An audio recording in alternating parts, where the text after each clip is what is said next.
What's good, everybody? It's GaryVee, but you know that. In New York City, what you're about to watch is a five-hour mega vlog from me in Dubai. A ton of content. We did this the last time I was there. I think that was 8 hours, but we packed it. It's tight. Tons of insight. A perfect thing to binge watch or play in the background as you listen. I hope you enjoy it. Have the best holiday ever. You got your perspective. I just want to be happy. Don't you want to be happy? YouTube, what's up? So grateful that you clicked and you're about to watch a new YouTube video, but before you do, 212-931-5731. That is my texting community platform. I'm doing a lot of one-on-one engagement in there and also access opportunity, first looks in that environment. 212-931-5731. Join it now, and now to the video you've been wanting to watch. Okay, so first question, would you please describe your life in 3 words? In 3 words.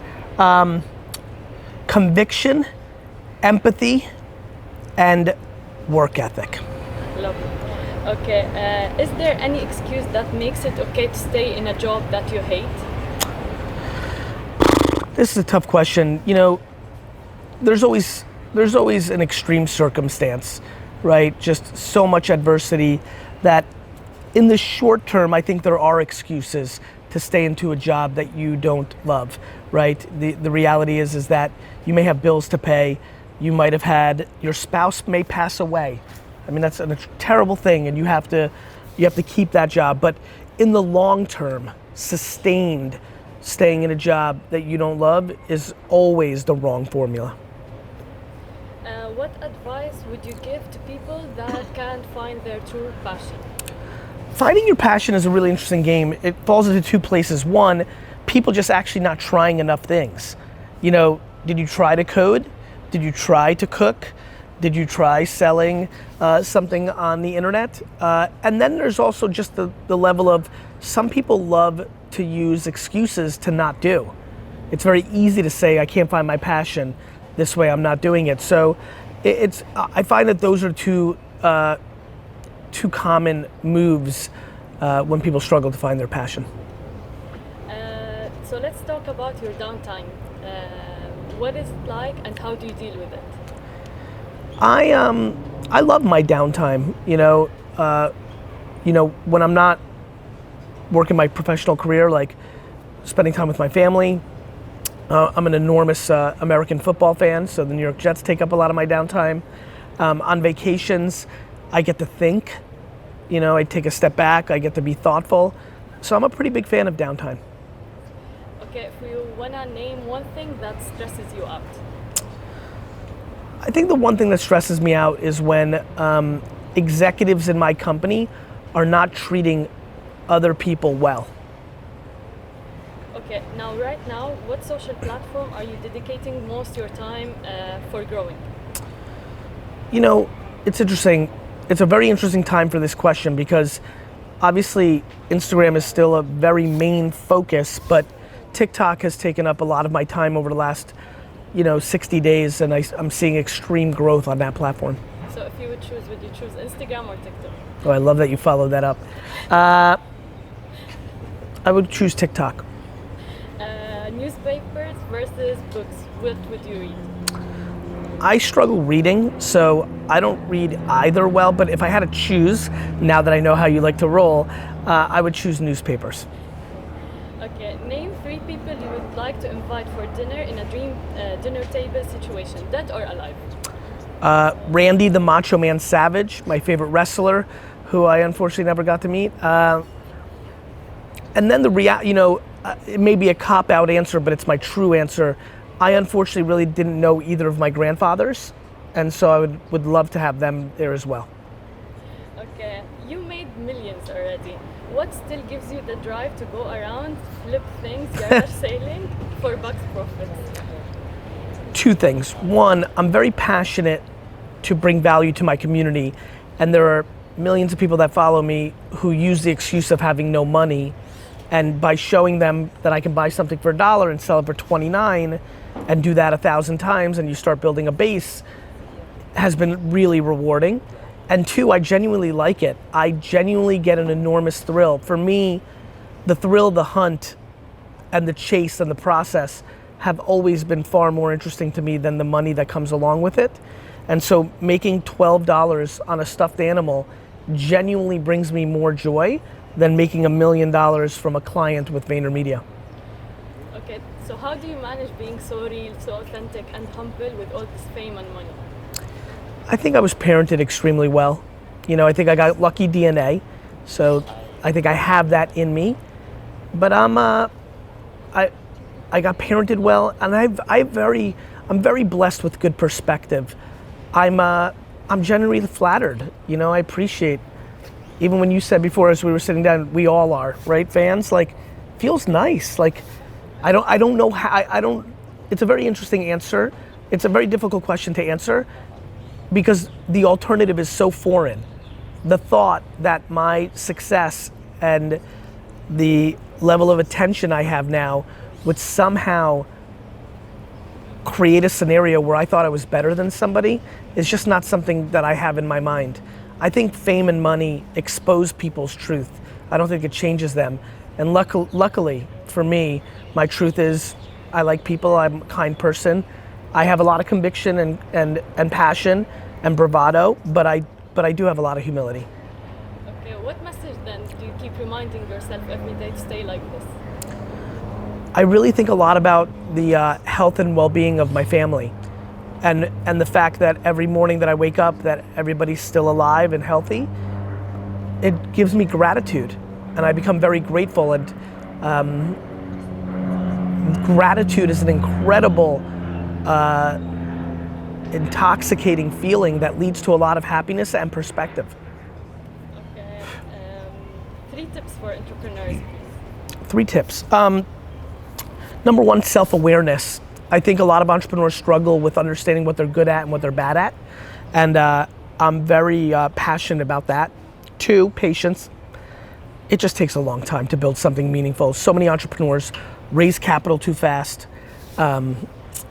expect things too fast, which leads to depression and insecurity. I think patience is an incredible foundation. And then 3, blind consumer-centric focus. It has to be about the customer. It can't be about the venture capitalist, your supplier, you know, you. It has to be about the customer. Self-awareness, patience, and being about the customer is a winning formula for entrepreneurs. Okay, are emotions important in business? Emotions are important, but making decisions based on your emotions getting the best of you is bad. So being passionate, being optimistic, being excited, having conviction, that's incredible.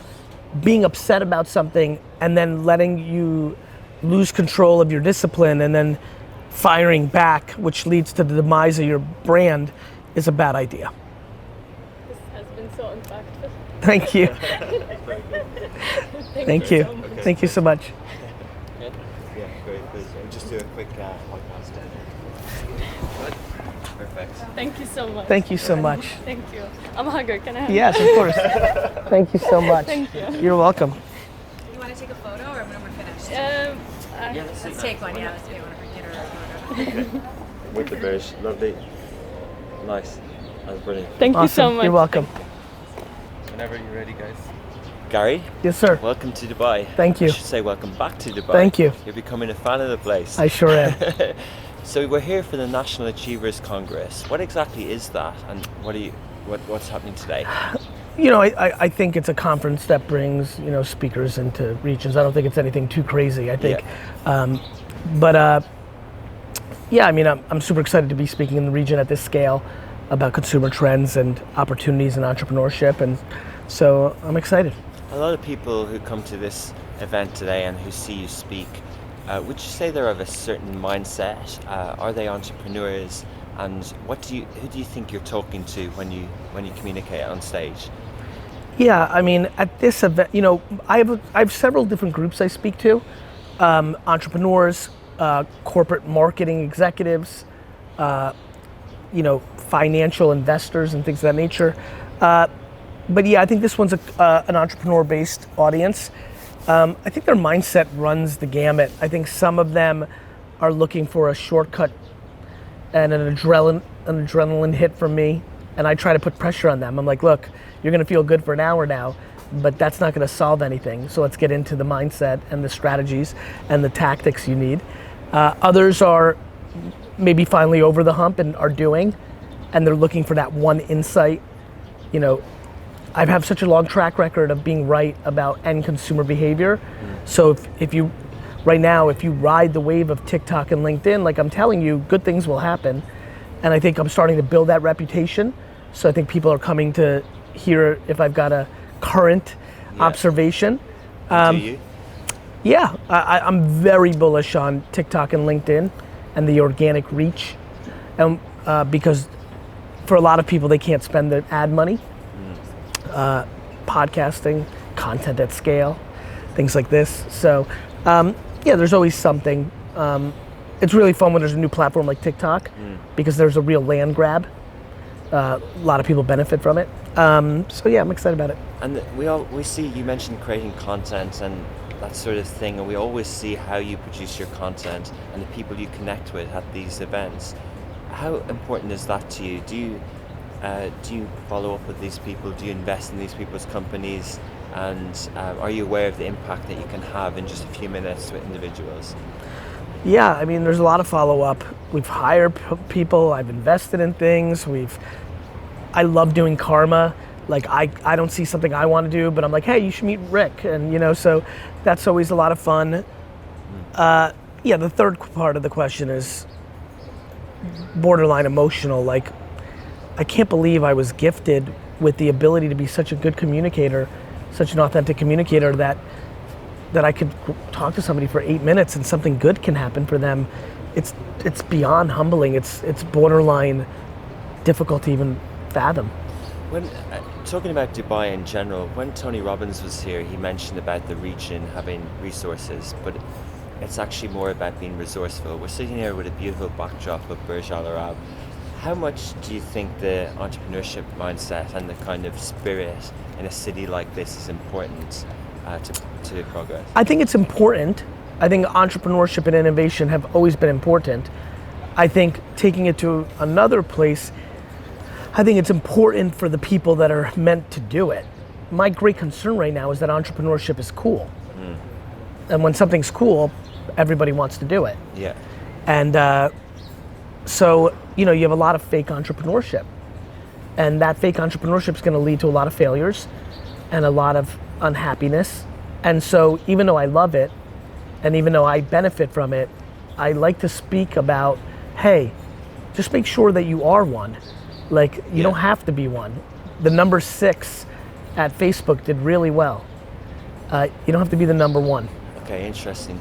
You grew up in the US. Yes. You know, the American dream, entrepreneurship is almost part of the psyche, and not just entrepreneurship, but the hope, and there's many people that they can follow. There's many heroes. Yes. This region doesn't have as many. There That's isn't right. as much hope.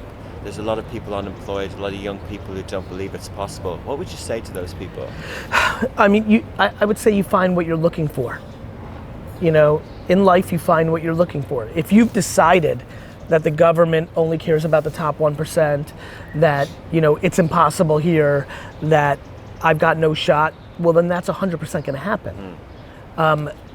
My favorite thing to tell people a lot of times is, do you know anybody like you at all that has succeeded?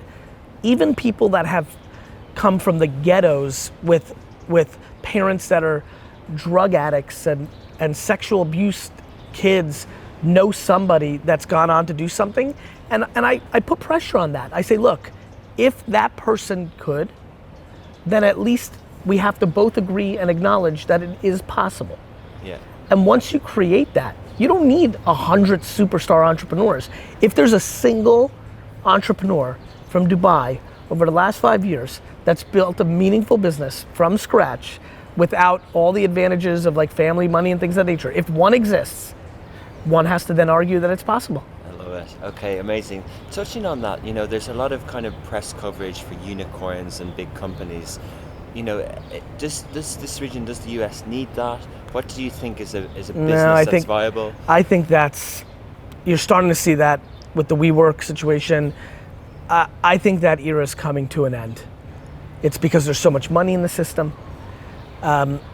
We've glamorized these companies that don't have business fundamentals. It's why if you it's funny, I just put out a search engine on GaryVaynerchuk.com/search. Okay. You could search almost every word I've said on video. Okay, wow. I guarantee. You made a new Google for yourself. Yeah, and I guarantee, I actually have no idea, but I can't wait to Google. I can't wait to look how many times I've said unicorn. I guarantee it's very few, and it's only in answering questions like this. It's not something that I've been excited to glamorize because I think those are financial arbitrage machines, not businesses. So when we're looking at Dubai as a regional and a global business capital, the parameters of success isn't unicorns, it's more businesses, sustainable jobs, growth, and things like that. That's what we should be looking at. Dubai and every other part of the world. Yeah. I mean, what are we doing here?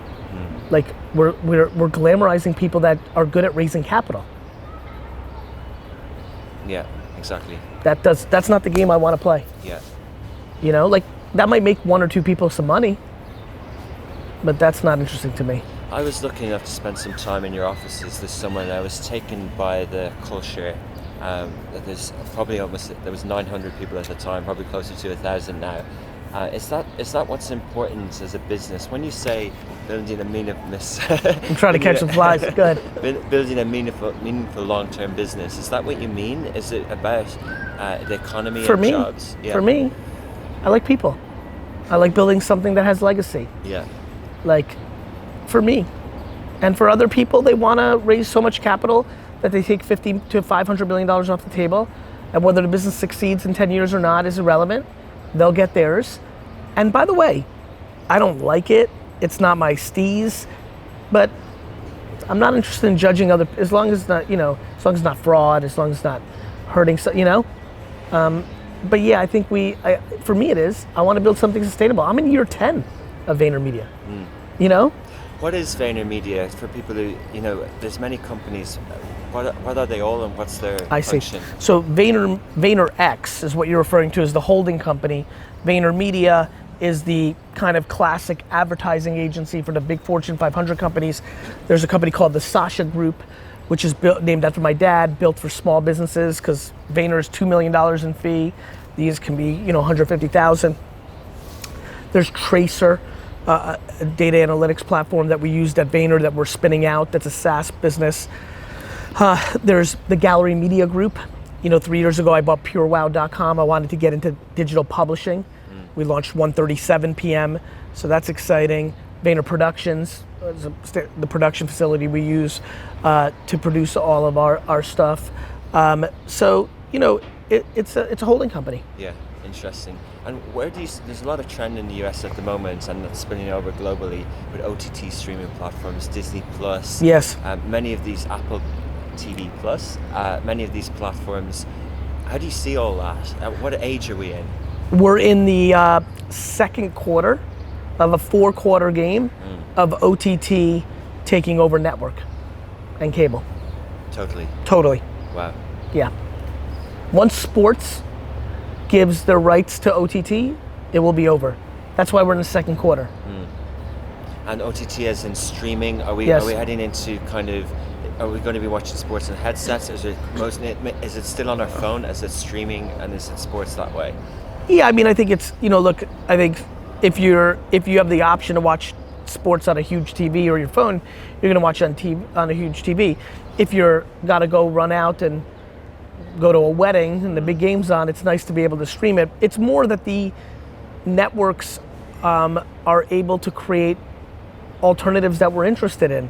Meaning, it's exciting to pay $6, $7 a month and have the entire Disney library.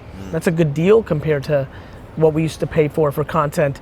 So we're gonna buy up that. We're gonna be able to go to our a la carte bundles. We're gonna cancel our cable and be in the Netflix, Disney Plus, Peacock, and Sports This, and You know, and I think the long tail of OTT is very long. I mean, I consider that, I debate that I'm going to launch a Vayner OTT in 5 years.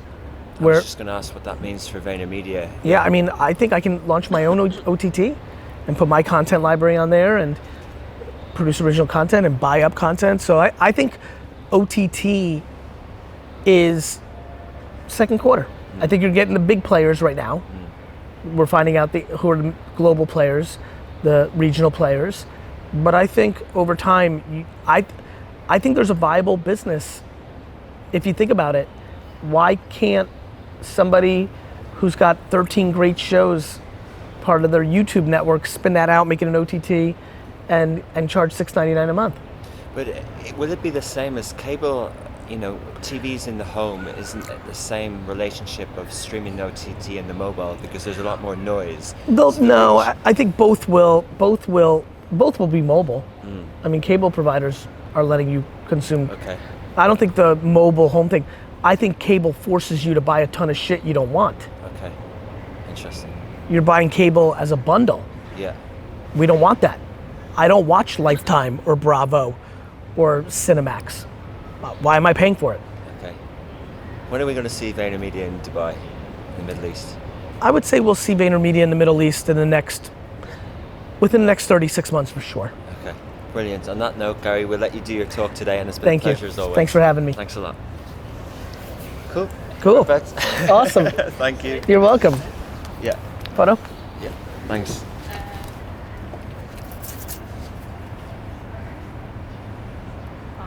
It's brilliant. Thanks a lot. Appreciate Good it. to see you. It's great to see you. And he said I was going to say, this is How are Ali. you? Ali is intern for me. Awesome. How are He you? DM'd me because he said he heard like that's the best way. You should DM people and tell them you'll work for free. So he DM'd me and Ennis and a bunch of famous people and said I want to do some work for you for free. And I'm the only one that bit. And so he's doing some great work. He's working the event today and tomorrow, and he's Awesome. helping. So I wanted to get a minute to get a picture with you. Awesome. Since we got a few Yeah, we're minutes, here. and then we'll head out. But Okay. he did the right thing, and he's volunteering and working for free and hustling. I love it. He's a college student here, and I said, come meet Gary, and then he's You working have at no the idea, event. like how much because thing is, like I was 17, I was in high school, I didn't know was I gonna go down the typical route, so Sure. uni, blah blah blah. Right. But then I knew deep down that like I wanted much more than this. Yes. But I just didn't know how to get it, and I felt arrogant for asking more. I understand. But then like when I started watching your videos, at first I was like, okay, so I'm not the only one that thinks like that. There's so many people, and then I started. The only book that I've read so far, which is bad, I know, but it's Crushing It. I don't read books either, brother. I get it. It's really And I nice. listen Thank to your you. podcast like every day driving to uni. Like seriously, Thank you. your work like inspires me so much. Thank you so much. Let's take a Such an photo. honor. Let's get Thank you, my friend. How are you? All good. Good. I'm so happy to be here. We're Photo? all happy to have you here. Thank you. Thank you so much. You want me to take it? Yes, please. Yeah, do you want to take it with the view Yeah. of Dubai behind you?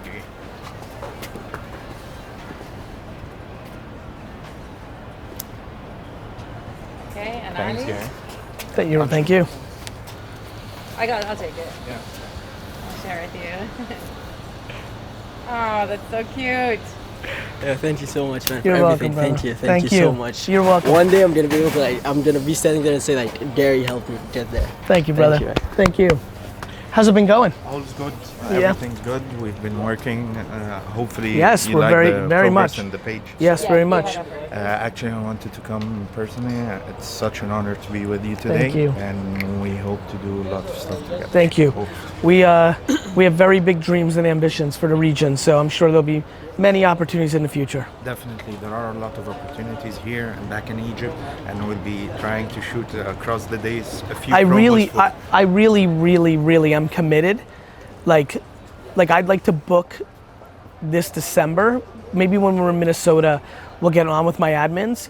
I'm 100% going to the Egyptian Film Festival. Yeah, Naguib's waiting for you. Does he have the date It's next the year? third week in September. Firmly firm? Why I'll don't you give you make the sure? exact Yeah, date. make sure you get it Yep. because I will definitely minimally be there for that, Yeah. which is exciting. Yeah. And actually, there's a lot of potential back in Egypt right now. Things are progressing quite well, and there's a huge opportunity for even Sasha Company Yep. and VaynerMedia. Yep.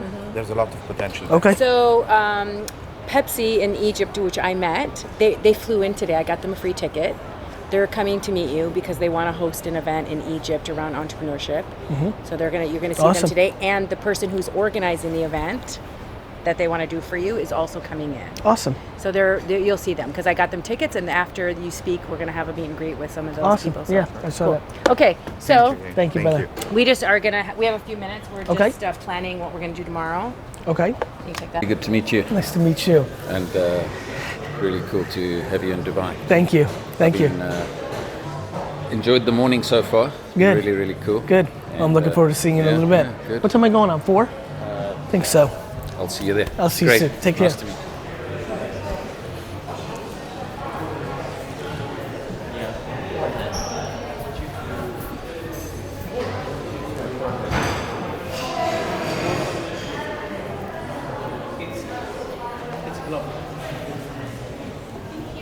Thank you. For 3-4 hours, like when I get on the ground. That's why London, you know what? You'll never believe this. I'm completely convinced this is how I'm going to London from now on, from Miami. I loved the 9 hours. Yeah, it makes a difference. Yeah, the 6 doesn't work Hi. for me. We're gonna go to I was able to get, Virgin Radio. I'll show you where to go. You could work coming here first and then go to London. And then, no? yeah, You can get that long yeah. ass flight. Oh, that's a good idea, right? There Go you to go. Dubai first, then London. That's true. That's definitely true. I'm very bad. I actually posted about this on short flights. Like 6-hour flight to LA for me was so painful. I'm so comfortable on a 10, 12, 15 hour Me too. flight. Me too. And I was like, that LA flight was I was so restless. I was like, how much time left? How much time? I couldn't, it was Yeah, really- I'm fine with 6 but not if that's the amount of sleep I get. Yeah. I need 6 hours of sleep. Yeah. Like, I don't want less. I don't think Yeah. it's healthy. So the event is here. So when we get 6, I don't back, even we like. can just get dropped off or walk over. I'm finally getting there. You can take a left here. No, we'll take a left. Yeah, selfie stuff. ahead. Good morning, Dubai. What's good? I'm in the building. Hope you have a wonderful, wonderful, wonderful day. Egypt, what's up? Just want to say happy, happy, happy mornings. Hope everybody's having a wonderful morning as we head into the afternoon. Have a great, great, great, great day. Perfect. Thank you. You're welcome.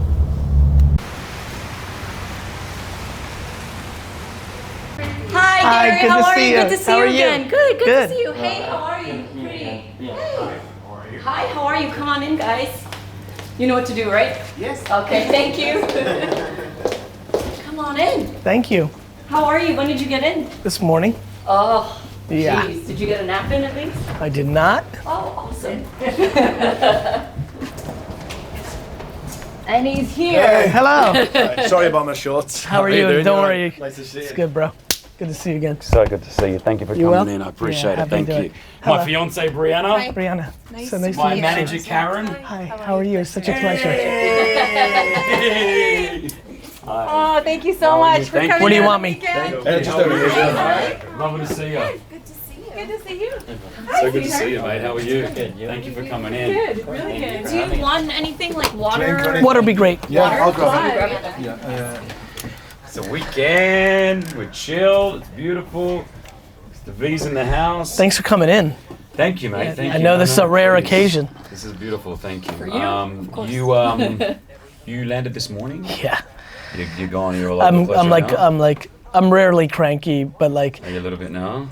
red eyes are just not fun. Yeah. There's just no other way to say it. Yeah. And I've never done the London to Dubai's always fun to come to because I always get sleep, like wherever I'm coming from. But London to Dubai is just only 6 hours, so it's Yeah. It's not, enough by the to time not you enough. Get, settled Get in and it's always tricky, right? You like try to trick yourself. You're like, all right, it's 6.5 hours, but then you realize the first 45 minutes are shot, the last 45 minutes are shot, you know. So It's what we were saying, Maha. Yeah. Short flights. I Can't can't. do it. We were just talking about that in the car too. Like the short flights. Short are flights just annoying. suck. suck. I mean, I don't Like, mind I short. hate You mean short you mean short flights, period, or you mean when you need sleep? No, just in general. Oh, I love short flights. I can do a long haul like from here to New York, no problem. But when it's like a 3 to 4 hour flight, I'm so antsy and I'm ready. Yeah, to I get so much work done that I love them. It's easy. I like every flight except the one that I just took, which is it's just, So what time did you land? You know what's funny? Because everyone's like hustle and all this, the way people talk about me, it's crazy. I don't know how many people believe in sleep more than me. I think sleep is fucking important. Yeah, You can function. But what do you get usually? Because you obviously 6, 7, 8. That's good. in one go, or are you waking up in one go. By the way, in one plop, no movement, no peeing, no water. Plop, key. done. That's key. See Do ya. you not drink then before you go to bed on purpose? I don't drink Water, I'm saying. water. Period. This is very rare. I can't even believe I asked for it. I'm You need to hydrate. no, this is gonna be the great demise Of water. of my life. Like I'll probably die 3 to 7 years early because of my water consumption. And I'm gonna look super old at 55 because of my wrinkled fucking face. Someone needs to just freaking do a backpack on you with straws. I've been telling everyone that I had a colonoscopy 2 days ago. You ever had Yeah, one of can those? you- No, I'm actually about to have my first one. You need to do it. I tried. It's very Every important. 20 minutes. I know it every, is. like Good. 30 minutes. What? you have a Touch wood, I was alarm that good. goes off. When you You get know it done, those- get them to do an those endo as football well. helmets So they with put the one in beer? your mouth, Instead they of the put one beer? up there. Water. So Yeah. get it checked at the same time because you're out, rather than having to do it twice. Interesting. Okay, But I'm very- literally doing it in a couple weeks. Okay. My so first colonoscopy. I'm the nice day and be- old. The day before? it. Oh man. I did do it in the it? States Oh, over the summer. day before is horrible. The day where you have to drink all This this stuff. gunk, I know. It's the prep. Yeah, but they prep put me to sucks. sleep. I did this 2 days ago. It's been like, it's good. You're pumped it's over and you're happy. Peace of Yeah, mind. peace of you know mind. what I mean? Like Yeah. that's all it is. It's sort of Peace like, of mind. right, and it's preventable. I was talking to the doctor and he was saying if you see it early, they just get rid of it. But if you don't, it just grows and it'll turn into a cancer. That's right. It's crazy. All right, well listen, right, man. Thank you let's go. again. Yeah. You all right? You're Yeah, cool to go? I'm great. We're all So going we're on gonna the record cameras it. here, yeah? All the cameras are checked and everything. So what's gonna happen is when she gets here, the Have we security- told Gary? Have we told what's going on? No, Like no, last okay. time, you got some peeps No, coming? thi- Oh, now something this different? This person now that's coming in doesn't know that you're here. We've said that you've got to Yeah. come in today because we want to just have a quick Hear interview. your story. We want to hear your story, and then if so, we believe that you pass. You'll meet Gary tomorrow on Sunday. She has no idea that you're here right now. She was like freaking out. Okay, yeah, she was freaking out already. Just the chance of this happening. I love So it. she's gonna come here. The security guard is gonna do a walk by when she's here. So when we see him, we know she's here, and then we can go and get her. Okay, cool. And if we need B Yes, or the K B, or anyone yeah. to come through. She'll be in the main reception. Okay. All right, awesome. So- Can we just get you guys to stand here, Yes, yeah. just because those camera That camera angles- is going to go right over your head if that's all right. Where's the best place for this guy to I stand? actually think anywhere Actually, here is fine. mate, if you want to stand here as well, you can get a shot over there behind. Just You're wrong where you need to go. I'd rather your footage get priority. So Yeah, whatever you need do, to you get, do, you you get. do, you I would do. love Whatever to you go wanna right get, back you there get. if I could. Cool. Yeah. Okay. Are we doing this in the like it You can do it happened? live. So it happened. You know, unless the GaryVee fans will know that he's not here, but I think it's fine. So just say it happened. No, I think we just roll with it that we've got him in the studio. No, what I'm saying is Mention the the talk event. to mention the event. Ah, yeah, the Yeah. event. I don't think you. I mean, I don't. Really, Let's not even talk about yeah, it. let's Yeah, not talk okay, about the event. done, Let's sorted. talk about that, if you're cool with that. We'll give it a mention before and after. But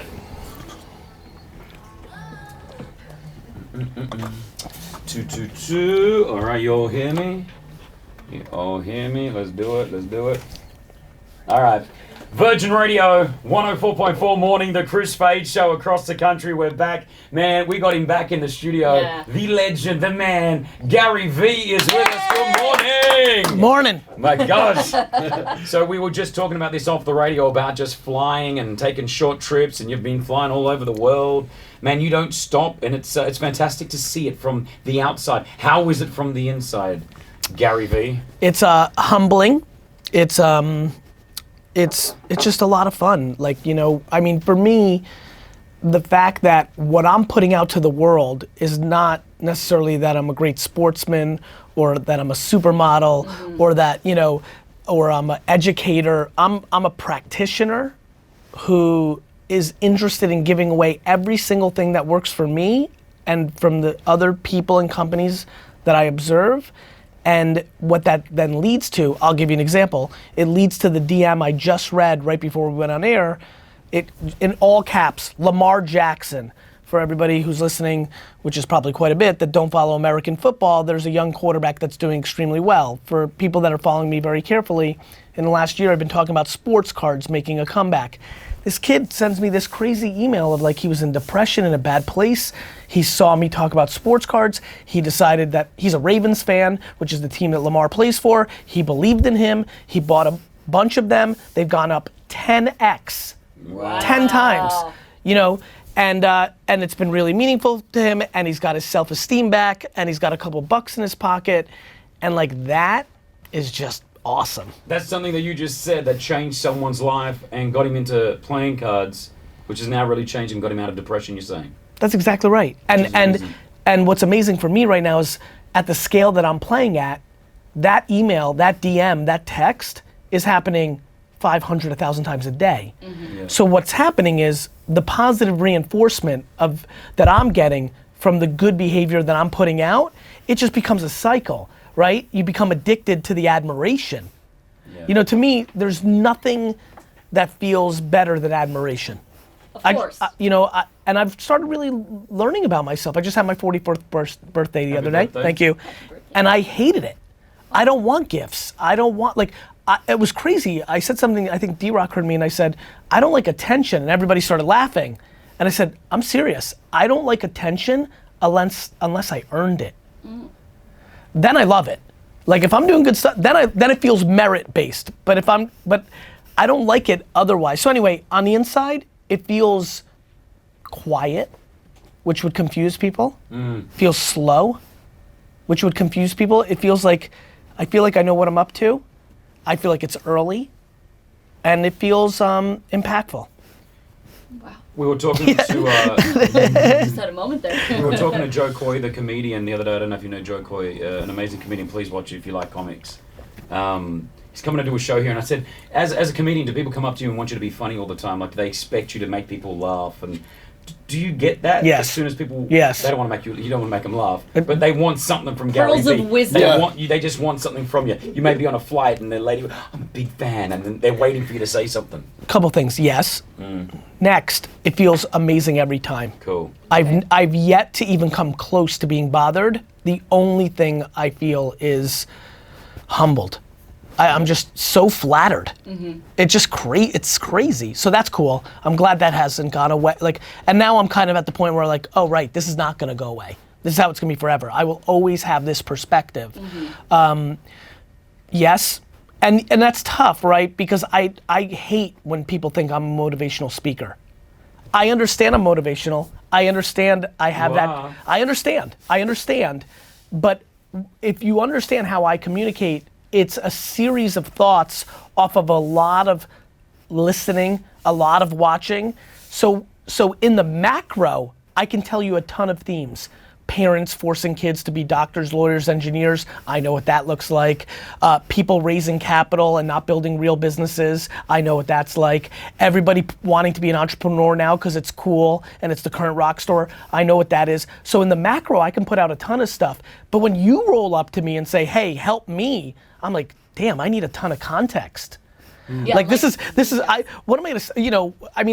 What I get caught on those on is because I'm walking to my cab or whatever, is, I talk about the 4 to 7, 15 things that I know are tried and true.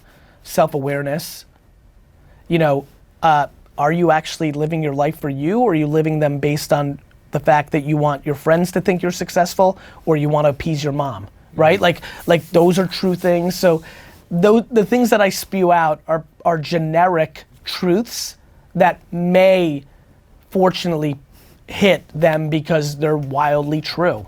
98% of the people listening right now, driving or in their kitchen, are actually living their life based on their spouse's opinion, their older sister's opinion, their parents' opinion, or they want to show people that they're successful. People impressing people, but people buying things, handbags, cars, apartments, trips, people spending money to impress people they don't like is one of the great cancers in our society. I've heard you say something similar to that, but then you said if you do want to buy it and it gives you happiness. That's okay. If you want that. If you buy a Rolex Yep. because your grandfather had one, you look at watches for an hour and a half and think those trinkets are cool. Yep. Like you understand that this one was made for a limited run. Like that's amazing. If you're buying a Rolex because you're going to the top of the building in Dubai at one night and you want girls to see it so that you hook up, you're in trouble. You just said. I'm serious. I'm offended so many people in the country. This is what they're doing. I put my watch on especially for Gary. Taking it right off. It doesn't even work, Gary. Look at that. I see it. I see it. It's stuck. It's fake. No, but Taking it off. but it's a very unpopular take. Yeah, no, I this is agree. not what people are talking about. But I know. Yeah. I know it's true. Yeah. I know that if you're a 27-year-old guy and you need money and things to close the gap of your insecurity, that you're not in a great place. I know it. I've seen the road. This is the beauty of living through it, watching your contemporaries, and now sitting at the top of the funnel where you're getting 10,000 DMs a month from that 27-year-old guy who's crying in his penthouse that he can't afford. I mean it. Like, people don't get it. Like, there's a lot going on out here. All right, more with GaryVee next. You cool to hang around with us this morning? I'm very cool to do it. Amazing. Virgin Radio 104.4, the Cruise Fade Show. Pretty Malik, Big Rossi, please welcome GaryVee. Bunch of things here. Let's read them out. Written 3 bestsellers. YouTube 5. show 5. Oh, sorry. Excuse Please me. update this info, guys. Forbes Top 40 Social Selling Market Masters holds the #1 spot. Fortune Magazine 40 under 40. He's here for the second time here in the Middle East. The CEO of VaynerMedia, a digital agency. Is there anything that you don't do? And apart from this, if you follow Gary, which I do, and you see what you do, you go on the you go into like garage sales in the States. We call them garage sales. You guys call them what do you call them? Garage sales. You call them Yeah, garage garage sales. sales. Yeah. You were buying toy cars, and you were buying certain items, and you're flipping them to show people that they can make cash out of this. By reading all my DMs, you know, I realized how many people, all I want to do every day is eliminate excuses. That's it. Yeah. There's nothing more fun for me than eliminating excuses, because once you become accountable, you can become happy. Like, every second that you blame the boss, the government, your parents, some random thing that happened 13 years ago, you're finished. Every time you say everything is my fault, you're on fire. You're gonna win. And so I saw so many people blaming I don't have money, and finally I was like, you know how, you know, you're just always thinking, you know? Yeah. And I'm just like, wait a minute, I used to not have any money. What did I do? Oh right, I used to garage sale and flip stuff on eBay, and I made a fortune. Like tens and tens and tens and tens of thousands of dollars, which was a fortune at the time. So, you know, this is what is fun rolling with D-Rock. I'm like, D-Rock, we're going garage selling this Saturday. And we filmed it, and it has inspired so many.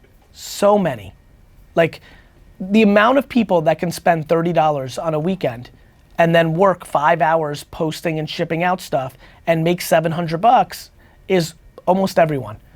Like, garage sales and thrift stores and dollar stores are loaded with stuff that's worth a lot more than what you pay for it.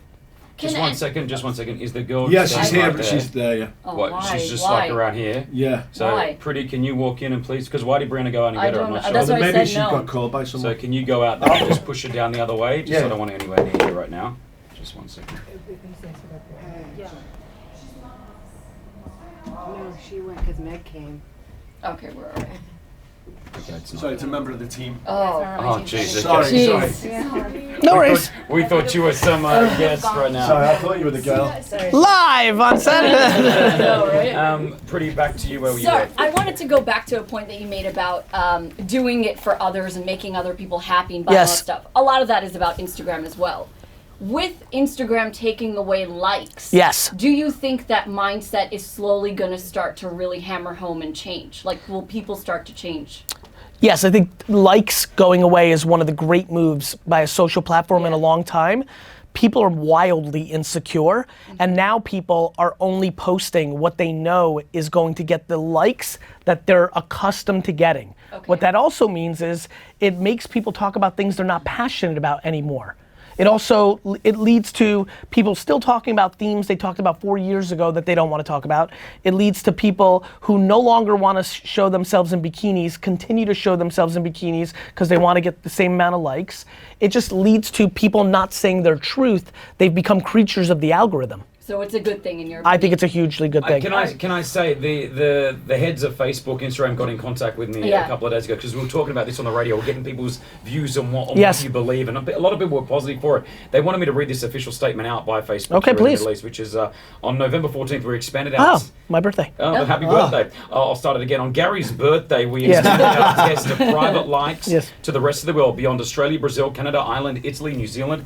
If you're in the test, you'll no longer see the total number of likes and views on photos and the video posted to the feed unless they're in their own, it's your own feed. While the feedback from early testing has been positive, this is a fundamental change to Instagram, Facebook, and so we're continuing our tests to learn more about our global community, attributed to Tara Hopkins, EMEA, Head of Policy for Instagram, Facebook. So I like that. I believe it's positive because what? Oh, this is. Listen. I think. I'm deeply in this world, and I've done this for a long, long time. It is a remarkable change. But now, yes, there's a much bigger point here. Okay. And we've been saying it all morning. This is an algorithm in a company that is trying to help everybody with their insecurity. They look at data at scale. The fact that Instagram and Facebook have had to hide likes is the great indicator of how unbelievably insecure our society is and how we have to start changing the conversation. That is why I go after watches, bottles, models, private jets. All of this is doing is makeup for deep insecurity. We must put happiness and self-esteem, self-awareness, patience, all these absolutely tried and true things on a pedestal. Facebook and Instagram can't help you. Just because they hid the likes, that doesn't change you going out on Friday night and feeling insecure. You know, you say that and you're living it. Gary, you're worth a lot of money. But when we follow you and we see you on the gram, you are living a life as just many of us are. We don't see. We purposely, I use private planes for efficiency, and we rarely show it. Because you don't want to show, you don't want to be that person to go I'm on a private jet. I also don't think it's cool. I'm actually pissed I'm spending that much money. You know. How much is a? I mean, some flights are $15,000 for an hour, some are $35,000 for two, but I need it to bang out these 2 meetings. I've decided that it's worth that money with the hope that it's ROI positive with my time. I just don't think it's cool. I also don't show my family for extra likes. You know, I'm the most public private person on earth. Yeah. I really am. Yeah. Nobody's putting out the level of content I'm putting out. When you take in all the platforms, podcast, YouTube, LinkedIn, Facebook, Instagram, Snap, TikTok, nobody. Yet, I don't show my family at all. I know. I don't, because I don't want to. I like privacy. It's great. But I love people. But there's certain things that I want to keep for myself too. And people are letting themselves put their whole life out there for the likes. Because babies and relationships and pregnancies get more likes. It's true. It is true. People are sucked into one massive game of high school. Yeah, you're so right. And I'm trying to get them out of it because it gets really. The reason I was so happy in high school was because I was not stuck in high school. I liked everybody and I liked nobody. Do you know what I mean? It was all just it was an experience. And that's how it is now.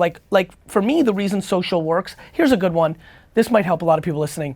My friends, one of the reasons you're struggling with social media and the negative comments you get is because you're overvaluing the positive comments. If you're this is where everyone gets caught. You love when they say you're pretty. You love when they say you're smart. You love when they say it's lit. But then the problem is once you hear that, you're also hearing the negative.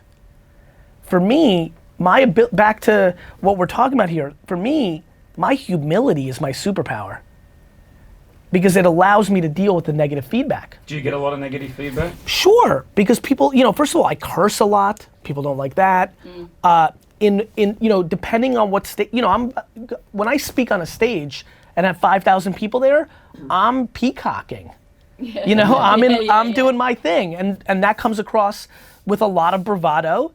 And when D-Rock and I clip it, and I'm cursing out the crowd, they're like, "Who the hell is this?" You know, and if people that give me negative feedback are the ones that I'm choking out with the content, and they don't like being called out. So when I'm making a piece of content that says, "Stop taking mommy and daddy's money, and you'll actually find happiness," well, the guy in the feed who's taking mommy and daddy's money isn't happy that I'm calling out 28-year-old, you know, because I'm really going there. I'm like, here's why you're unhappy. You're taking your parents' money, you're spending it on dumb stuff, you're insecure. Like, I'm going right at it. Yeah. He doesn't like that, so then he's leaving a negative comment. When I see negative comments, I know that I'm helping that person. I'm like, stay with me. Yeah. That's where my mind goes. I'm like, stay with me. Hopefully, and this is what I do to a lot of people. They don't like it, but the communication style is so intriguing. They don't, you know, when you're actually giving and you're coming from a warm, pure intent, even the person you're destroying right there, they kind of can tell. You know, humans are amazing animals. Even though I'm yelling at them, suffocating them, calling them out, I think they can sense that I'm coming from a good place, not a bad place. Yeah. And so they stick around, you know, they're mad at me for a while, but then, you know, then their 4 best friends think I'm the coolest, and, and then 7 months later, they call their parents and they stop taking the money. And then 4 months later, I get a DM that says, thank you. Thank you. And then I'm like, then that's the oxygen for me to keep going through it all. If you go to Google and you type in, is GaryVee, I don't know if you've ever done this. Nope. We're gonna run through them. A scam?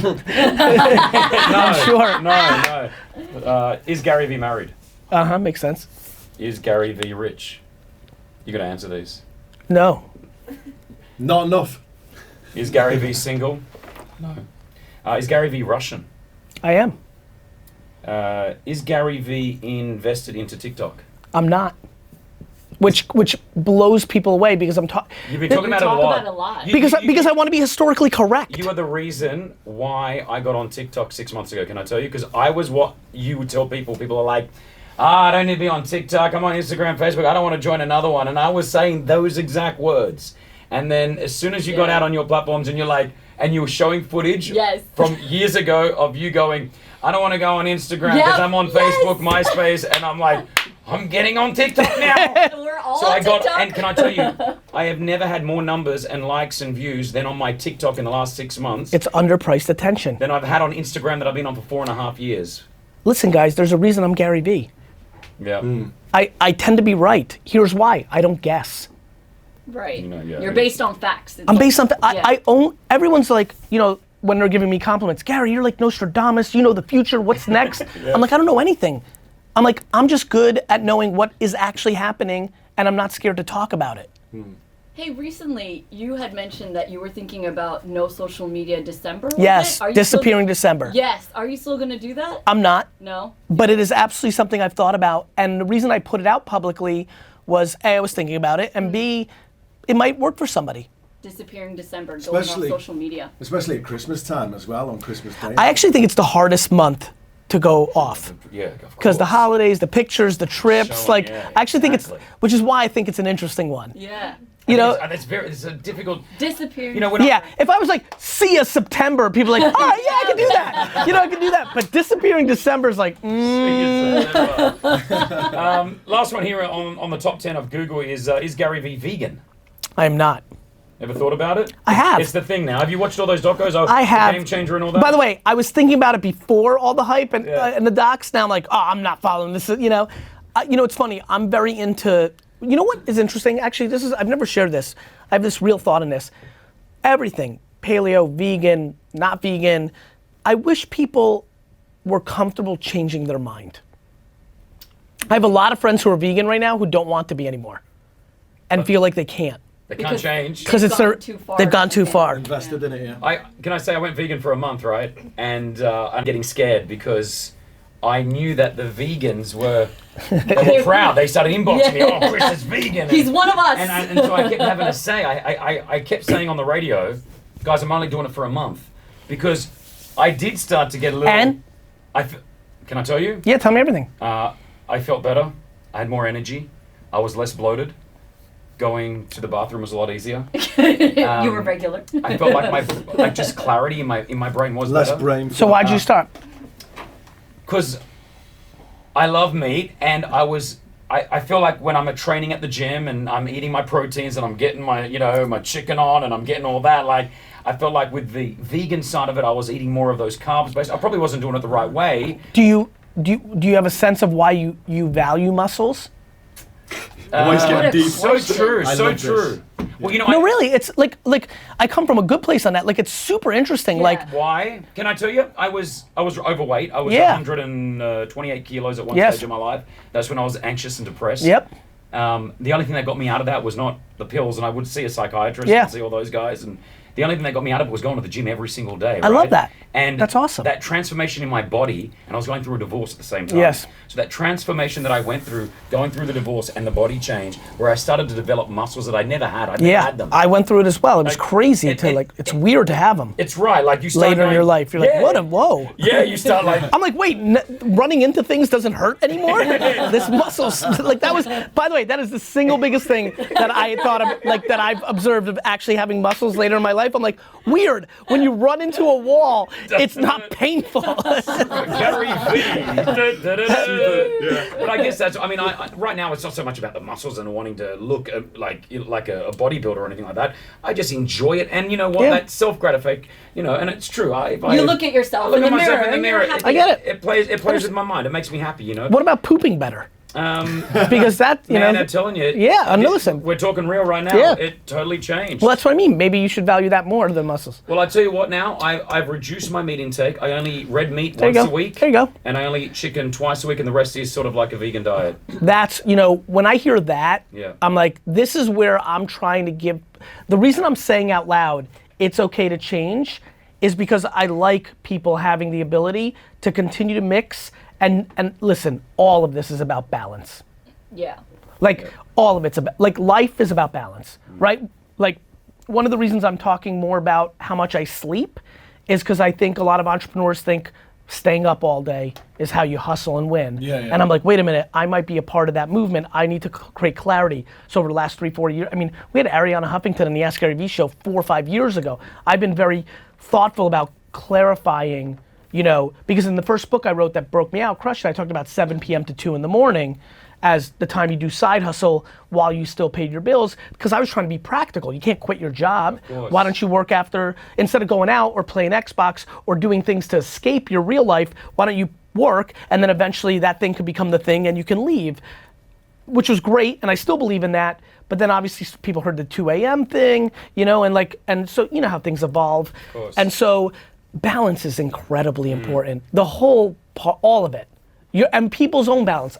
For example, for me, I find balance in extremities. Like, I love going hard, Monday through Friday, and I love being completely checked out on the weekend. Do you ever? I go pretty hard as well, as we all do, but I feel guilty sometimes on the weekend or at moments when I'm not doing anything, and I've got to tell myself, Chris, just you're allowed to do nothing. I've never felt guilty. You don't feel guilty. Okay. I would argue, and my friend Tom Bell, you hit this for me, my ability to not judge myself is my greatest strength. And that's hard. Yeah. Not to be able to judge yourself. That's hard. You know why I don't judge myself? Because I don't judge other people. You want to get really happy? Stop judging people. Oh, that's good. You stop judging people, you stop judging yourself.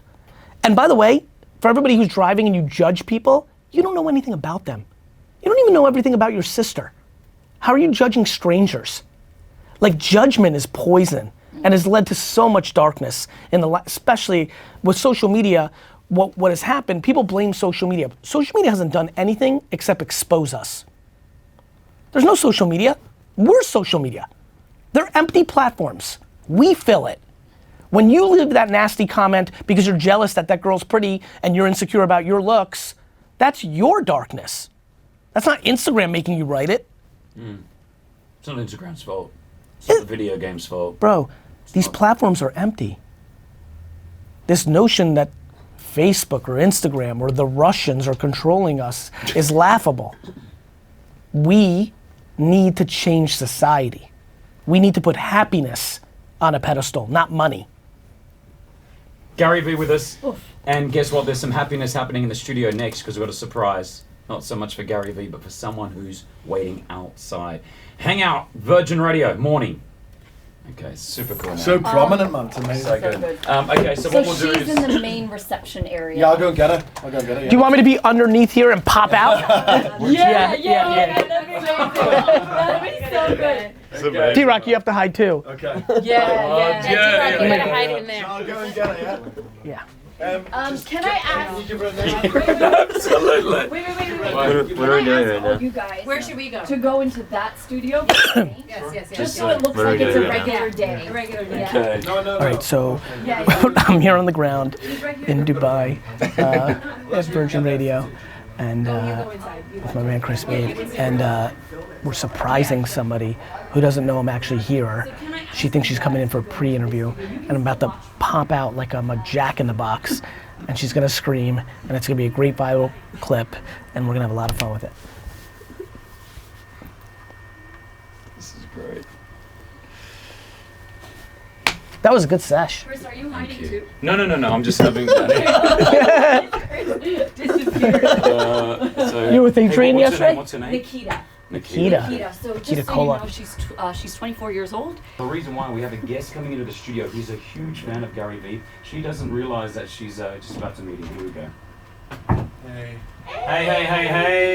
Nice to see you. Thanks for coming in. Take your seat. Thank you for coming in on the weekend. We're sorry that we had to do this, but we've got 3 or 4 people who are having the opportunity to meet Gary.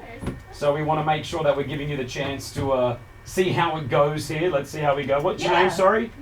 Nikita, okay. Good morning. How are you? Good, thank you. Surprise! We're here!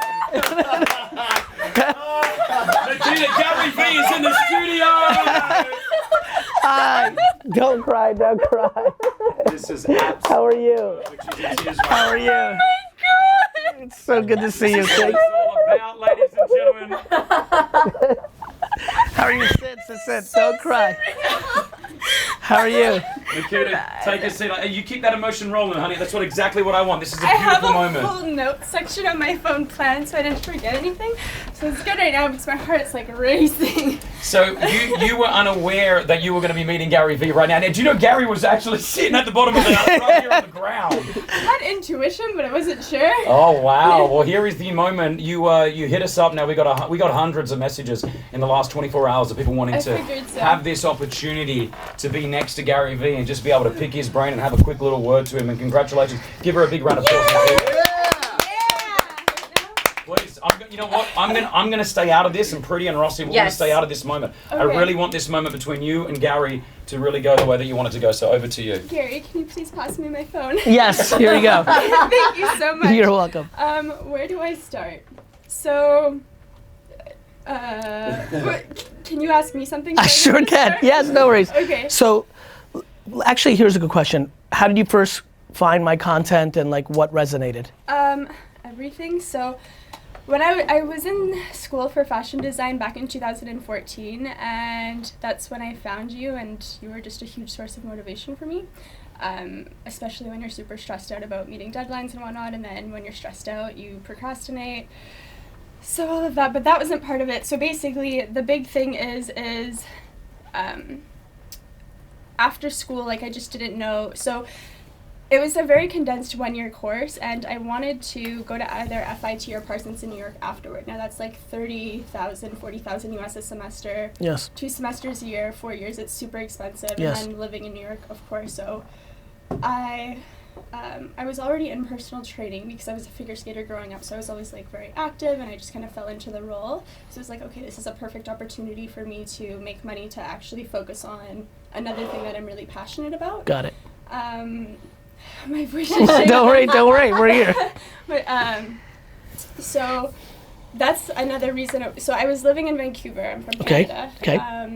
And believe it or not, Vancouver is more expensive than Dubai, and then there's income tax and whatnot. So I moved out to Dubai thinking I could save more money. Turns out training is very saturated here, and like 90% of personal trainers struggle. Okay. So it's just still a matter of like feeling very stagnant and like, when am I ever going to reach this goal? And then comparing myself to like others and like, yeah, like other people that I went to school with, and they have their bachelor's, or they're working on their master's, or they're doing this job, and it's like, oh, like, what am I doing? I'm never gonna get to school. Like, couple things are exciting to me about your story. Two things stand out quite a bit. Number one, anytime one compares themselves to somebody else, they always lose.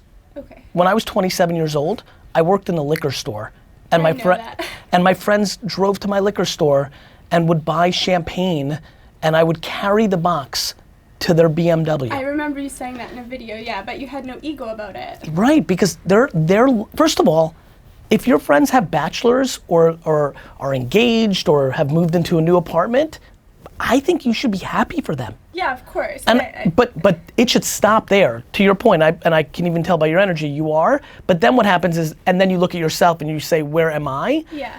It just doesn't mean anything. It, like, people have to realize, like, life is so long. It's like, you know, just because we're at this point and you're not as in the same place as somebody else, there's little value to that comparison. Okay. Like, there's just little value. Like, I think so many people get upset about comparing themselves to others without realizing what those others are going through. So it's cool that they have their bachelor's, but they might be in a super abusive relationship, but you don't know.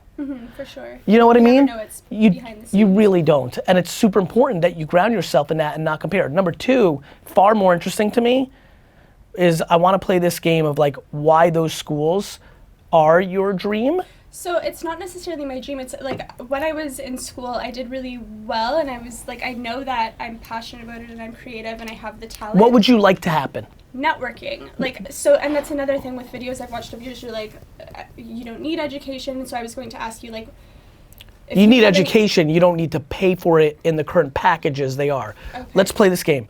So you want to go to those fashion schools, which I understand, those are legit spots. Yeah. Let's say you go there and crush, what would happen next? I don't know. It was just a matter of who I met within those years of being there, and like the fashion directors at those schools are the actual designers themselves. So like Diana von Furstenberg, Calvin Klein, Marc Jacobs, all of those people. So if I were able to get face to face with those people. But let's play that out. The amount of FIT students and Parsons students that have face to time with those three is zero. They'll come and give a speech. You might take a selfie, but you're not getting real FaceTime. You're far more likely to send a top designer DMs and offer to work for free for them, and they say yes, and then you grab coffee and pick up schmata and actually get close to them and actually get FaceTime than ever going to one of those two schools. So what, like, how would that happen without going to school? You would literally take your phone right now and message them and DM DVF and say, I'm willing to work my face off for free, and you do that to 400 of the top designers in the world, and none of them answer. And then you sit there and say, Gary, he told me this was gonna work, I hate him. And then you do it again, and you do it again, and do it again, and then somebody says yes. Okay. Until Virgil says yes, and you're in Paris doing an Off-White show. This is real. Like this is why breaking down this conversation is so important. Like, this is what's so fun for me. Like, the fact that you in your mind truly believe that going to those two schools is gonna let you interact face to face with those three is amazing, because that's where I get to say, cool, but not really. And then there's another part of that question. Let's say those schools actually did give you face to face with those three. The next question is, and what then? And so what are you gonna do in that hour? I mean, getting an hour with Calvin Klein is ludicrous, but let's say you get it from Parsons. You know, what? Good question. And it's not a tough question. It doesn't have to be a scary one. Like, I'm not asking to, like, I got you. It's about what? Like, do you want to be a designer? Of course I do. Well, great. Then I have great news for you. You're far more likely to break out as a designer just designing and putting it out on social media than you are to go to a school. Like if you have the talent, whether you do go to FIT or you go to Instagram, it's all going to end up in the same place anyway. Talent wins. So if I wanted to go ahead and within the meantime, like if I started putting everything out there on, like, all of my capsule collections, sketches, everything out on Instagram, but I didn't have that following and I wanted to start my own business without an audience, how would I go about actually starting that without having, like, because... Well, first of all, the way you just talked about it, that costs nothing. Yeah. The other way cost you $240,000 in debt. I know. Well, I also know. And so that's why I want to bring that up. To me, I'd rather you do that. Listen, your ability to put out those sketches, first of all, you put out those sketches, there is a 0.01% chance of a miracle, right? The other thing you can do is DM those sketches to 5,000 top models on Instagram. Okay. All you need is one person to think it's cool. I would rather you lay in bed for 11 hours a day and DM people all the sketches, whether they're designers, fashion magazines, fashion pages, and models. I genuinely believe what I'm about to say. I believe that's a more likelihood to what you want than going to FIT. Okay. No, I definitely think so, because even after school, it would just be kind of, I don't want to be in the exact same position that I'm in now of like, oh, I just, not necessarily wasted 4 years of my life, but I just put all of my eggs in that one basket and spent like 3-4 years of my life dwelling on getting to this school to finally get here and then be in the same position, and now what? Correct. Yeah. The reason there's so much unhappiness right now in the world, especially in the American world, is there's a ton of people that have hundreds of thousands of dollars in college debt, and everything they thought they were gonna get from it, they didn't. Basically what happened to me. Basically what happened to millions of people. Yeah.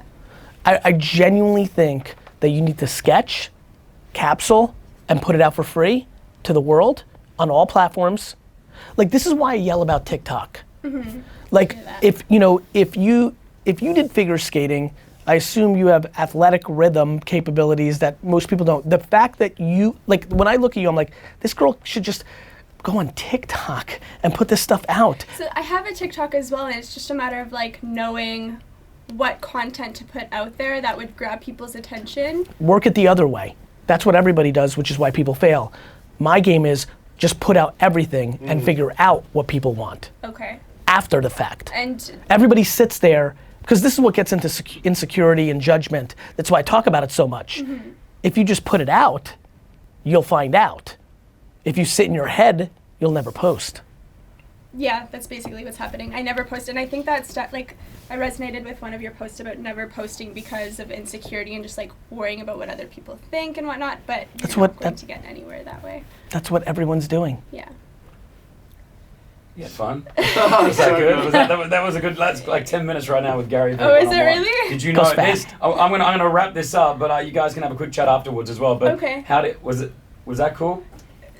So unexpected. It feels so surreal being here. Like, I was not expecting that whatsoever, and just like, you're so genuine. Like, the smile on his face is so genuine. And he cares so much about people. You know what you said again, what you just said to the kitty here about, you know, putting out content, again, resonated with me when we met nearly a year ago, where I heard you say that.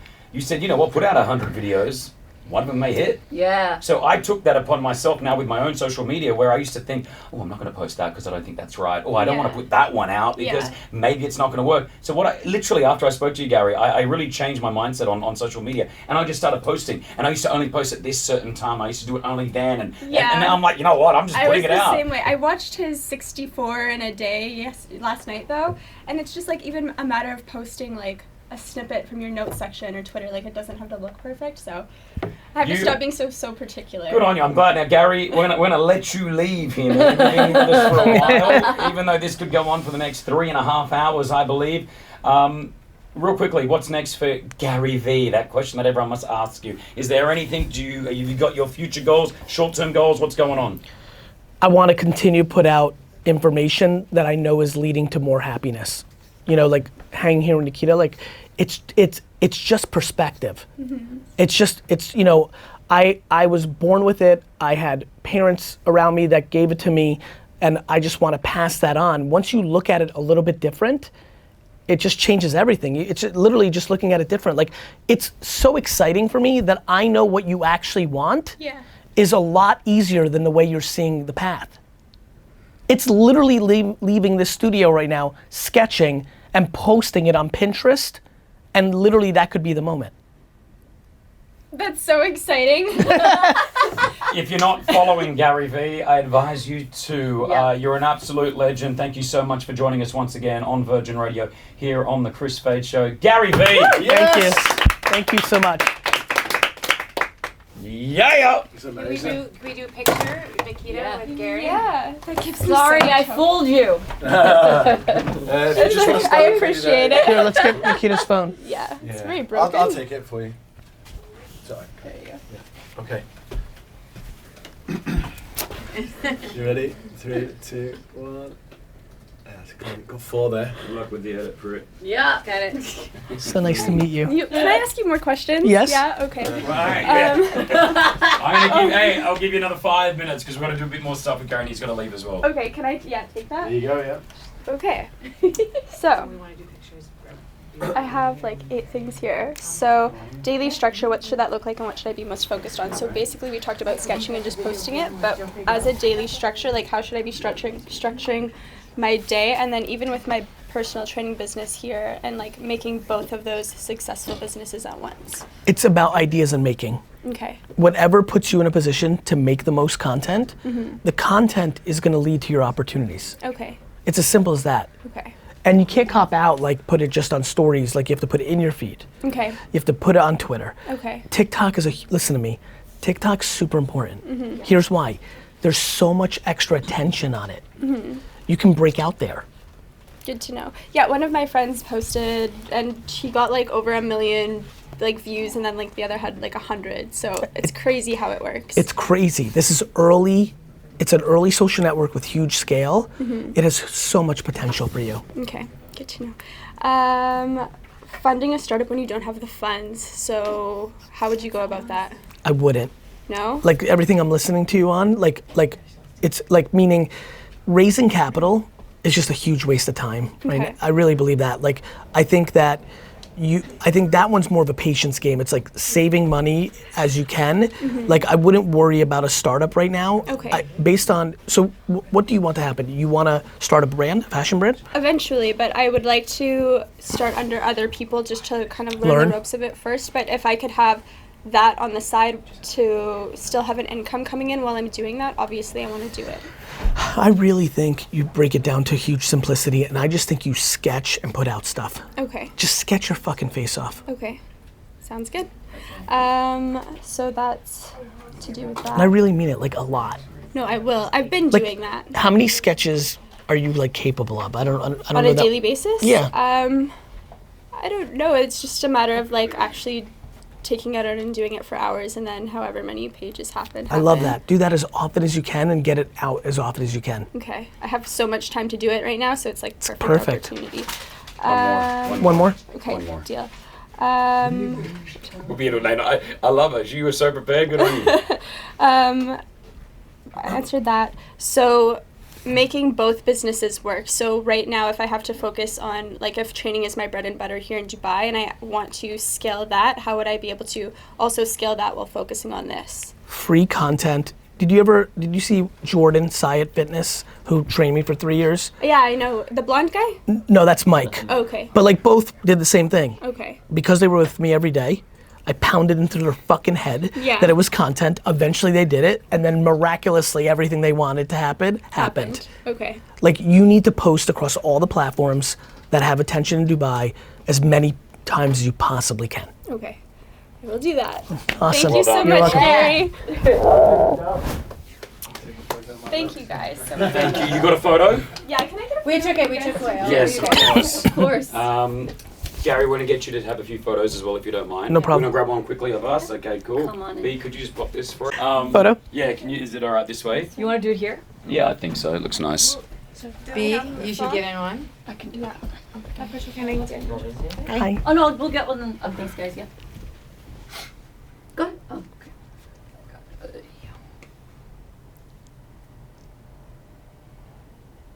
Got a few. Okay, pretty, jump Awesome. in. Let's jump in. With Gary, and then we'll do one with all of us. Sorry, you go get there pretty good. Oh, thank you. Karen, come here. One. Don't be back there. 1, 2, 3. Awesome. Thank you. Gary, Thanks. Karen. Hi, Karen. Yeah, this way, yeah. Oh, you got it? Yeah. Thank you. Awesome. Yeah. Yeah, look. Have you seen You it? have to, I have. Thanks. Awesome. Thanks, guys. Thank you. Okay. So, about 18 months ago, launched my kids' snack company. I remember. Okay. It's doing very well. We're in about 500 and Rossi, just one sec, mate. We're in about 550 locations now. We just Yes. got FDA approval because we had some interest in the States. This is the old packaging. Yes, this is I remember. this is gonna go. These are the demos of how the new packaging will look like. They Yep. start in a month. All right, now the reason we got rid of me, because when we went to the States for FDA approval and they approved it and people started getting interest, they were wondering who this bearded Arab man was on the package for the kids' snacks because they don't know me. So now we've removed me from the snacks. They're going to look more like this. There's adult snacks coming out as well because we realized that the adults were eating it as much as the kids were. We've moved probably about 1 million of these already in the last 18 months, which has been great. We're getting into Starbucks now. We're into the big guys, Tim Hortons, all the cinemas, and we're getting some major distribution. I've had interest from global companies already. We've sat down and had boardroom meetings where they were like, we like what you're doing. We just want to know what you're doing and what you're planning and if we can get involved in somehow. We've got the first sugar-free gummies coming out for kids in the Middle East. These are my daughters, obviously, the financial controller and the general manager, Nushi and Kiki. They are the main face of the business alongside me.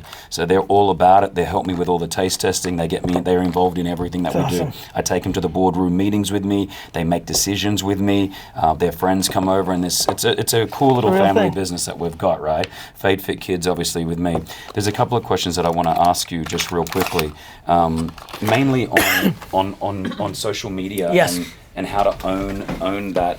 How to be better at it? Yeah, right now we're sort of just all over the place. And well, I'll start off with this. We're a small organization. Yes. My fiance Brianna is the brand manager. Yes. I pay an agency. They take 6% of my sales. But they run the company for me. I understand. All right, because I'm doing what I've got to do. Of course. She's my eyes and ears. She's always there, and she feeds me the info. I go when I've got to.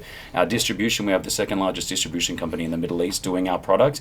They take their percentage as well. So everyone's taking their cut, and I'm left with the profits. Right now, I don't care about the money that I'm trying to build a brand. I'm building the brand, right? And with my name and my expertise in this of course. region, it's great. It's building very quickly, and it's already now somewhat of a household name in this region. Yes. My thing is, do I spend now and go get my full-time accountant and go get my full-time digital person to get my videographer? Do I build that now? How much revenue is this brand doing? Close to about 300,000-400,000 at this stage. You know, look, I mean, a couple things. I don't think you have to go full throttle now. You don't have to. You can. That's a very simple question. It's how much money do you want to invest in it? There's no right, wrong answer to this. It's can you afford it? I can afford it. And do you want to do it? It's as simple as that. Okay. Like, you know, it's you know, people are always thinking these things are binary. There's no right time. Do you feel like it's time? Like, you know, that's the question. Because I feel like we're doing everything. Literally, B and I are doing so much. We're filming stuff. We're getting it out there. I'm going to this shop, doing that's this. That's what you're supposed to do. Yes. But do I have like a, you know, I always look at D, for example, and just see the this is where I want to be. There was no D for the first 8 years that I was doing it. But why did you choose? Because I finally got to a place where I could afford it. Okay. And really afford it. And if I make the first employee... But a couple things are running through my mind. I apologize. Okay. I can't say this loud enough. I want this brand to put out 10 pieces of content on TikTok a day. Okay. A day. Okay. Here's why. Here's why. TikTok is in a very wild place right now. People don't get it because that's why I keep showing those old videos. Like, these things don't come along that often. We could be in, you know, when's the last time we had something like TikTok? Snapchat. Yeah. That was, you know, that's like 4 or 5 years ago. Yeah. You know, like like these platforms that give, like, and for a brand like this is crazy. Like, you have to take advantage. To me, almost everything else is secondary. Instead of the accountant, I'd rather hire a kid in the market that can help you make 10 a day. And we have that. But we got to use them. Okay, that Got makes it? sense. Here's why. It's like buying real estate. Right now, the beachfront is open to what's destined to be an island that people are going to visit. It's a good buy. Buy up some property. That's where your energy needs to go. Because you're in brand building. Yeah. And brand building requires awareness. People need to know about it. Here, you have a big fucking microphone. Yeah. In the rest of the world, you don't. Yeah. But 18 TikTok stars becoming infatuated with, you know, I don't know if the girls want to do TikToks, if you and their mom are willing to let them do it, but they should do a ton of them. Yeah. You know, like, you can't imagine what can happen when you catch a platform right. Okay. That's great advice. I can tell you what happened. It's called Fashion Nova. I can tell you what happened. It's called Gymshark. I can tell you what happened. It's called, you know. Yeah. No. Okay. All right. That to me is the real answer. Yeah, because the major And sending samples to influencers who are willing to post it in feed. Okay. So like for me, I mean for you, or again, if you hire these people to help you scale, like literally you guys are laying there at 10 o'clock at night and instead of like watching TV, just like DMing 1,000 influencers and being like, this is our brand. So giving out stock is important, like as in for the right people, right? We were just having that discussion. That I'm a big fan of. Okay. Yes. Can I ask you one last thing? Of course you can. Giving out stock, if I don't want to give away the whole thing, we're making sample packages. Is that okay? Or does it differentiate between you want them to have the physical package? I want them to have the physical package because you're building brand. And what you're doing with sampling is trying to save a couple pennies and the pennies aren't worth it. Sure. The dollars are in the branding. Okay. That's all. I don't want to take any more time. Thank you, man. Appreciate it. And by the way, let's not do this every 6 months or a year that I come here. If you really have a burning question, reach out to Maha. I'll get on the phone. It'll get done. Okay. I'll get on the phone. Your production quality is high. And so you're valuing the production quality over you're doing a really good job. Yeah. The quality's high. Okay. The quality's high. Okay. I think that's your detriment. Okay. Okay. Okay. You need some real life fucking photos. Yeah. Like you need it like if you're like next week you're like Gary told me Gary told me 3 a day, fuck. Oh, and it's like laying there on the table, you're like Even if and then hashtag in the wild, done. Even something that simple. Yeah. Because you never know what the audience is gonna love. Okay. Okay. Super cool, man. This is too much. This is too good. This is too good. This is too magazine. But you know what my thing is? Yeah, please, I'm listening. So many. Yeah. It looks, and by the way, I think it looks shit. Yeah. So now what? Who's right? Me? You? Who? It's all just subjective. Okay. Thanks, man. What's not subjective is the amount you post. What is subjective is, does this look good? Yeah. Can I, one last one, I Yes. promise. I signed a deal with Amazon, right, here in the country. Yep. So I'm their ambassador, and within my deal, I got some barter. What's the best way to utilize that on Amazon? Do I want... You want to use Amazon ads to drive the business, yeah. Okay. Write that down, B, just so we know. Okay. Yeah, the UAE is such a small market. We're going to Saudi next, so we just started to break into Saudi. Saudi's where the money's at because the population's so big. This is a very small population in the essence of what we're doing. It's a volume sale, so we got to sell a lot to start to make the cash. But we're really happy where we are, and obviously it's a great product. Really, it's just the average family size in Saudi is 7. Really. Do you know that's why Bulk Wiz is going there? It's like a Costco. 7. Because they have to buy. Like, they're gonna buy in bulk. Yeah, Bulk Wiz. Gosh, man, interesting. Okay. Is that 7 as in 5 kids or 7 as in 2 adults and 5 kids? 5 children, yeah. And I was working for Angami, which is a Spotify in the Middle East, and I reached a place where I'm saturated. Then I moved to TikTok to follow my North Star. So couldn't be. That's awesome. Thank you. That's cool. I just want to be like you when I grow up, Mama. You do? Really? I want to be like me when I grow up.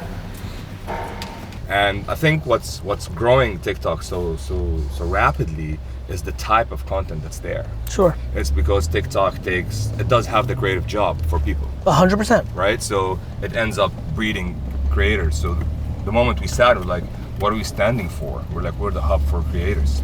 And all of a sudden, everybody who's been trying to create content but unable to scale outside started knocking on our doors. It's like, I do sports, I do fitness, I do comedy, I do food, I do fashion. And all of a sudden, you've got this diversified pool that says, well, we're no longer musically, we're no longer lip syncing and dancing in front of the screen. That's right. And that's what happens with every platform. Exactly. You know, Facebook is college stuff. Instagram was photography. Yes. Everything evolves. Yeah. If it wins. And the gameplay here is, how do we make sure that we keep winning?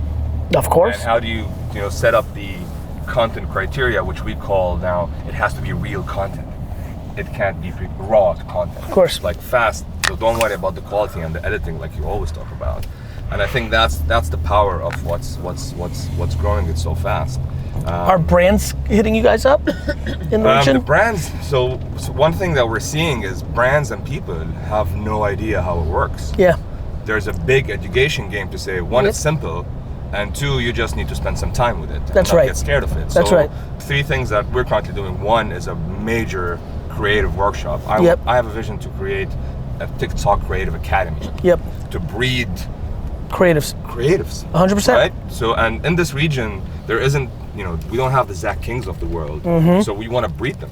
Work with universities, work with schools, work with creators, work with musicians who end up posting pictures on Instagram rather than bringing their voice to life and building their fan base. So, you know what the number one thing I want TikTok to do? Hit me. Pictures. Really? Really. I didn't see that. I didn't think you. I didn't think you did. That's why I set it up nicely. I think it would be a huge move. Would it? Yeah. Why?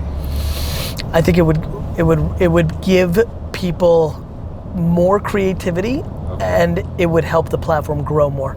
Okay. I know it's not a natural. I need to sink this in. I know. I can't wait to get your DM in a couple weeks. It's I really think it's I think it's a super interesting play. Yeah. I really do. I've been thinking about it a lot. The only thing is, please, in what form? So I understand. So for me, I tell the team all the time, please stop calling our people influencers. People on TikTok don't influence, they entertain. We have creators. Social media has influencers. In the context of mindset of how we approach things. I've seen this rodeo a lot. The conversation I'm having with you, I had with Twitter in 2007, and Facebook, right? I've been through this. I think, and a lot of what I'm seeing from this conversation and just some of the others with TikTok reminds me a lot of Snapchat. Yeah. And I think the reason I'm giving the advice of pictures has a lot to do with how Snapchat's evolved. Wow. I think a lot of times we get into conversations that have nothing to do with the end consumer. Yes. You see what I mean? We also get sunk with the experience, how we can be different. Yeah. You see where I'm going? Yeah. In the same way that you try to explain to people, it's simple, just make. I'm saying a photo is simple, people can make, and it might go against the philosophy of what we stand for, but what we stand for is something we're deciding in ivory towers in China and Dubai. It has nothing to do with Mohammed right now sitting in that building debating what he should do with it. Or would he adopt it? Or he's a guy that likes to do 8 photos and 1 video a month. Exactly. And I don't need TikTok because I can't do photos. Yeah. I think creating restrictions for people is a bad idea. Yeah. I think restrictions are powerful. But I think they force creativity. 100%. Yes, exactly. 100%. However, I think that's going to be if they do it, I think that's going to be the big move. I'm gonna sink this in and get you that DM. And the one thing I'm gonna start doing, and I'm taking this with me, is the how and the purpose and the role of photography. Yeah, I understand. Right? Today we tell people that when you're on TikTok and you want to create content, there's so many tools. It's a content creating machine. And here's the good news. It's not just filters. Here's the good news. Adding a photo element doesn't eliminate that. Yeah, there's a photo collage feature now, but I think that's about it. I think it's an interesting concept because I think I'm very big on offense, and I think that I think what consumers want from their social networks is flexibility. It may start as something, but Instagram's already, trying to find its competitive feature to what you guys have created. But here's one thing that's interesting to me. So one thing that puts us in a very strong position versus other social platforms, which gives us a why people should come to TikTok and register just another social account, is the ability of different content beyond fashion, like sports, like music, like food, like education, learning. It can live in video format more than it can live in any other format, and I think that's why. But there's video format on YouTube and Instagram and Facebook. Long form. People and short form too. Is that an opportunity, you think? But there's a 1-minute video you can do on Instagram about sport. I don't think that's the reason. I think the reason is, I think you nailed it the first time. It helped people create. Yes. Period. That's what Snapchat did, that's what Instagram did. I'm a buyer of that. That's the insight. And then it won the youth culture, huge. And now the question becomes, can it do things that aren't viewed as features, and that's where the upside is. But I mean, as you know, I've been very bullish about it.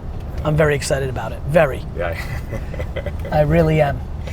And I think it's healthy to have, you know, competitive products to Facebook and Instagram. Yes, of course. That's healthy. But the only thing is, it becomes really tricky is if you're creating the same experience, who's gonna want to build a fan base in two places? And here's the good news, everybody. Really? Mm-hmm. But that's a different point. To your point, they all blend similar. Yeah. You're not, it's already, we're past the part of you doing the same things. Yeah. Everyone comes from a different angle. Exactly. It's all still the same game. Yeah. You know, pictures, videos, written words, not super complicated. I think what's interesting is if you become too one-dimensional, you'll become vulnerable. Yeah. That's why. Yeah. You understand? Easy to imitate. And not even, it's just too one-dimensional. Yeah. Does it become a game of diversity of content and diversity of experience, or you have so much scale already that you've already kind of won. This is what's so funny about when people are like, Gary, you're wrong about TikTok. I'm like, this is not a debate, it's over already. It already happened. Why are we debating something that happened? It's, you know, we're talking about 1.5 billion, like, you know, it happened. Now the question is how long? Because Vine happened, because Snapchat happened, because MySpace happened, because Facebook happened, because Twitter happened. They all have very different life cycles. One of the biggest things we're struggling with is we want to create a pool of content that's qualitative and cool, and when I say qualitative, I'm not saying high production quality, I'm just saying content that matters and with purpose versus just fun and silly stuff. I have good news. Real good news. It's just gonna happen. It will. Naturally, will it? 100%. Yeah. Because we're like, how do we level up content in Egypt, and how do we get more localized in Saudi? It'll happen. Just get people on. Yeah. People will take care of the rest. Yeah. Creators, that is, or resources to guide people. Humans will do it. Yeah. Humans will do it. And I keep telling my teams, we have to be on the street with the Are creators. you, that's right. Yeah. Are you able to put people into the For You, but like, do you guys have any levers to Yes, of course. So now, so because it's young, we have influence. So that's the game, brother. Yeah. Like if Maha DM me and she's like, hey, they need more of this kind of content and you'll get For You in the Middle East, I'm like, done. Yeah, exactly. Done. That's the game. 100%. That's the game. That's accelerated growth. That's what we're putting on the table. Like put quality content, and we'll, as in quality defined by, again, I keep repeating because I know how you stand for. And you're right. Yes. And I'm glad you are hedging. And we're accelerate the growth. Whatever. Most interesting thing in the world. Yeah. I will produce whatever content any platform wants from me for accelerated growth. Yeah. Where we going, Maha? We're here. We're going to Circle Avenue. So this is like a warehouse district where they have like funky coffee shops and art and warehouses. And we're going to meet Enes Bukash, the Emirati, and he has a show called, go in here. ATB. Called AB Talks. AB Talk. It's a YouTube show and a podcast. Take a right. We just arrived. Circle is a culture hub here in Dubai. When I launched podcasts in Algami, one of the things we were trying to do is how to sort of bring the culture here and celebrate all the storytellers that were there. How did podcast do on the platform? So I left before we actually officially launched. So I structured it and put it together. I think there was rapid growth because it's growing naturally, and my role was to get more people on board to create a variety of content, to get more entertainment content, and start working. I ended up creating 2 podcasts myself, one about hip hop and one about fitness. And is it the biggest? It's the Spotify for the region? Yeah. So Anghami's got 50 million active users every single year. It's literally the biggest by far. It's been up for 7 years across the region. And how's it spelled? ANGHAMI. ANGHAMI. Anghami in Arabic means my tunes. My tunes. Not your most creative and differentiated, but in Arabic it works. Fine. But what Anghami did well that made them win is they socialized the experience. And they start including stuff like stories and podcasts and interviews and all that stuff beyond just going there to hit play and find the songs. And we worked a lot with the rising community. So I put a lot of effort with the team on content here in Dubai and other markets. And how do we start breeding the tier C, tier D artists that are going to become tier B, tier A next year, and mentor them and try to give them scale and growth and I love that. all that stuff. And then same thing happened with podcasts. It's been a crazy journey. And where were you in before this then? region. So before TikTok, I was in Anghami, and then before Anghami, I was in a media company called OND. So I used to consult for global brands, McDonald's, Visa, you name it. Understood. Yeah. And where were you born? I was born in Lebanon. Lebanon. Yeah, but I've been here for 20 years, give and take. Yeah. Man, this Okay. is fantastic. Fantastic. So awesome. Not only did I meet you, I had an amazing chat. Thank you. Hi, how are you? Good, how are you? Good. Yes, you don't do photo. this much often? I'm happy. Video G. He sent pictures on TikTok. I just want to. All right, bro. Take care. Stay well. Thank you very much. Thank you. What's up, brother? How are you? Hi. Hey. Nice to meet you, Gary. Nice to meet you. How are you? This is his little brother. It's awesome. Nice to meet you. You should see their videos of them singing. Long time, a year. It's been a year. Mickey's the Mickey, project manager. Queen. Hi. How are you? Nice Good, to how are meet you? you. The place is still Marvin. How are you, Marvin? Mom's side of the business. So she does more women empowerment, That's coaching, awesome. and all of that. Still not done. It's Very awesome. different. Really cool. Forest, modern. I love that. Little VaynerMedia office, I think. Yeah, it's cool. Is it? Yeah, thank you, Ronnie. Thank you. It's the family. It's nice. Everyone's, oh, mine? Great. Thank you.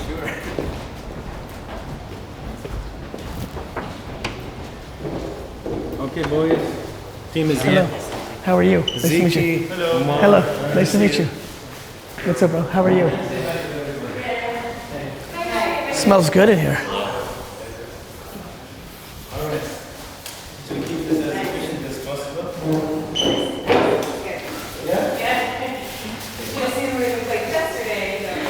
All right. So Awesome. in a nutshell, Yep. the interview will never be posted until you guys watch it. Okay. If you're happy, we. It's approved. posted it. And I just. I'm being dead serious. Okay. Good. Yeah, I don't need to I see just it. want you to be completely yourself. That's all I know how to do On it. time. Let's do I it. tried to be efficient. Let's do it. Picture, Okay. yeah. You and Anas. You got it. We're good, boys? We're good. All right. 3, 2, 1, and GaryVee. Yes, sir. Gennady Vaynerchuk. Very good. Vaynerchuk. You got it. Who the fuck are you? Wait, before. I read a very cool stat that said that people who swear are usually much more honest people. I swear, yes. you swear way more than me, but I want you to be as honest as you Happy want. to do So it. Feel free. So I'll start with who are you? I'm a very grateful human, and that gratitude drives a lot of functions of my life. The way I build businesses, the reason that I'm even doing this interview, aka people know who I am.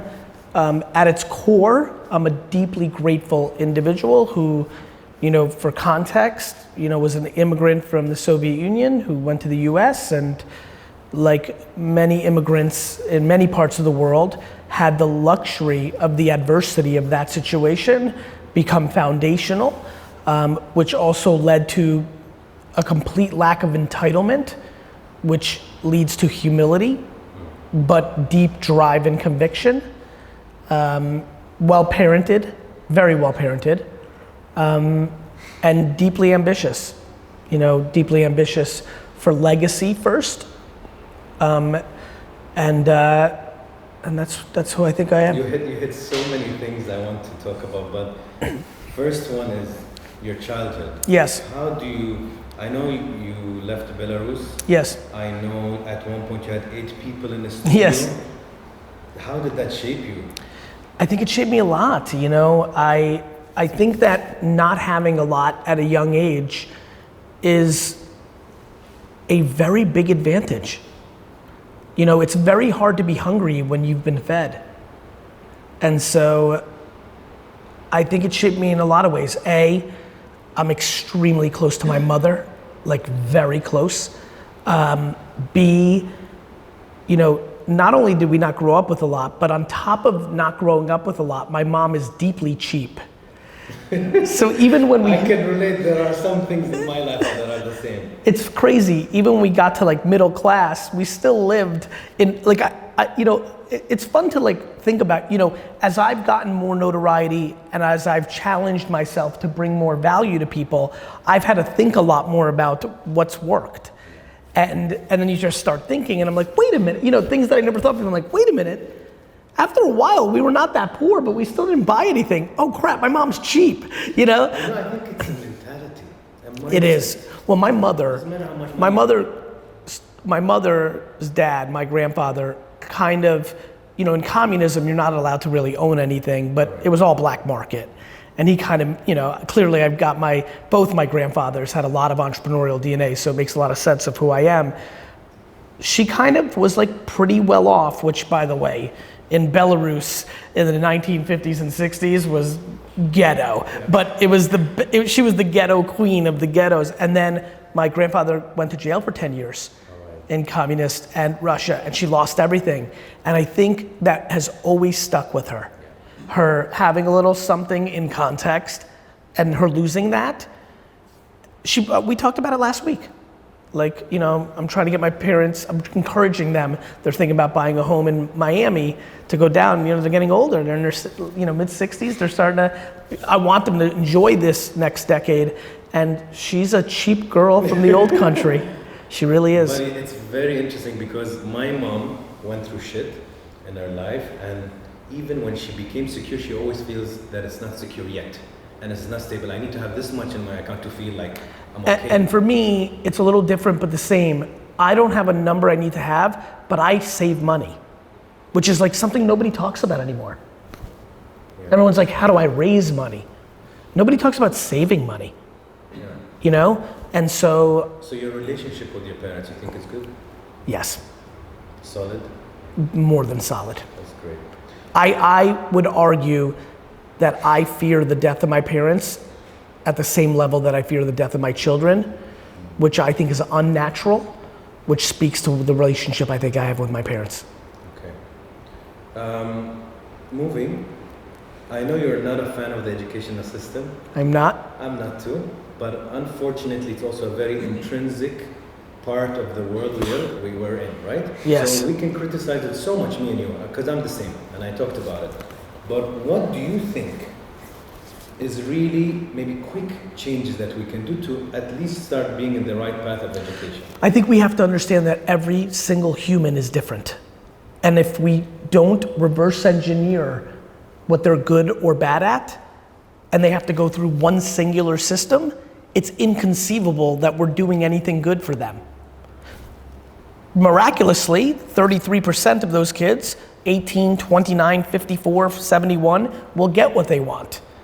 I just think that it's unfortunate to force somebody from 6 to 18 or 22 to go through a system that brings them no value and prepares them for nothing that happens in real life. How are we still in 2020 in a world where we do not educate children on how to manage money? Yeah. It's not even there. Not a kid is being taught about how to manage money. Every kid is being talked about outer space. Who gives a shit about outer space? I don't care about Saturn. Yeah. People don't know how to pay their taxes. It's a complete, it doesn't work for everybody, and everyone has to do it. That's bad. B, looking at the room here, and definitely the people behind the camera, anybody who now lives life post-school realizes there's an enormous amount about life that we were not prepared for in any shape or form. Why? One size fits all. One size fits all can't work for anything. Two, even what's taught in there is missing core things. Why don't we teach self-esteem? Why don't we teach money management? Why don't we teach mental health? Let's talk about that. Why don't we teach anything that's valuable? Everything that's taught is stuff that people memorize. Correct. Why should I memorize something? Where's my phone? I got the answer on my phone. It's great. The whole system is fundamentally broken. I think what I find bizarre is that when we are born, literally, what they talk about is how unique your fingerprint is, how unique as a person and how special you are, right? But then all the big systems are one size fits all. Education, all of you have to have a bachelor's degree. Yeah, but I don't want to study. You have to pass biology. I don't like biology. No, you have to. But you said I'm special. You said I'm unique. I don't want to. No, you have to. So suddenly, if you don't even have a CV, who looks at you today? Very few corporations. Who wants to work for a corporation? But you see what I mean? But by the way, the best corporations in the world are not looking at CVs anymore. College, Yes. Google, Facebook, these are not college required companies. VaynerMedia proudly does not. Yeah, well listen, a lot of things take so long. Like it took us so long to demonize beating your wife. It took us, in America in 1975, half the states it was legal to rape your own wife. It takes us so long for everything. We had concentration camps that murdered millions of Jews 70 years ago. We do a lot of things that are stupid. People are very funny. They're the best, but we have tons of stupid things. And the modern education system in an internet world makes no sense. One of the lectures I heard, and you said that 99% of the entrepreneurs that were attending would fail. I'm like, shit, that's refreshing, because I hear all the fluff on the other side. All of these life coaches selling so many words, giving that 24-hour boost of morale, which then crashes. And I'm like, okay, at least this guy is real. The question I have, which is also related to what you just said, in a time where we have the internet, me and you, when I'm 38 now, I don't know how old 44? We didn't have the internet in the beginning. Today, they have every tool, every search to not fail. Why do you think so many entrepreneurs still fail? Because it's hard. It's hard. Entrepreneurship got cool. Look at you and I. Look at you and I right now, dressed and acting at 38 and 44. When we were 6 and 7 years old, people at 38 did not wear the Travis Scott's Nike, like it's a different culture. But it's hard. It's hard. Number two, entrepreneurship got cool. And that's the biggest issue right now. It's trending. People you know, it's crazy. Like I'm the coolest I've ever been at 44 because entrepreneurship got cool. And now everybody wants to be one. Just like a rapper, just like an athlete. It's that cool. Correct. That's dangerous. It is. Because first of all, every guy wants to do it because it helps them get girls. 90% of them should not be entrepreneurship. Entrepreneurship is super lonely. It's anxiety filled. I was telling D-Rock yesterday, I hate being on this part of the world because when we go to sleep, there's still action going on in New York, and New York is where most of my headaches are. And I can't attend to them. And I can't attend to it, so I go to sleep not as comfortably. Yeah, it's lonely, right? I relate. I mean, I wake up at 3 a.m., write a note so I just don't forget, and then it's quite messed up. It's not, and right now, people raise capital so they can pretend they're winning. When you raise capital, you can disguise success. Correct.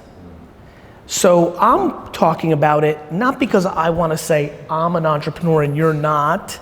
I'm saying it because I know what happens next. What happens next is the money stops flowing because there's a global economic slowdown. Correct. And I do believe that 90%, 95% of the people that we know that have startups will fail because they didn't build a business, they were building a deck to raise more capital. Yeah, they're in it for a completely different reason. They're not in for the game. Yeah. They're in it for how it makes them look and the potential of money.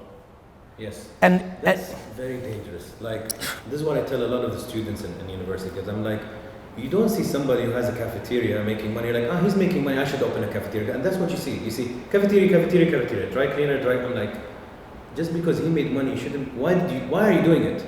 So you have to have passion, but you have to have the skill for it. Do something you're passionate about, but you're actually good at. Or if you have the passion and your skill is okay, settle into knowing that you're only gonna make 130,000. Accept that. Aim for happiness, be self-aware. I'm not the best fashion designer, but I love it so much that I know I'm not gonna make 5 million a year, but I love it so much, right? Nobody's talking about that. That's awareness, man. Yeah, you know, I mean, like, look, this is real for me. I want to make the $130,000 take-home fashion designer happy. The problem is right now every fashion designer wants to become off-white. Correct. They're like, if it's not a, there are kids running around thinking that if they don't build $1 billion company, it's not a big company. We've completely lost sense of reality. It's completely broken. One thing to complement what we're saying is I've done a bit of research, thanks to Nikki, that you at one point were posting, I think, a video every day on YouTube for years, correct? Yes. Okay.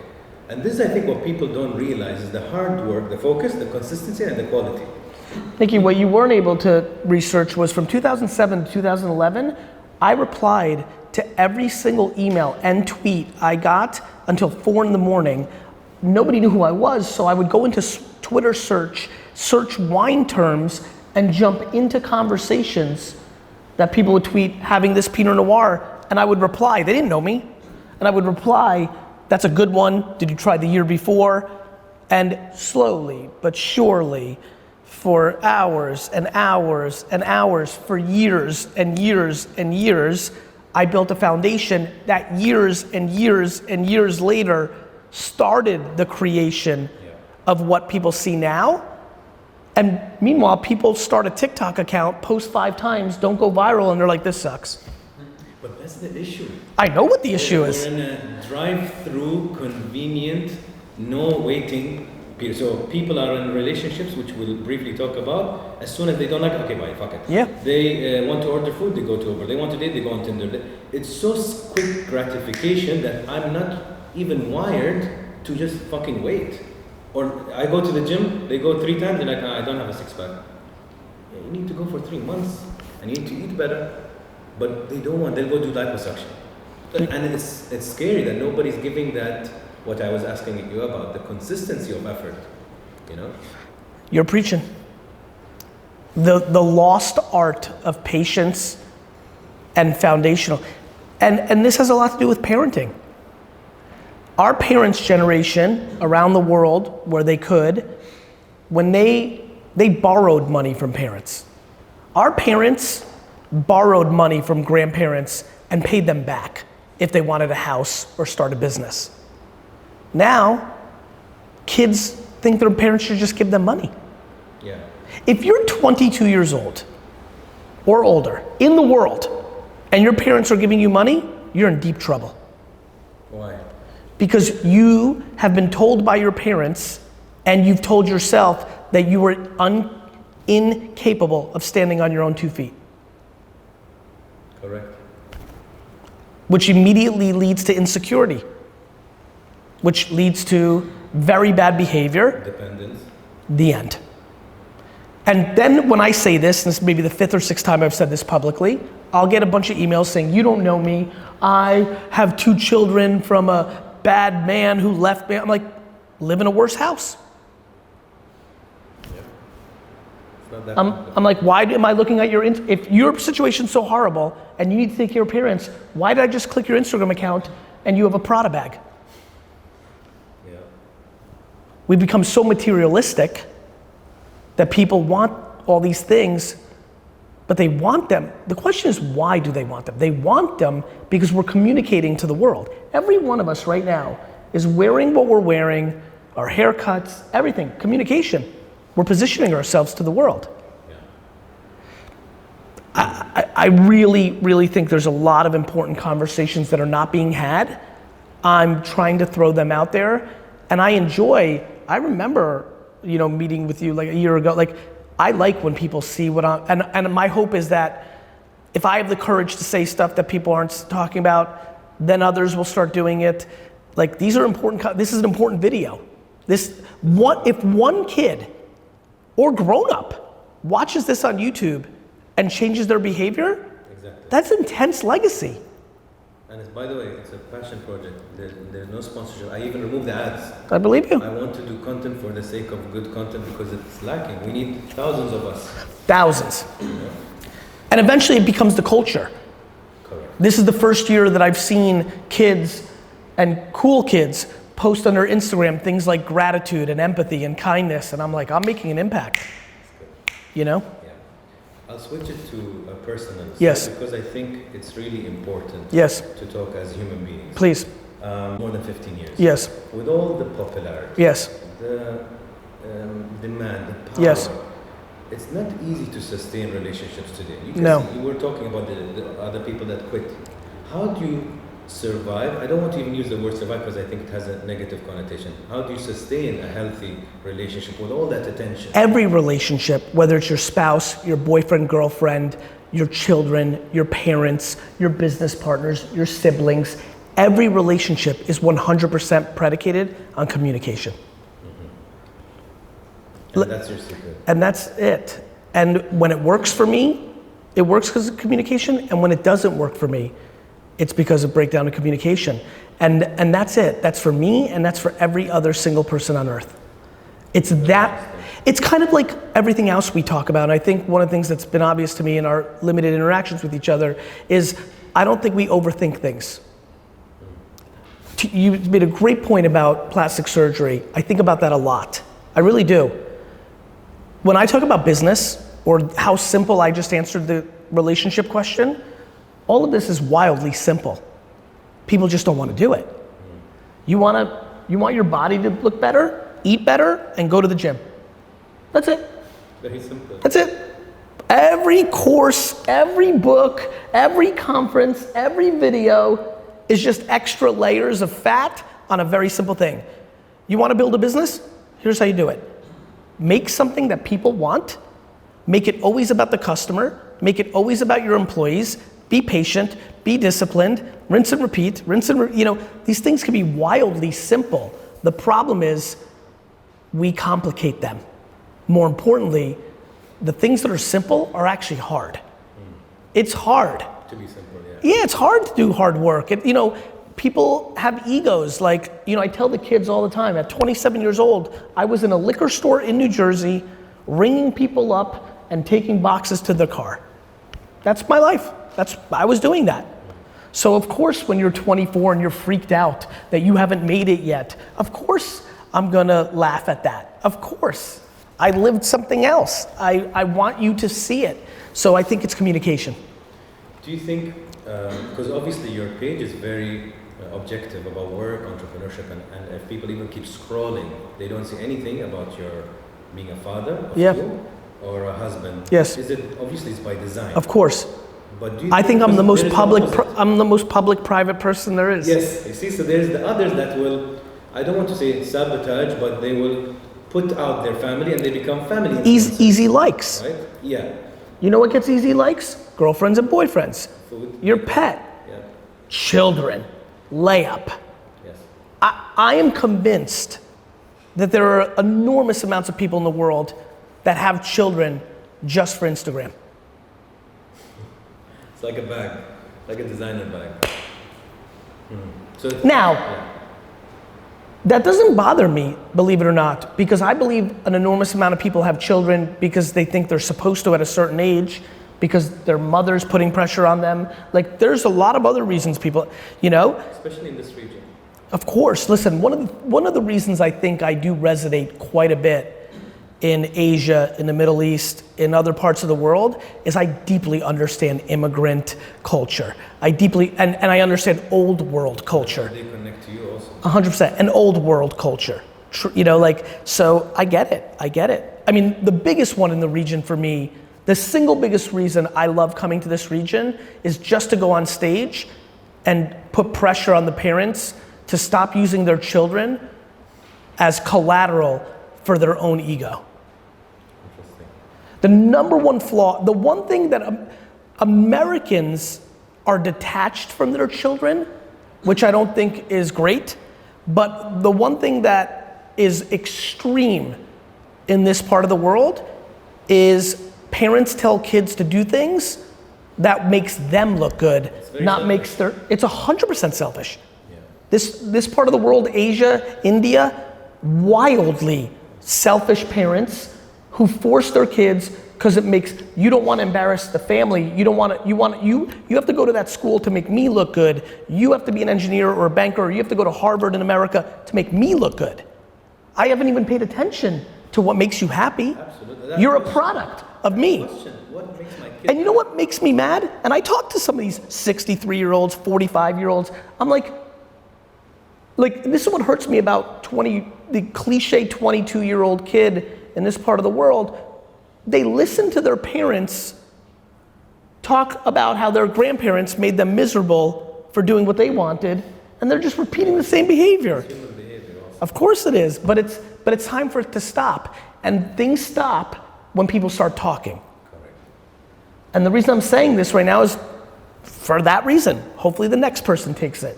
And it didn't start with me. These things were things I heard or observed. Who the hell, sometimes you don't know where you got it from, but it's happening. And actually a lot of what works for me, and this might help others, I think so much of who I've become has to do with my listening, not my talking. I read comments, DMs, emails. That's how I learned. People tell me things. How is it being a father? It's really interesting being a father. I'll explain why. I am so in love with my children, yet I am so passionate to not impose anything on them. You know, Will Smith spoke literally, the law of attraction shit. So last week, recommended video, click on it. Will Smith talks about how Willow, his daughter, was the challenge of his life because he wants to impose things, because we do that, like you said, to feed our ego, to impose things on her. And he's like, I realized that our kids are like seeds. The seed will be what it will be, whatever plant they may be. Us as parents should gotta just water it. give the environment. 100%. My daughter is already showing that she is a remarkable student. She might be the best student in her class in a private school in New York. My daughter's much better at school at this age. My daughter is a much better reader right now than I ever was. That makes me happy. Like when sometimes my friends figure this out, they're like, are you okay? I'm like, with what? They're like, you hate school. I'm like, I hate school for me. I love school for her. She's learning her ass off. I don't have any absolutes. I just want flexibility. I don't have absolutes, even though I speak in absolute terms. Everybody else has absolutes. Yeah, black or white. Right, I'm only gray. I'm just talking about things that are the alternative to the accepted black. Got it? That's what I'm doing. I think I operate in the same, I don't think one size fits all for anything. It can't. You know why? We're logical. Very. It's been dangerously so. Yeah, but by the way, that's how that's how we got to this. It can't one size fits all. Here's the proof. Here's me, and I can show you a million people that are happy, functional, and wildly successful that crushed school and loved it. And that's amazing. But, it's interesting. I grew up in the US when entrepreneurship was nothing and school was and so now to see it the reverse, it's funny. That's why I'm pushing against entrepreneurship for everyone. You want to read that balance. I just want self-awareness. Individual, him, her. Individual, what makes you happy? What are you good at? And then you said something very smart. And I added something, but I think we should go back to it. If you love something and you're good at it, it's going to be a big win. Correct. I think the nuance on that is if you love something and you're not good at it, it might be worth doing because being happy is more important than making money, but you have to be honest with yourself that you're only gonna make $40,000 a year being a painter because nobody's gonna buy your painting. If you learn to live on a $40,000 a year budget, what's funny? I've realized something about me. I'm like, right, I'm cooking an entire meal with the things I talk about. So in individual ingredients, when people look at it, it might be one thing, but if you take all the things I'm saying, it's an entire meal. Okay, and I like how you reacted, I like that. And I like it too, because I think it can bring a lot of happiness. And if you understand how the internet works, there's a lot of people that can be much happier if they settle into, I'm a $63,000 a year t-shirt maker. You see where I'm going? But it takes another ingredient, and I know this is a good one because I'm really getting them right now. You have to live a life on the means of 63,000. You can't be a $63,000 a year t-shirt guy, but mommy and daddy are giving you $100,000 a year so that you can live in a better neighborhood and drive a BMW, because that's gonna lead to resentment between mom and dad and you, and entitlement from you. You have to, if you wanna be a big shot, I love when people, you know, some of my more young liberal friends are like, I just wanna be happy. And I'm like, no, you wanna just do art, but you want your parents to pay for it. We need more real conversations. Absolutely. We have to put making $63,000 a year because you love t-shirts and that's all you can do on Shopify and at the flea market. You have to buy a home that you can afford. You have to go to the Holiday Inn, not the Ritz-Carlton. If we can get to that, it could get big. It could get real big. And the way we do that is by us applauding our friends who make $63,000 and go Holiday Inn, not, ugh. Look, I went to the Ritz-Carlton. You know what's funny? I got a comment. A guy told me, I was in economy with my kids and I took a picture and I posted it on story. And he goes, Anas, I don't get you. I'm like, excuse me? And he goes, one day you're in a private jet, the other day you're in first class, now you're in economy. I'm like, so when I'm in economy, I'm not supposed to post. That's what you're telling me. I'm like, bro, it doesn't matter. I'm with my family, I'm happy. It doesn't change the fact that I have to, I have to run off to first class, take a selfie, but that's the world. Not the world I live in. Neither me, but I guess we're the strangers at some point, which hopefully becomes the common. It's gonna become the common. Yeah. Because this is gonna break. There's so much unhappiness in the world. It's not sustainable. It's not sustainable. Okay, I'll go to different questions. You seem, generally, people can say that you're loud, fast-paced, like you're running out of time. Maybe some people say you're angry. Do you feel these feelings? Do you feel you're running out of time, that you need to do so much? No. I feel like I have so much time. Okay. I'm definitely not angry. Okay. People confuse how one communicates in a certain environment for their truth. When I'm on stage talking to 5,000 people and I'm hyped, and if I'm angry, I'm angry at the systems that have created their unhappiness. I'm actually thrilled that I escaped those vulnerabilities. I'm actually so grateful. It's funny. So yeah, I see all those comments and Adderall. The funniest one is my college friends spent their entire 4 years trying to get me to smoke weed, and I promised my mom in 7th grade that I would never do drugs. So when people leave the comment like Adderall or cocaine because I'm so fast and hyper, my college friends get the biggest kick because they just think it's so funny because they're like, man, if they just knew. I'm fast, but that's just because I have a lot of adrenaline and I talk fast. And my brain works fast. Do you think you have a big ego? No, but I think I have enormous confidence. I think ego is insecurity. Big difference. If a big ego is big insecurity. That's, I think we are all born with egos, and it can be a good tool, but if you let it control you, it's very dangerous. I actually have no connection towards ego. I don't think I'm special. Let's just start there. I understand that I was gifted things, but that's not me. I think my parents are special. I think my parents should have an ego. But I'm the byproduct. Yeah. How the hell? That's like, I love people that are gorgeous. They're funny to me. You didn't do anything. Yeah, you were born this way. And that's how I feel.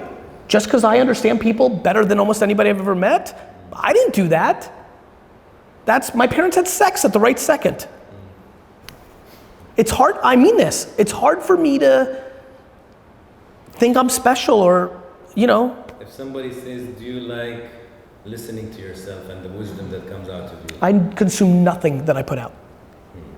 No, I do not like listening to myself at all. I like what I'm saying. What don't you like about Gary? That it took me a very long, the thing I don't like about me is the thing I'm most working on, which is on a one-to-one level, I struggle with candor because I don't like hurting people's feelings. Which blows people away when I answer that, because I haven't shared that a lot. I'm starting to share it because I'm so raw and real on stage, but in real life, for my company and my relationships, I struggled with candor because I hate negativity. Have you been depressed? No. Worst moment in your life? Worst moment in my life.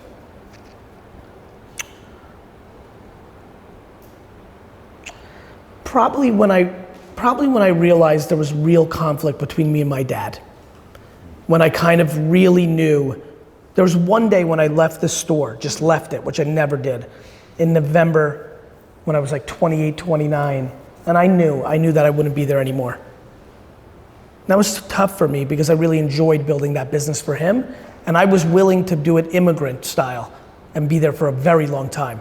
I'm so patient that I thought I can do this and build this for him until I'm 50, and then I'll go build my own thing.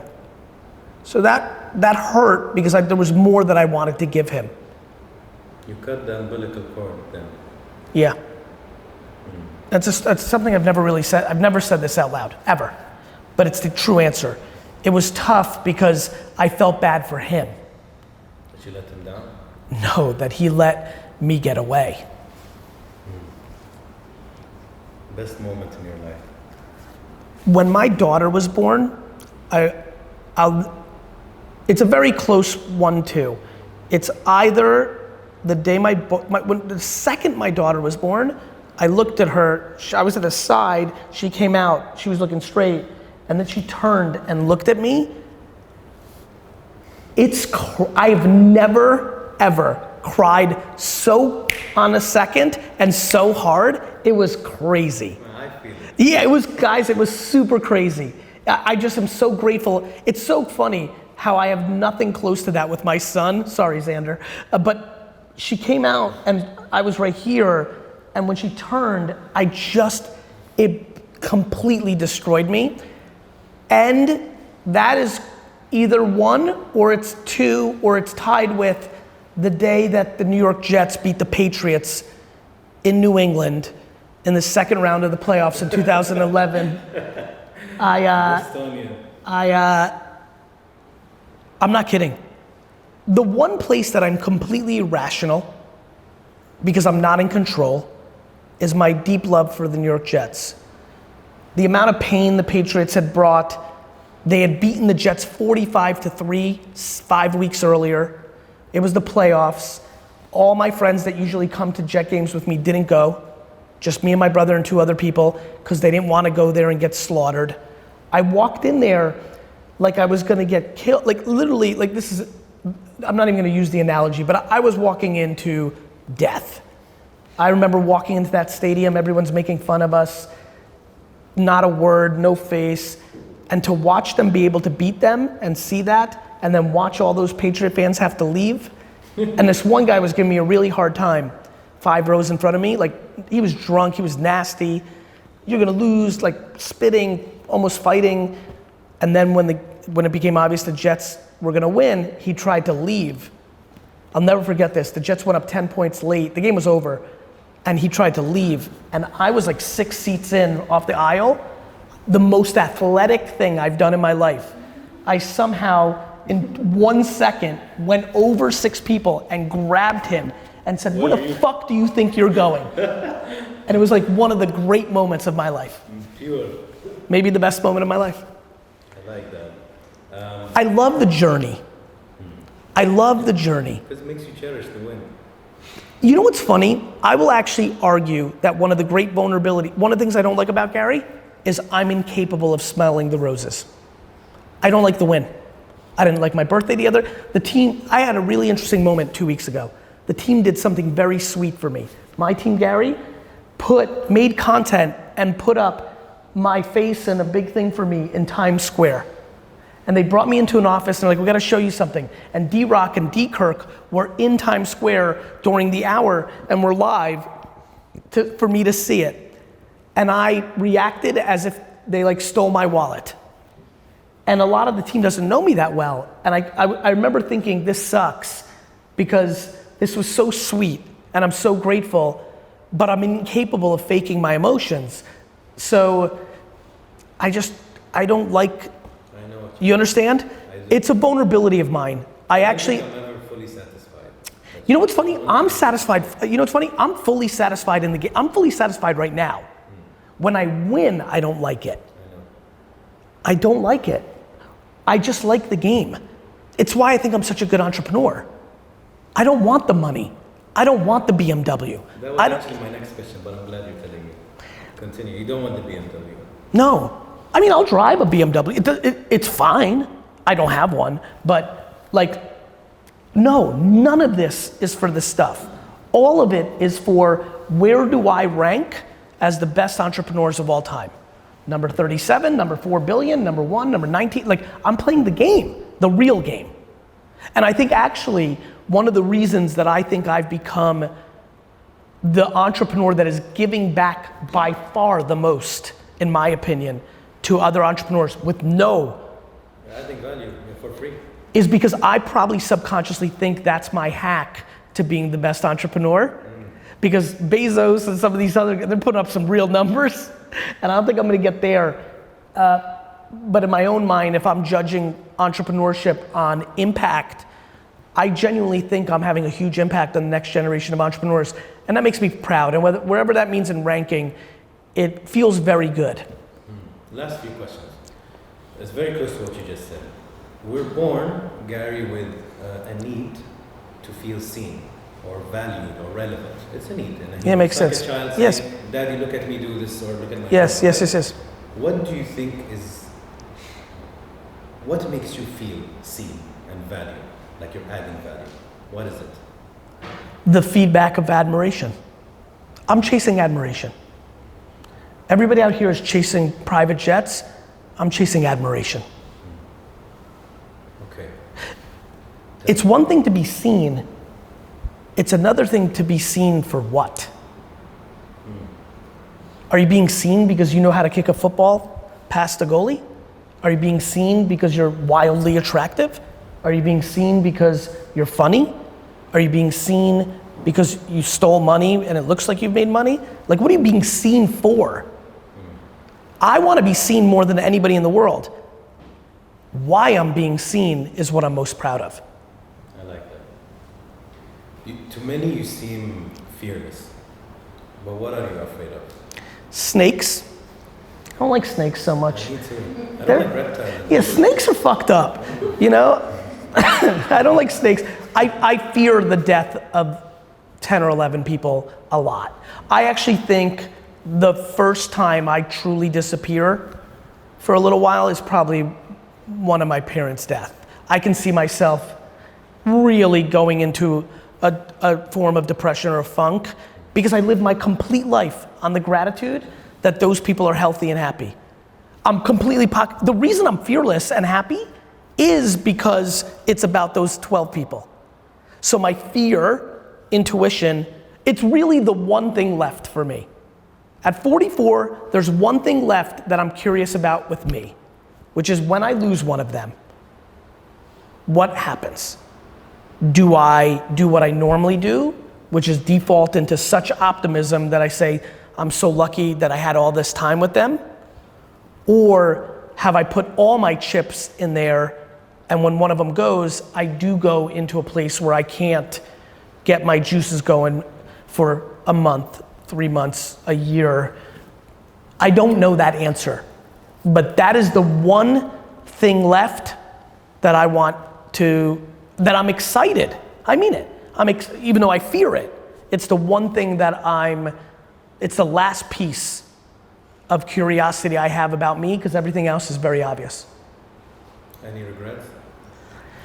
You know what's funny? I'm really good at not regretting things, but I will say this. I do believe that I took it too far when it comes to work ethic between 14 and 30. I worked every minute. nobody will ever know. My mom got emotional about it a couple years ago. She's like, they'll never believe you. Because she almost feels bad. My dad too. I mean, I worked every minute. All of them. All of them. Literally every weekend, every summer vacation of my entire adolescence, I worked. And I don't think that's healthy. That's too much. I could have used some balance. So I do regret that a little bit. I do. My problem is it's hard for me to regret because I think me being so unique has led to so much happiness that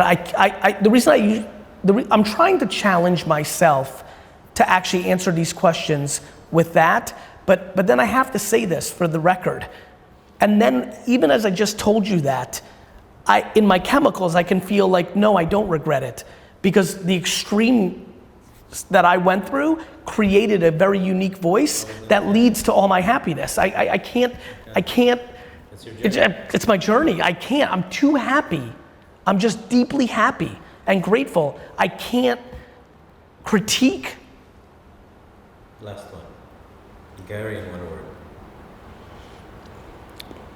That's really good. Gary in one word. Kind. Okay. I like that. Thanks, man. Thank you, Gary. Am I good with time? It was amazing. It was really good. I enjoyed that. Get a photo of all of you. Yeah, please. Hi, Nora. It's great to see you. Wow. How are you? How are you? It's great to see you. How are you? I'm well. I miss you so much. It's so good to see you. How's everything? It's very good to see you. Look, we're in Dubai. I love it. From New It's York so, to here. so good. You well? Yeah. Good. Gary, you were? Yeah. Can I be next Now to I you? understand why you're so dolled up. You knew there'd be a lot of pictures today. I'm literally.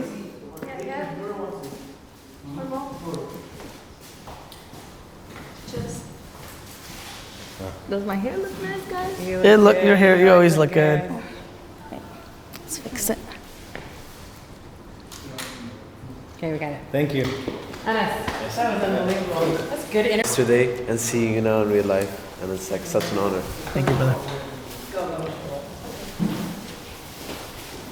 You still taking this picture?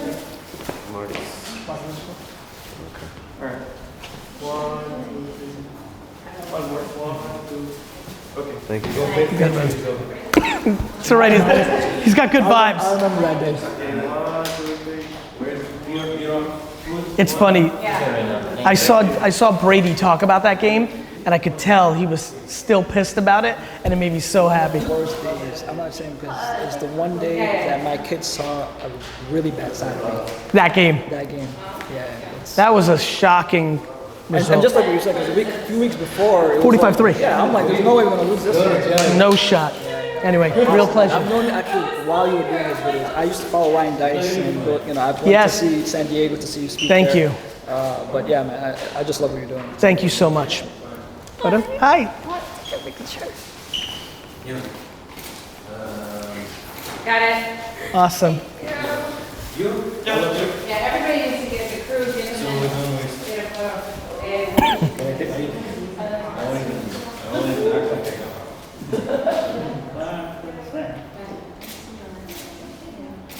Thank you so much. You're welcome. How are you? It's Balenciaga. I love your shoes. Thank you, brother. Thank you. Yes, the next one. How are you? I'm good. Awesome, brother. Take care. Nice to meet you. Hi. How are you? Good. Nice to meet you. Photo? Yeah, of course. I miss you. I miss you How too. was How have you been? everything? And Instagram story also. Let's do this.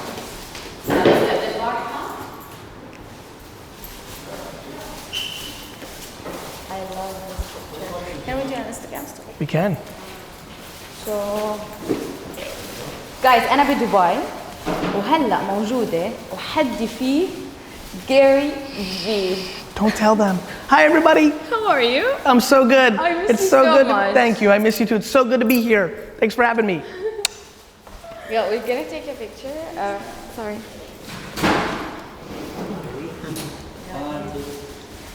One more. I love you, sir.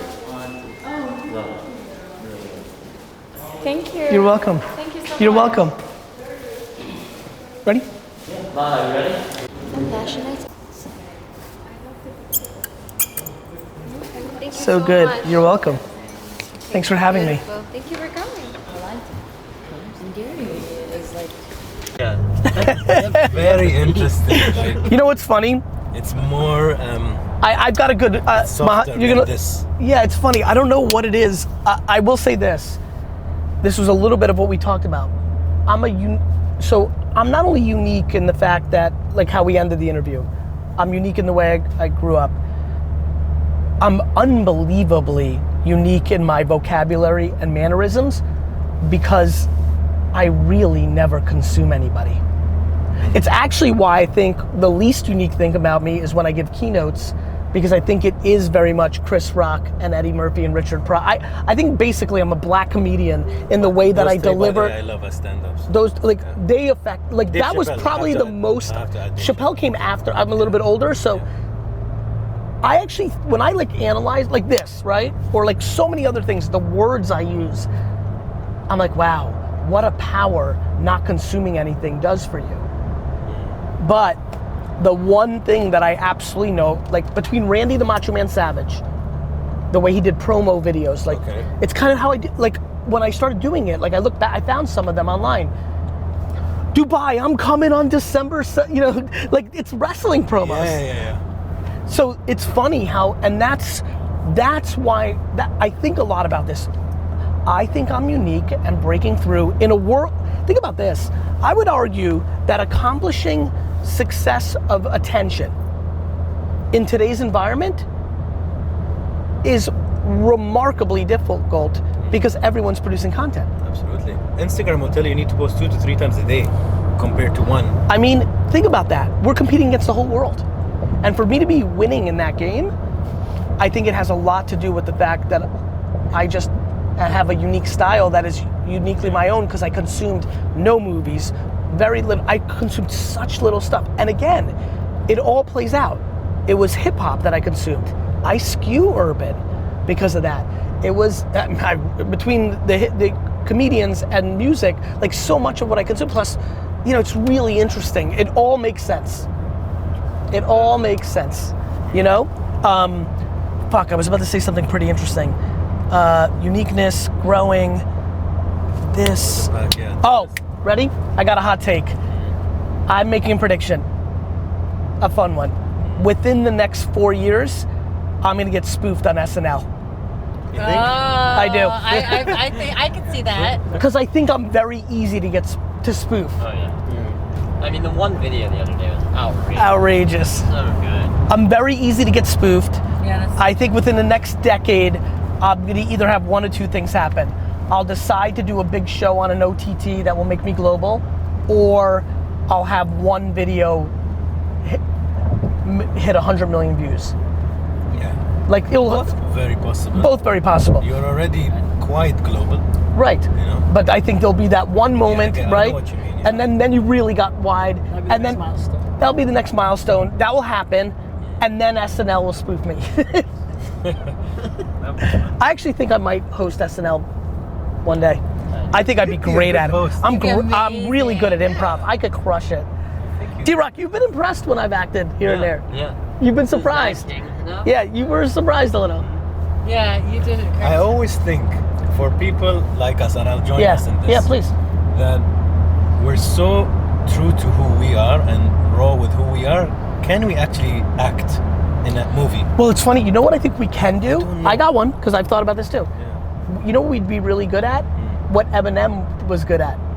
Basically playing yourself. Yeah.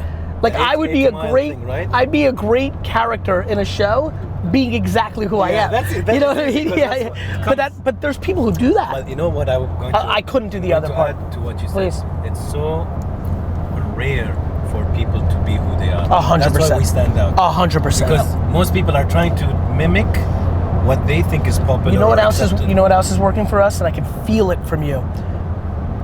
When you start realizing how much being yourself is working, you become more yourself. Yeah, that's a liberation. One thing I told Anas to ask, I don't know if you asked this one, it's like, you say a lot to not give a shit what people say or think. Yes. And then I'm like Anas, but you're born to always think about what your parents, your friends, your teachers, your coaches, your boss at work. So how do you just wake up one day and hear GaryVee say, you ready? Shit, You ready for this? Well, you don't, because it's not one day. It's, you hear it, you hear me say something, and it starts the process. Yeah. And then you practice it, and then you hear it, and then you practice it, and you hear it, and that's, but it was funny. I thought you were gonna ask me, like, how'd you do that? And it was funny where my head just went, and I've probably said this in the past, but it was very clear just now. I think it's empathy. I think the reason I don't struggle with judgment is I'm empathetic that you don't know everything. Did you at any point struggle with it? Of course, I'm sure. Until you build that I'm perception. sure. It's what my mom said. She's like, Anas, when somebody says shit I to got you, one. I got one. Yeah. Out of all of the things, I probably struggled the most with asking girls out. That didn't come as natural to me. I was more scared of them saying no. That's why I've been married for like 20 years. First girl that said yes, I'm like, you said yes, I'm in. That was probably with girls was probably of the categories. Not that it was atrocious because I had something, but not to the level of every other part of my life. So. It was what was it? Yeah, when I got a bad, I used to get some. Of course, when people are real, you get a lot of shit also. So my mother used to tell me, Anas, when somebody's saying shit to you, just for 1 second, imagine which environment they're coming from. Yeah. That they're spouting all You're that so negativity. lucky. Then What a you great. empathize. That's it. Then suddenly like. And my how mom, much anger is there? You got very lucky that you had your mom do that, and that's what I'm trying to do for people. I'll do for whatever. But my mom did not do that. My mom did something different, which was she literally made me feel like I was the best person. Like when I was being kind to people, it was so powerful. But what was interesting was I had another lucky chemical in me, which was when I started losing. I remember in my childhood, I was so much better at sports than all my friends around me. And then I was nice, and I was charismatic, obviously, and I was good at business already. Like I was killing. I remember when I started losing in things like 4th grade, 5th grade, 6th. It took me like a year to be like, I don't know if I still am pretty shocked when I lose in anything. Like shocked. Yeah, because it's not common. Gary, we're arriving Well, here. it was not at all, yes? No, go ahead, finish your No, go ahead. This is the Prime Minister's office. This is Okay. where the government buildings are. So we're meeting Telepan right now. Thank you. We're good. Gary Vaynerchuk, Yes. welcome to Dubai. Thank you. We are absolutely honoured to be with you here today. We know you're a man under demand, so we're gonna just enjoy our moment here with you today. Thank you, guys. Thank you for being here. We're gonna start off first off, get straight in there because we had a lot of questions through from our listeners. What is GaryVee's definition of success? The ability to do what I want, when I want, at all times, and waking up and going to sleep happy. And what is it you want when you say do what I want when I For want? What is me, that? Yeah. for me, that is building businesses, producing content, playing the game. Yeah. I don't want the trophies that come along with entrepreneurship. I just want the game of it. For somebody else, it might be painting all day. And however they can afford that, that would be theirs. So it's freedom. It's freedom. Now, when you become successful and sometimes your company becomes your jail, it becomes your container, but it's freedom.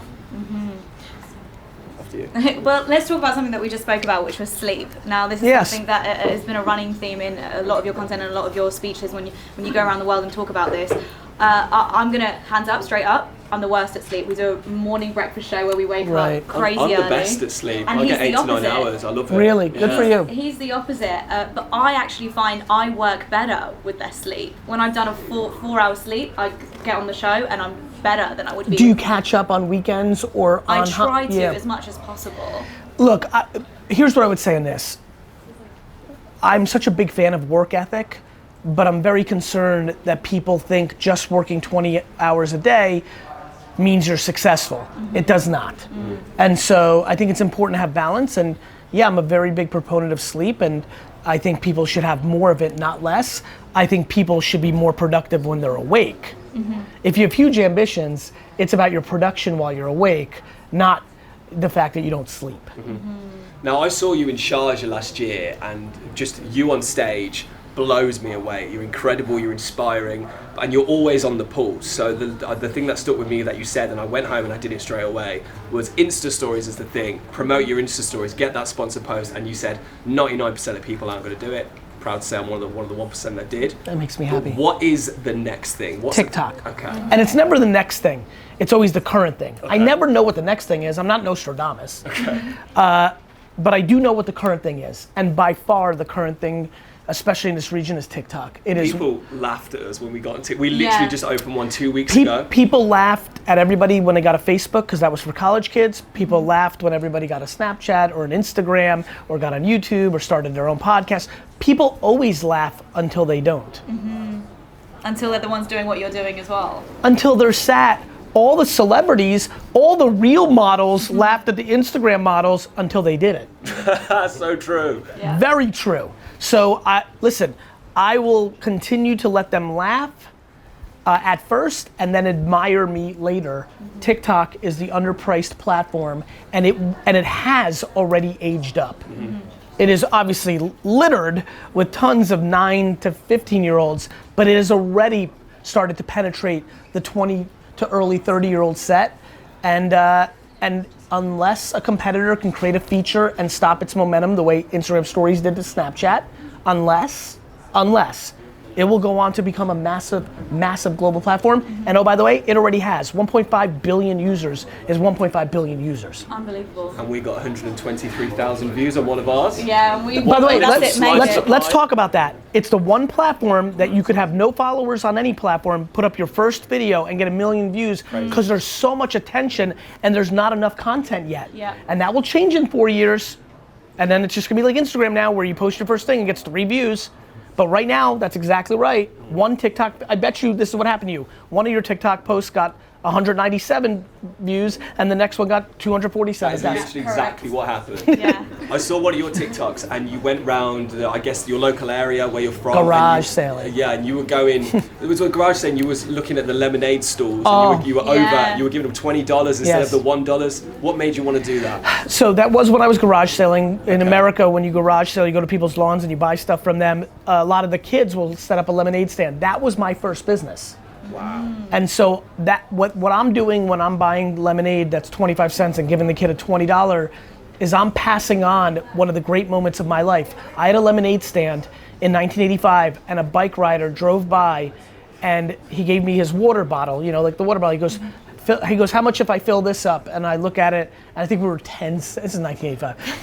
I think we were 10 cents a cup, and I said, $1. And he said, okay, and I fill it. I'm so pumped. I mean, he didn't finish saying okay, and I had it filled, and then he gave me a 10, and he said, keep the change. Wow. I'm sitting here 34 years later telling you that story. Think about the impact that made. So I'm passing on the game. I'm hoping that when I give a 20 to that kid in that TikTok video, that's something that motivates him and continues to have him get going. And I think about those moments. See, what you're talking about right now is based on something called gratitude and kindness, and passing that on and understanding that that is your success and that is where you win, in no matter what industry you're in. But I used to be a professional tennis player, so being in that sporting kind of realm where it's dog eat dog, no one's nice to each other, it's you or me and that's it. But let me say this, I'm dog eats dog when I do business. I bet you there was gals and girls that you played and you tried to destroy each other's faces, but when the match was over, you guys shook hands, and then later you might have even became friends with some of them and went out for drinks. To your point, people are very confused. In business, there doesn't seem to be the separation. Actually, before I don't want to finish this thought. I assume you played very hard and tried to destroy the face of the other girl, but some of those girls became your friends or you liked them. Yeah. Okay, I did, yeah. So guess what? That's how I think about business. I want to let there be, for all the kindness and caring and empathy and gratitude that I'm putting out in the world in words and actions, let there be no confusion. I'm trying to destroy every other business person on earth. So there's no kindness in business? No, there's kindness in business, but it's a very interesting nuance. You can be kind and still compete. Like, of course there's kindness. Like, I'm putting out my best information for free, which means, do you know how many social media agencies' entire strategy is watch me, regurgitate it, and sell it to clients? Those are my competitors. I bet they're studying that pack you just released as well. 100%. 100%.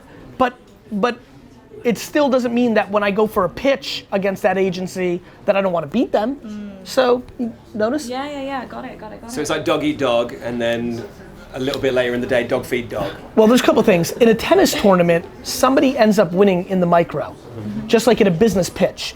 But in the macro, the world is abundant. I root for everybody because they're not taking out of me. I'm gonna get mine. I'm gonna get mine. Regardless. And so when I see other people winning more than me, I would give respect that they're executing. I laugh when people are mad at other people. They're beating you.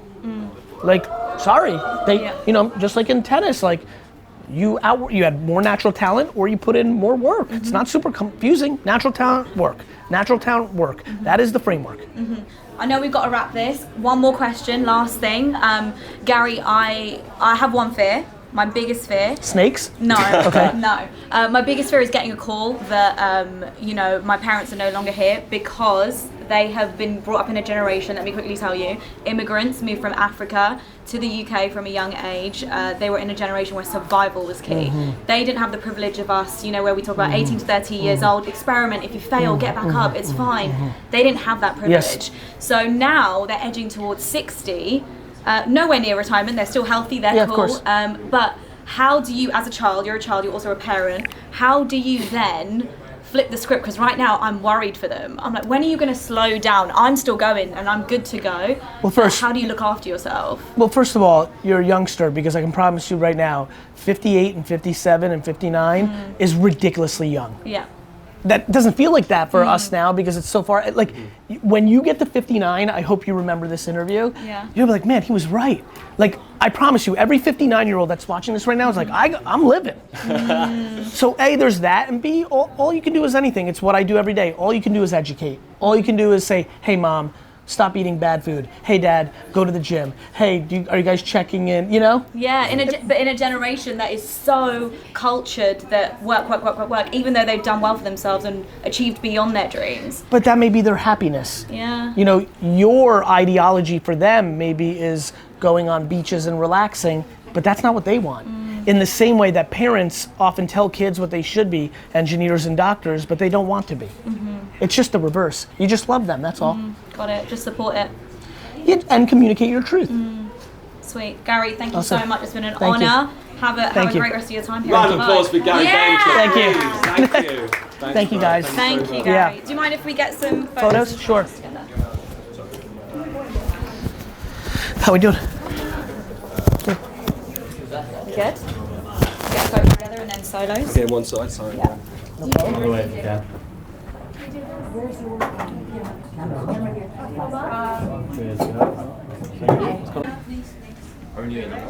Luke, can you grab me a solo shot, please? No, we're doing another one. Yes. Yeah. Right here. Can you get a mic as well, please, at this one? I'm going to quickly just take the story with you. Guess who I'm with? It's him. And me. Mr. GaryVee. Hey, everybody. Thank you. Yeah. Legend, man. Thanks, pleasure Thank to you meet so you. much. Have a great day today.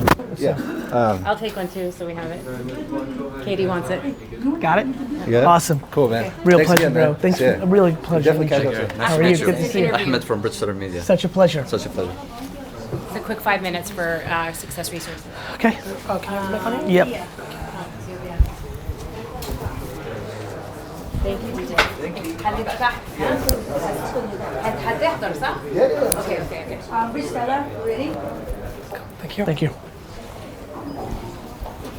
أحمد 5 دقايق بالظبط. أكيد سريع. ها؟ 5 سريع. دقايق.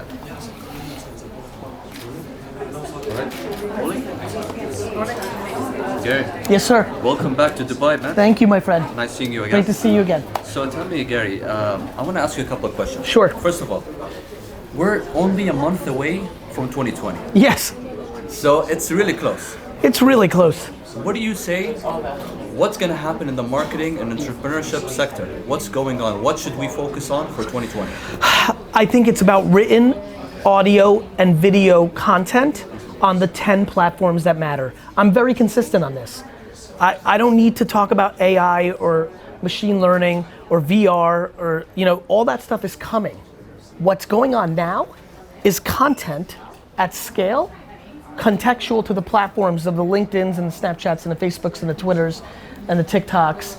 And I just don't, I sometimes am fascinated by people's inability to understand that producing creative at scale on these platforms is how you achieve awareness, which then leads to you creating the business, the personal, the governmental ambitions you want. So what you're saying is, for 2020, we need to even increase that scale of content. I believe that every business should put out 150 pieces of content a day. That every person should put out 20 to 50. That every, and the bigger, do I believe that Pepsi should put out 4,000 pieces of content a day? Yes, I do. A day. Yes, I think the delta between what I see and what I'm seeing people do is huge. Yeah. Huge. Yeah. So in terms of brand awareness and everything, is it different in this region than other regions? Is there something specific people should focus on in terms of marketing at a specific region? 100%. And not only where, for example, TikTok's explosion in the Middle East is an opportunity that is not necessarily happening in other parts of the world. Twitter is huge in the US, not big in Germany. So yes, regionality always matters. But everybody watching right now that lives within a region knows what 6 platforms matter. YouTube, Instagram, TikTok, very clear that it matters here. But then the content and the context. It differs. Of course, cultures are different. Friday and Saturday are the weekend, Sunday not. American, slang term. Who's the popular, person? Okay, boomer is a great term right now. Has that come to your part of the world yet? Has it not? The slang, the culture, the celebrities, the influencers, the vibe, the weather. It doesn't look like this in New York right now. So you have to take all those things into account. There's, you got to take all those things. The context is the warfare. That is where the magic is being made. Exactly, and we're having a talk in a couple of minutes. So what do people expect from your talk? What are you going to teach them, train them about? I'm not sure. One of the fun things about my talking style is I probably have 4 to 5 hours worth of things that I'm thinking about right now. Which 45 minutes to an hour hits the stage right now is pretty improv. If I really challenge myself to answer your question, I'll probably get into entitlement and suppression of happiness. I'll definitely get into TikTok and LinkedIn because they're wildly underpriced distribution. I'll get into context. I'll get into the volume of content. I'll get into self-awareness. I think there's a lot of people in the audience right now who want to be entrepreneurs but aren't, and they're not willing to look that truth in the mirror because right now it's cool and everybody wants to do it. Those are some of the things I think I'll talk about. Thank you so much, Gary, for your time. Thank you. Thank you so much. Take a picture? Yeah.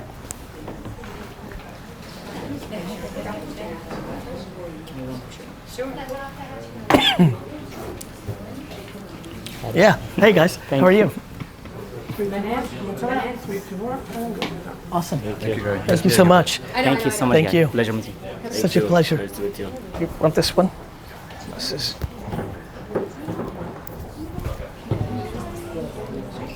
Thank you. Thank you. Just accept it? Yes. Awesome. Thank you so much. Thank you. Thank you. You're welcome. Thank you. This is Thea from Dubai Links, Yes. Can Lion in Dubai. Hi. Hi, good to meet you. It's great How to are see you? you. How She are you? runs the Great, thank operation you. here in Dubai. We had a Amazing. meeting. Yeah. You happen to be in town when Great. it's happening, so I've been talking to Piotr in Paris Okay. and Can Lion Yep. about hopefully connecting, having you come to speak at that one as well. And, Fantastic. And Zach knows. Great. So got her a ticket, told her you're going to see Awesome. what you're Yeah, I'm going to looking get. forward to seeing you. Thank you I haven't so seen much. you live, Say obviously. hello. I'm a great Thank fan you. and a great Thank you. follower. I'll take a so thanks picture. so Thank much. you. Yeah, that'd be Please. fab. Thank you. And then Thanks that's for it. Just saying hello. Thank you. Cheers. Thanks very Awesome. much. See you Such soon. a pleasure. Hopefully it's VaynerX. Yes, I hope Thanks so. a lot. Cheers. Take Bye. care. This is Manan. She did the Nike hijab. How are Yes, you? I'm aware. And she How was you on the doing? phone with So you good. during one of the Ask Gary V's. Really? Yeah, I'm the one who spoke while you were interviewing Noor. Remember? Yes. Yeah, and She you did Yes. the call-in intervention. Yeah, I was the one asking all the questions. You're Yeah. so How you awesome. doing? Yeah, I'm and you. well. Well, thank you for following me. I'm the happy day like to. I tagged you for the crushing book thing. Yes. So you're amazing. Thank you. And she's amazing. she's she's the my best. homie. I love it. Yeah. Okay, it's good. Like Just I'm all photo. over the Just a place. photo. Just a Yeah, photo. photo, yeah. Please. Yeah. But the Love- lighting is not great because of the Well, what do you lighting want? here. So Maybe if we take it from that yeah, angle. I'm too yellow though. Can you get a full length one if possible? No public display of affection, just Understood. for photos. Yeah, but I'll hug you later. But yeah. Alright, 1, 2, 5. Okay. Awesome. Perfect. Thank you, Gary. You're welcome. I'll be there for your talk. Okay, thank you so much. Thank you. So, such a pleasure. And you, thanks. I love you. This is the team from Egypt that I was Hello, telling you Gary. about. Nice How are meeting you? Pleasure. Mohammed and Nice Mahmoud meeting you. run a communications company, events company in Egypt. Yes. Talking about bringing you next year to Egypt. This is Hytham from be Pepsi. How are you? Actually, Such a they pleasure. all flew in from Thank you Egypt for to see coming. you. Really appreciate it. We just dropped the Pepsi ad for Cardi B yesterday. That was VaynerMedia's work. Very good. Yes, the one that came out yesterday, the Cardi clause. So we'll make sure Maha sends you a Yeah, link if you haven't copy of seen it it. yet. How are you guys? We're fine, and you? I'll take it. Very good. Yes, let's do it. We'll take We're in the individuals and then middle? group? Sure. Whatever. Yeah, okay, fine. Okay, I got it. Thank you. Awesome. Such a pleasure. Pleasure is ours. Yes. For you. We'll see you in Thank you. Egypt. Waiting for you. Looking forward to see you in I Egypt. can't wait. I can't wait. I'll take it. Okay, you want to take yours? 1, 2, 5. I got it, okay. Thank you. Thank you so much. Real pleasure. We are going to go down because you're to speak. The other one. Yes, Steve? Ready to move. Steve? Thank you. Yeah? Yeah, how much is Yes. Real quick. Thank you. I just dropped my podcast, Everything Legit, Yes. and I got some awesome people on it. I was wondering if you could just give me a bit of a sound. Yes, this sure. is Gary Vaynerchuk, and you're listening to Everything Legit with Nimi Mehta. Nimi? Nimi Mehta. Yeah. I'm going to go with Nimi. Hey guys, it's Gary Vaynerchuk and you're listening to Everything's Legit with Nimi. Everything Legit. Hey guys, it's Gary Vaynerchuk and Hey guys, it's Gary V and you're listening to Everything. What is it? Everything Legit. Hey guys, it's Gary V and you're listening to Everything is Legit. Everything's Legit. Take 100. Let's do Everything- Everything Legit. Hey guys, it's Gary V and you're listening to Everything Legit with Nimi. Yeah. Yeah. I Awesome. killed it. Follow Steve.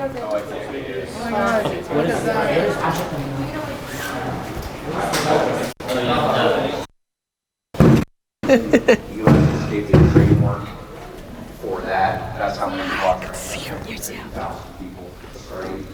You can get access to all that. So if you buy well, so the 8 weeks of mentor calls I don't even do. I haven't done these doors and trained you guys, but I can give you this.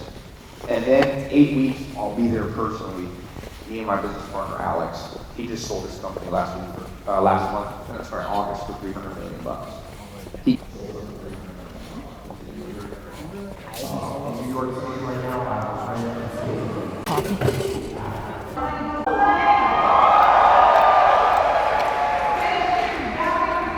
I know you're hiding it. Put it up later. All right, ready? Rolling? Yep.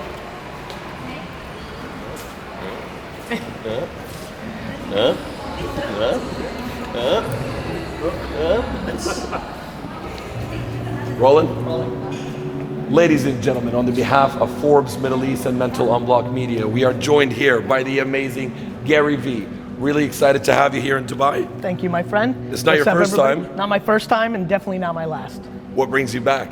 Got the speech. VaynerMedia is looking to figure out its global expansions. We just opened up Singapore, so I'm always trying to maximize my time in the region and decide where and how because it's so vibrant. The biggest brands in the world that obviously we work with on the VaynerMedia side are looking at this region and Dubai specifically all the time, and then obviously the entrepreneurship that runs through the blood of the region is something I'm very attracted to. Absolutely. Well, listen, I know you're going to go on Yes. stage right now. We Thank can't you. take much of your time. We'll do it again in the future. We sure hope Take care, so. everybody. Guys, there you have it. Self-awareness. Backstage. Self-awareness is the breakthrough. Figure it out. Good Thank luck, you, man. Take care. See you. flash when we get up on stage after we intro you once your video has played. Okay, ladies and gentlemen. Okay, so Just hold once on. again, Okay. Harry, are you going on stage? I'm just going to try to do as much Q&A as possible to bring as much value as possible, and I'm really excited to be here. Nothing else to really say. Very excited. Very excited. What is he like about the Middle Eastern audience? I think there's a rawness to the entrepreneurial spirit that I think stands out and always has, so I like that. Nice, man. So we're gonna just. Okay, let's do this. Okay, let's see you.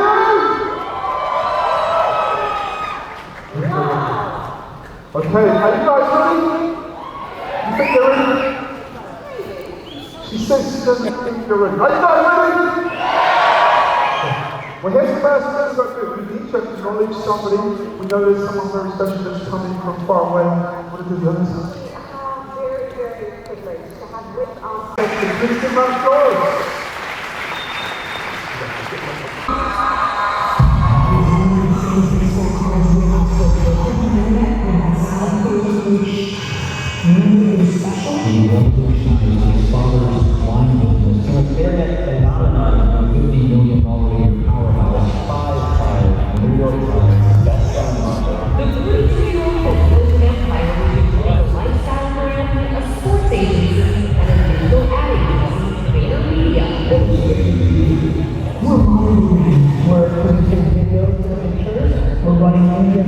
That part, I want to add the Dwayne Wade video too.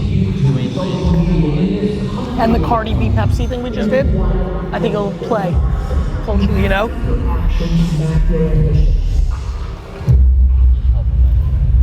Ladies and gentlemen, please stand up and welcome on the stage one of the most authentic speakers on the planet, Mr.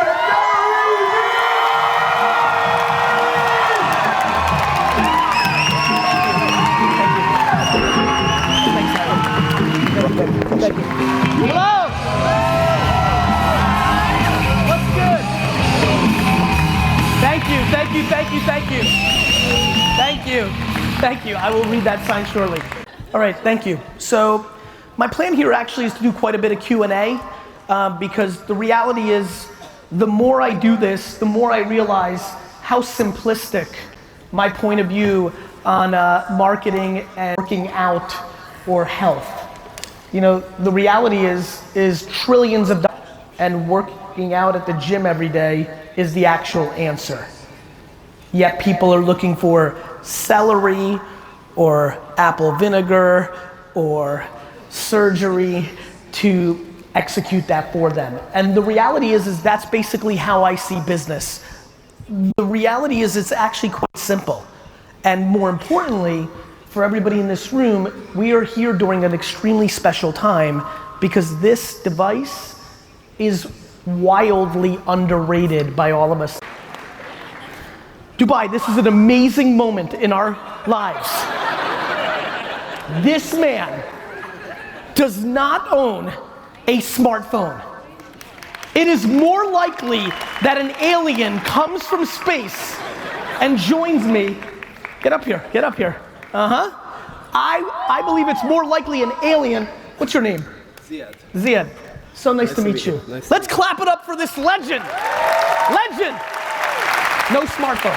No smartphone. You did have one at some point. I did. And how long ago did you get rid of it? 10 days ago. 10 days ago. I did. Why? I found myself wasting too much time and I was very distracted. Yes. And I find myself being a lot more productive. Good for you. I get a lot more done. I have people helping me. Yep. And I You're enjoying email. it. I send an email. I have Gmail. You have a laptop. I send an email. You have a tell them what I laptop. need, and that's it. Yeah. Good for you, my friend. Thank you. It's a real pleasure. Thanks for you. being here. Thank you. Let's clap it up.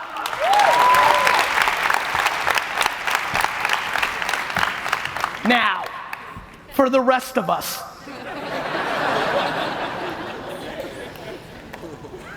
Communication history. The reason you're seeing things like America and London and India and all sorts of things happening in the world, different things that we didn't expect, is because of communication. Communication has always been the forefront of what happens in the world. Almost everything you believe right now was put into your head. by your parent, by a piece of content, by something else. My friends, please do not waste this conference, the fact that we have this time together, to not let this be the time that you finally hear me. You've been listening to my content, but you don't hear me. You've been listening to my content, but you don't live what I'm telling you to do. Why? Because there's a much bigger thing that's going on than what platform you should post on or how often. It's called self-esteem. The single most important thing that I think about these days is that I am blown away by the level of insecurity there is in our society. We have so much insecurity that Instagram had to take likes away because you're not capable of actually talking about what you actually want to talk about. You are so addicted to other people's opinions that you start posting only things that you think will get likes, not what you actually want to talk about. This is very important. Thank you. It's very important. Thank you. It's very important. I promise you the reason that I stand on stage is because the self-esteem and parenting that my mother put into my body. Period. Period. The way she raised me around putting kindness and hard work, but also no entitlement, not worrying about what people said about me, is imperative. Let me tell you what the biggest vulnerability for most people here is about social media and content. You enjoy the cheering too much. The reason this is an interesting game is you love it when you post something and people say you look pretty, or that was a good shot, or you're funny, or that was brilliant. You take compliments too high. So when people come in and say you look ugly, or you're stupid, or you're wrong, you take pushback too deep. I, and all the people that I see who are winning, don't take the compliments or the insults. Every day on my content, there's comments that say, you suck, you're a loser, and the next one, you're God. I don't get too high, I don't get too low. My friends, you have to leave this conference today and figure out for yourself how you are gonna post on social platforms 25 to 60 times a day. Let me say it one more time. That's right. And by the way, I want you to do more, but I didn't want to scare you too much, Dubai. I'm not kidding. 25 to 60 times a day. What does that mean? That's arbitrary numbers. I could have said 20 to 100, I could have said 80 to 150, as much as humanly possible. I didn't say you have to come up with 25 to 60 ideas a day.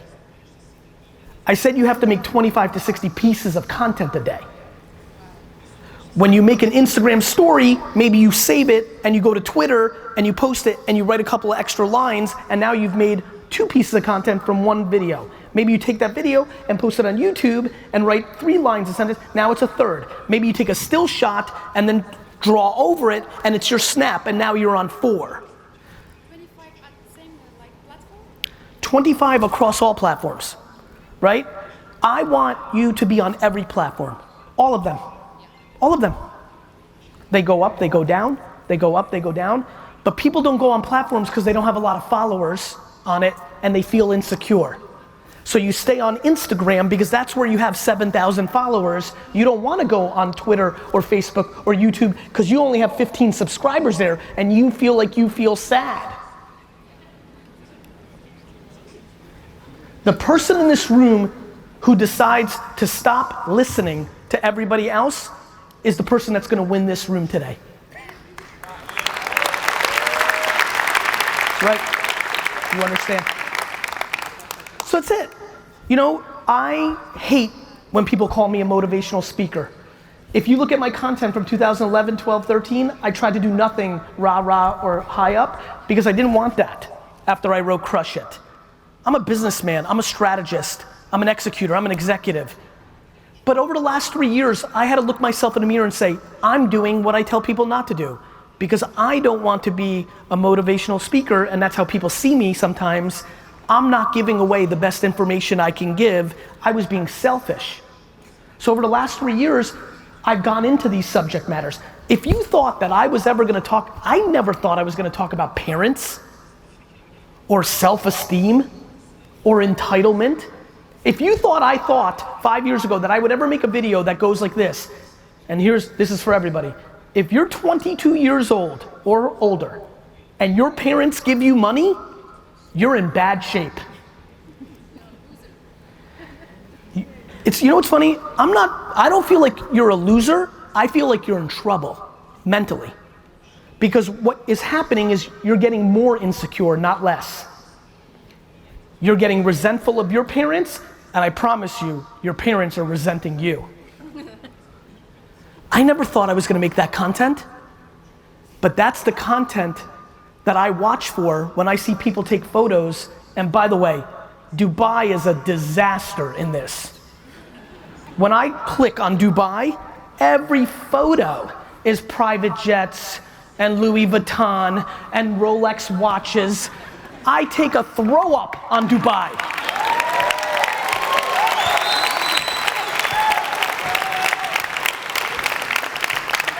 All I see, I don't see people that genuinely enjoy the craftsmanship of a Louis Vuitton bag or the fact that it's a good shape for their day-to-day life. I see people that are so insecure that they want to show other people that they're doing well, and they use the logo to make themselves feel good.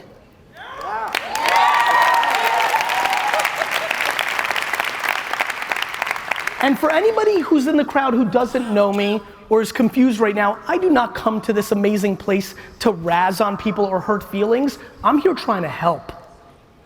This is the conversation that we need across the world. Good news, Dubai. The same thing's happening in New York and LA and London and Sydney and everywhere else in the world that has a little bit of money in the system.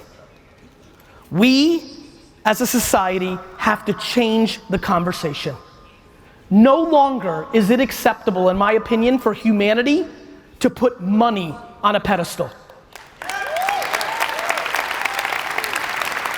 Now, money's fine. I don't want to demonize money. Go win. But we have to put happiness on a pedestal. We have to. Do you know how many millionaires I know that are miserable? Almost all of them.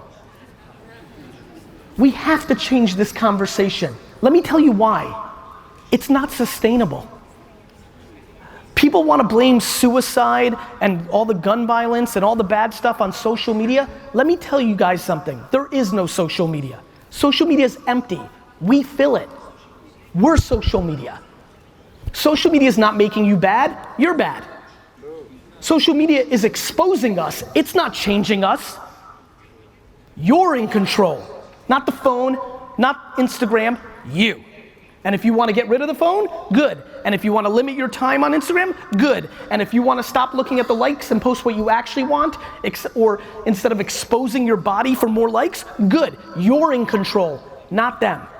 Stop blaming the machine. Start blaming yourself.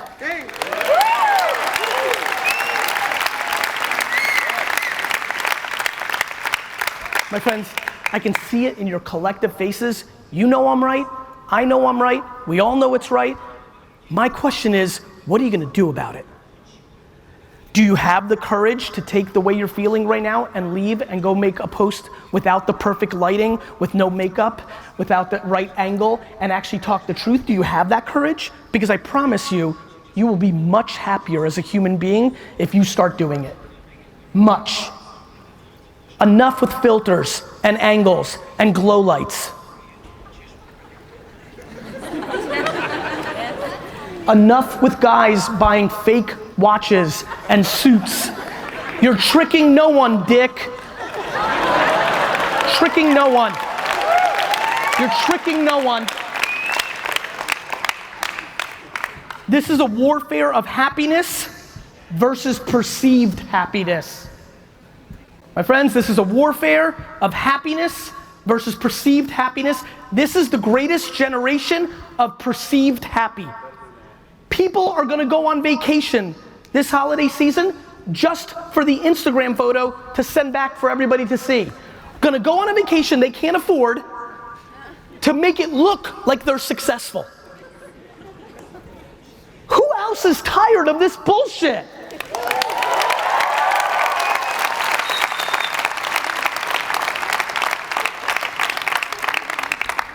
We need to flip the world. We need to flip this.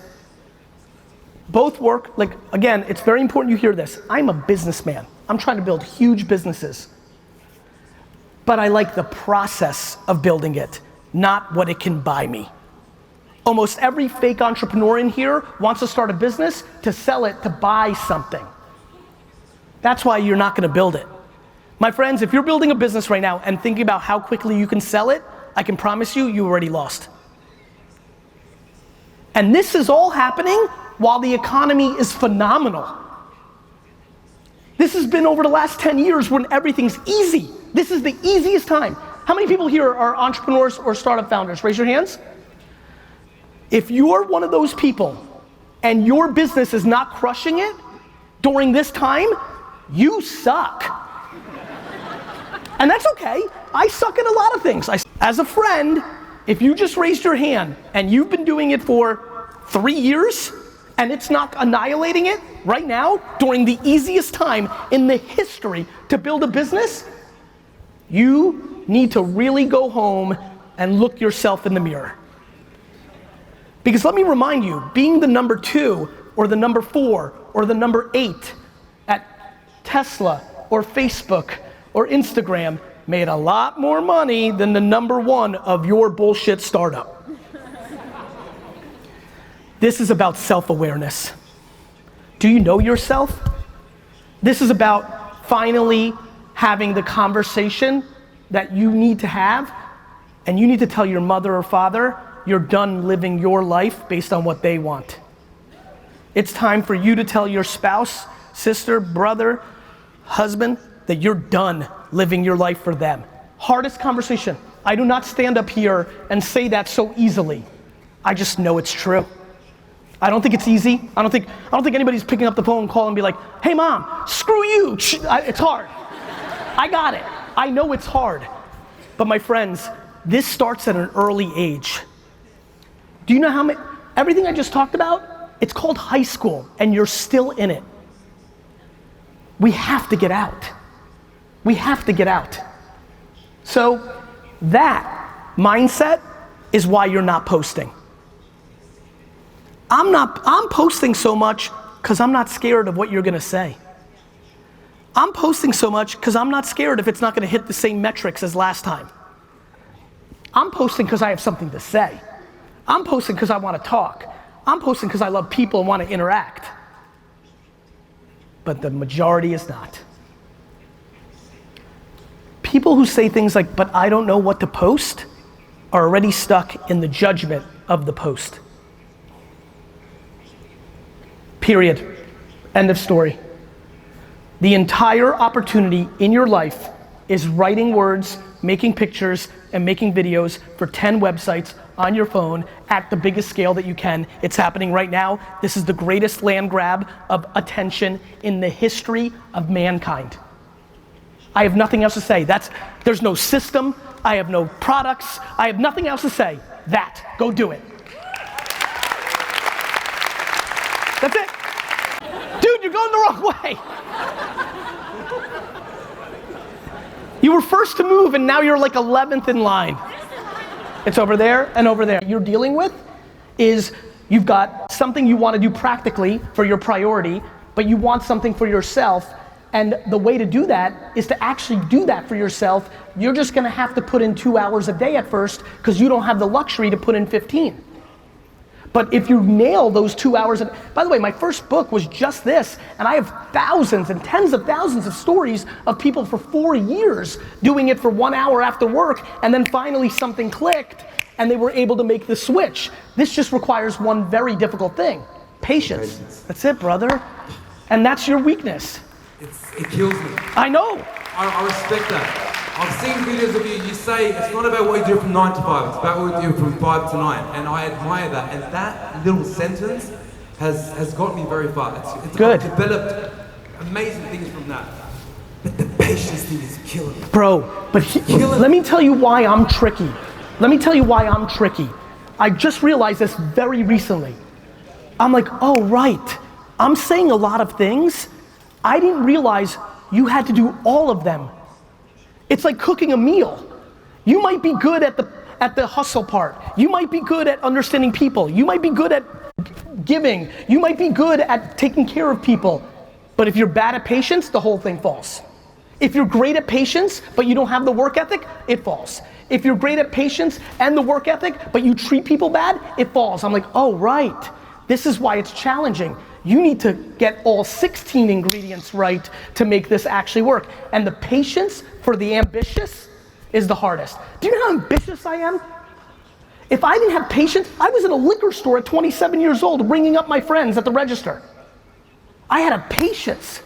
My priority was my parents too. I wanted to build them a humongous business for how they parented me.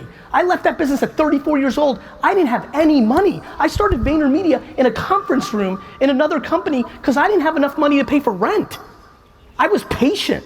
And I'm 44 and I haven't even started. Bro, you got time. How old are you? 27. I'm done. I'm out. Next. I'm out. I'm out. Yes. Gary. Yes. First, I just want to say thank you. 3 years ago, I quit my 9-to-5 job. I had 3,000 dirhams in my bank account. And when I made that decision to quit my job, it was a lot of it because I was consuming your content. So I have a lot to say. Thank you. Because I quit my job and now I have my own business. It's only been 3 years, but it's financially healthy. I am so happy. And so the first thing I just want to say is thank you. You mean the world to me more than you would ever know.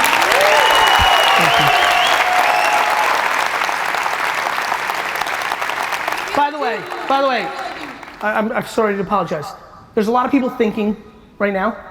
Let me tell you something that is very real. It's not for everybody, but there's a very big percentage of people in here that admiration is way more interesting than making $100,000 today.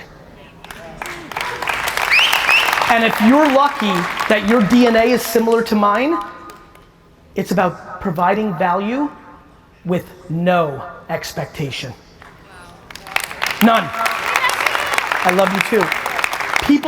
People say to me, Gary, you're wrong. I give all the time and I get walked all over. I go, no you don't. You're not giving, you're manipulating because you're fake giving and you want something in return. Giving is only when you expect nothing in return. I don't want your 7-day trial, but then you sell me. I don't want your free course and then it actually is trying to sell me. Giving is giving, period. Okay.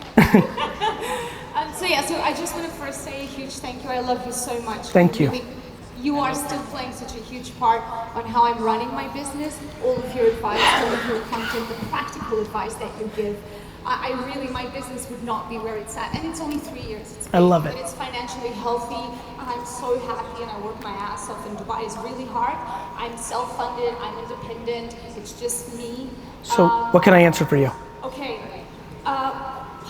It's been 3 years. I run my business here in Dubai. Yes. And it's getting to a point where I just feel that Dubai doesn't really have the infrastructure that for an entrepreneur like me, it's expensive, basically.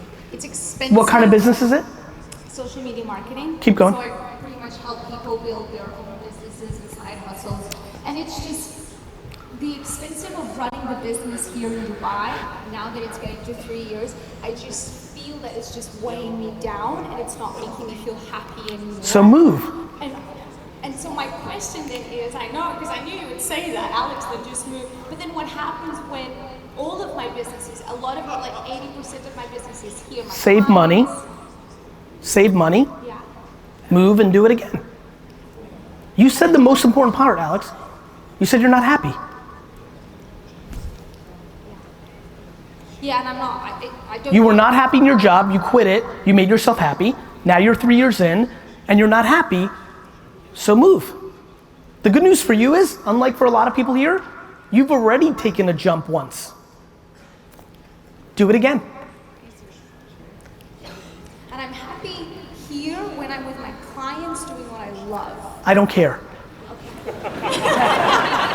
That's a micro happy. You're macro unhappy. Alex, you need to move. Yeah. See you, Dubai. Thank you so You're welcome. much. You look great. I just didn't know after 30 what I would do. You always said 30 is the age when you start, and This is not working. there's zero Take this. that I feel that I haven't done anything yet. But on the other side of the country, that I've done a lot of businesses. Whenever I reach a point that I know I can make it, Okay. I just leave that thing and I move on to another challenge to myself. That's good. Right? But the patience thing is still there. That's not a problem. Great. I do a day job, 9 to 5. Is the age 30 freaking you out? I mean, it's just that I want to know how would it start off at 30, the process. That's the thing I've not. Bro, figured out. 30 means nothing. Right. So I think 30 is bothering you. yeah, that's the thing I think. Let me save you time. 30 means nothing. All right. And just another thing on this, just wanted to know, like, I've been on all of these platforms you talk about. Yep. It's just that I've read that medium is the message rather than the message you give out. Of course. Right. So Well, I just want well- to know your 2 cents on what do you feel about the medium itself. I believe in context for the medium, but the message is the message. Right. So medium is the message, or the message is the medium. Both. But look, you could sue my content. Where? All over, different places. You've answered your question. Right. Got it? Yeah. Thank you. You got it. Thank you so much. In the living room, we were trying to make. Your parents were conservative? No. I'm kidding. Go ahead. So, that digital marketing saved my life. Okay. In 2017, I decided to give back to the world. So Okay. I created the biggest movement of digital entrepreneurs in Italy. Okay.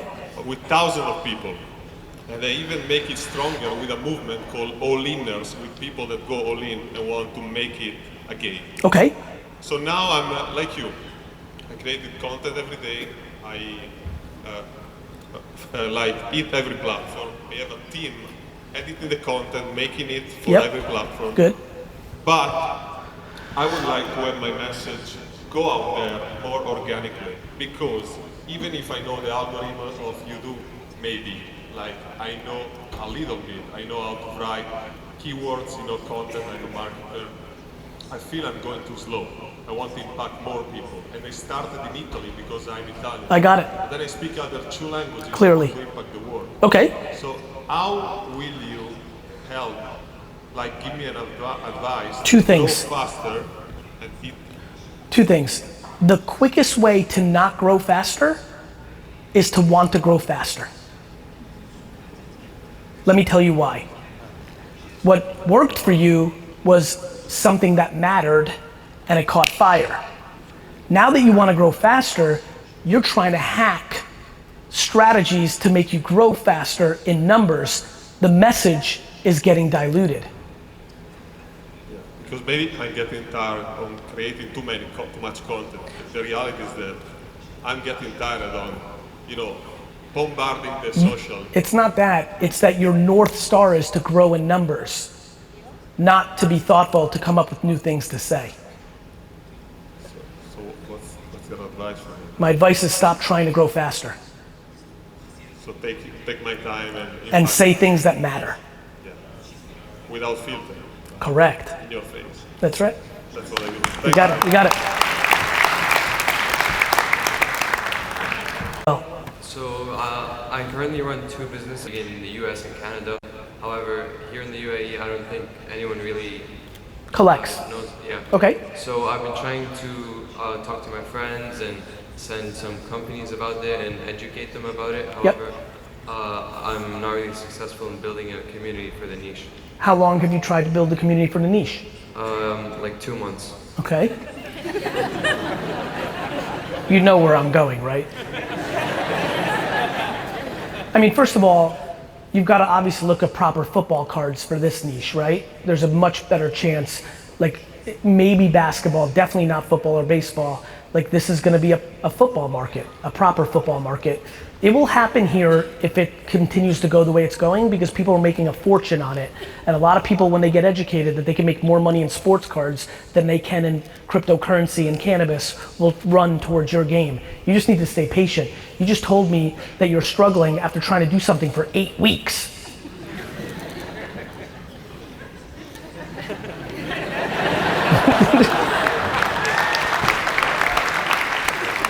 You got it. You're welcome. You want to win life? You want to live a 1% life of being a millionaire and doing anything you want and being happy. Don't you think that should be hard and should take a long time? Yeah, of course. Hey Gary. How are you?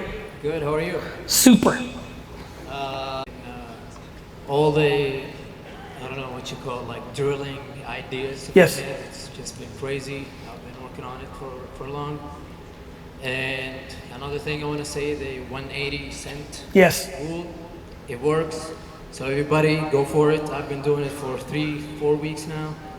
I've noticed not only growth, but that I can give some ideas. I'm into calisthenics, so I went through and sometimes I just say a great workout or something like that, but at another times I'm giving really good advices. That's on right. how to do handstand or something like that. The 180 strategy, if you Google GaryVee 180 strategy, is the idea of there's a saying, what's your 2 cents on this idea? 90 times a day on Instagram, you go to other people's accounts in the things that you're interested in, look at their content, and leave a comment that's meaningful. Not like them with the hope they like you back, follow, unfollow, all the bullshit. No, meaningful comments, and then you start building meaningful relationships. So before I get into my question, I'm into making funny videos as well. Okay. And I have this combination of calisthenics, sports, and funny videos, and it goes to many topics, like even parenting. Okay. I've done funny videos about sports and stuff, and funny videos about friends. Okay. It goes to many topics. And I've done some videos for companies. I've been trying to. Yep. I'm in negotiation with a company similar to Best Buy in the States. Okay. Now.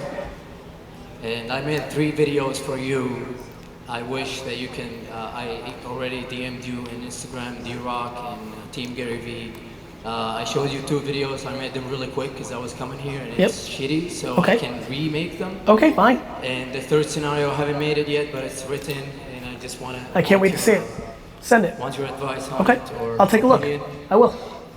So my question is, Please. how can you go into the state of not judging yourself? Practice. And still keep going. Practice. Because I've had it for like a month and a half. Yeah, practice. I've been focusing on calisthenics and videos. Practice. And I went silent in here. Practice. But then it was gone. Practice.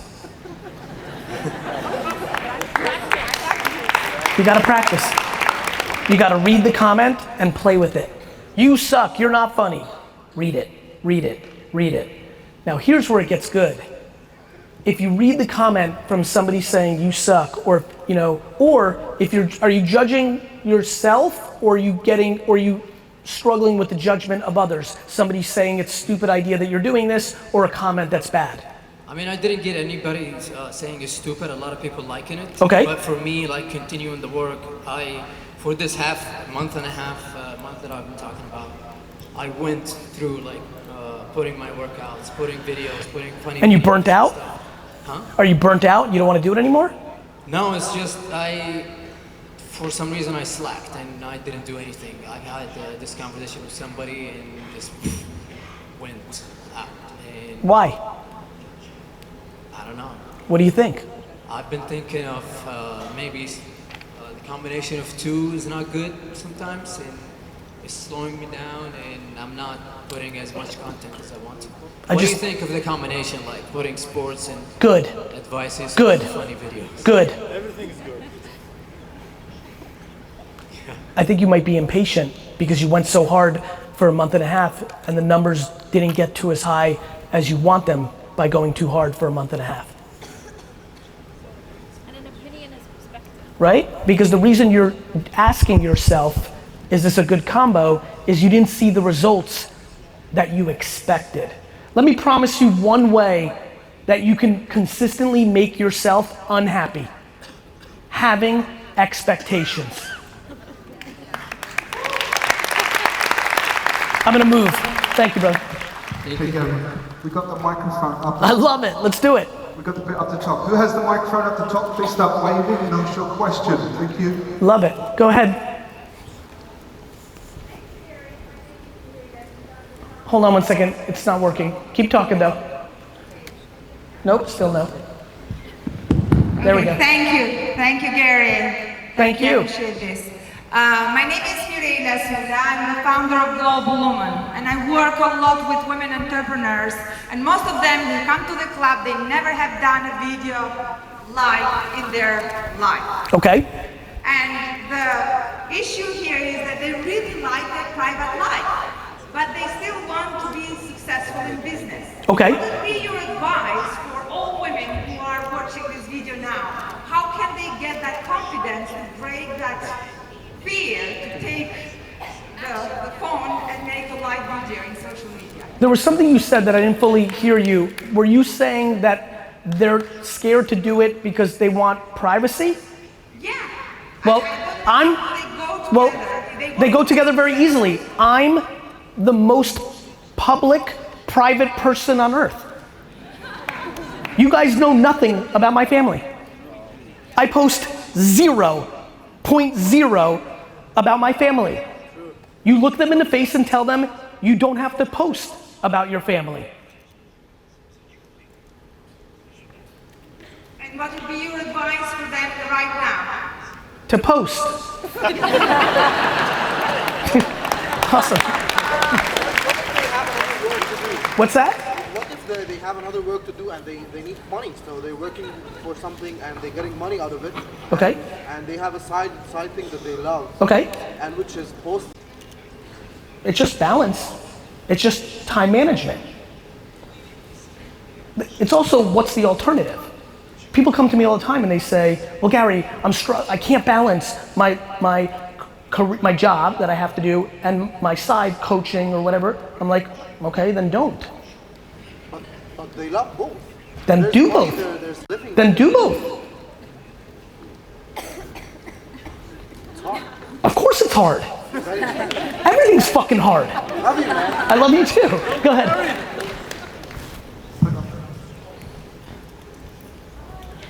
Hi. All right, I'm gonna go over here. Oh, go ahead, you're good. Hi. My name's Kai. Hi. First of all, I just want to say thank you for living your truth and just speaking it to everyone and inspiring us all. Thank you, Kai. I'm a musician from the UK and I kind of fell into a business here in Dubai called the Bike Club, and we promote restaurants. Since doing the Bike Club, we do about 6 events a week, and so I'm meeting hundreds, sometimes thousands of people daily, weekly. Love it. And I found that I've got lots of good ideas and I'm trying to catch up with the people that I meet, and I've also realised that I'm a connector. Love. But in all the platforms and all the people I meet, all the ideas, all the stories, I don't know if there's a platform that you can possibly recommend to schedule or to help curate ideas and content, because, you know, as an entrepreneur or a small team, it's great to create the content, but actually get it edited and, you know, cut down and everything. Like even today I've taken loads of videos, but once it's edited, where do you start to churn out the 25 that you recommend a day? Where do you post it? No, like do you recommend like Planoly or Hootsuite or any No. scheduling apps to help become a team while you build a team? No. I think you should open Twitter and post a photo. Let me tell you where everybody screws up. People look for efficiencies where what's needed is context. My friends, let me promise you how not to do social media. If you post the same exact photo with the same exact word to all 10 of the prominent platforms, they won't act the same way. You have to write the copy and you have to edit the content for the psychological nature and the utilitarian nature of the platform. For the 31 minutes you save by hitting one button and blasting it out, you're wasting actual growth. So you would recommend, because I'm learning to be still also and just take time to balance. So let's say it was 1 hour a day. No. Sit and post. Well, let me phrase. Sure. Okay. Yep. Whatever gets you to post, I post my content. Do you know how busy I am? I post it, I write it, I reply to you. Every reply you ever got, ever, from GaryVee is me. Not an intern, me. That's why I have a Team GaryVee account and other accounts in case we want to engage where I'm not. But if it's me, it's me. If I have time, you have time. Kai. Thank you. You're welcome. I've gotten old. Thank you so much. Honestly, that means a lot, right? Like, think about it, 10 years. Talk about, like, you know, but go ahead, thank you. Yeah, more than 10 years. Yeah, so I think you're very special and I love you. And, thank you. I think if more people listen to you, the world will be a better place. That's the plan. And you're like a motivational speaker, but a very, very cool one. Okay, thank you. Okay. So this is about my love to you, and you always say about giving. So I want to give you my present. Okay. Present to you is my business, and if you even like look at it after whenever Come you on, have time. bring it. Really? Yes. Okay, she's running.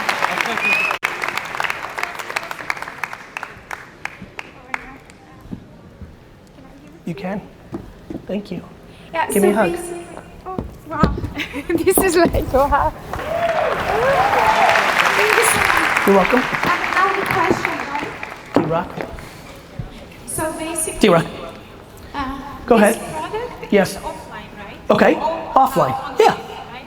I mean, you not because you started with wine, but anyways, the thing is, go. it's difficult, you know, to get investment because everyone loves to talk about online now. No, it's not. Millions of people are getting investment offline. Okay, because it's a vision boards, and whenever I go I love to that. investor, so basically. How many investors have you gone to? Tell me the truth or I'll get mad. 12. 12? And they all saying, oh, if you do online version. That's they say, 12. But everyone wants online version. But No, you're saying everyone, you're talking about 12 people. You're talking about hundreds, and I have to go to hundreds. Maybe thousands. Maybe thousands. And maybe you should go to people, maybe you should do a little research on Google for people that invest in things that aren't online businesses. But can I have your exact opinion? Sorry. This is a vision board. I love it. But do you really love it, or you just say to? I really love it. Vision boards sell. But it doesn't exist. I created it. Nobody sells vision boards. People sell vision boards. Nobody sells vision Go to boards. Pinterest. People sell vision boards. No, it's a vision board kit. People sell vision board kits. But it's not like that. They don't have Yours boards. might be better. Mine's much better. Good. They sell it online. I'm sure. A4 I'm sure. papers. I'm sure. Stupid. I love it. You're welcome.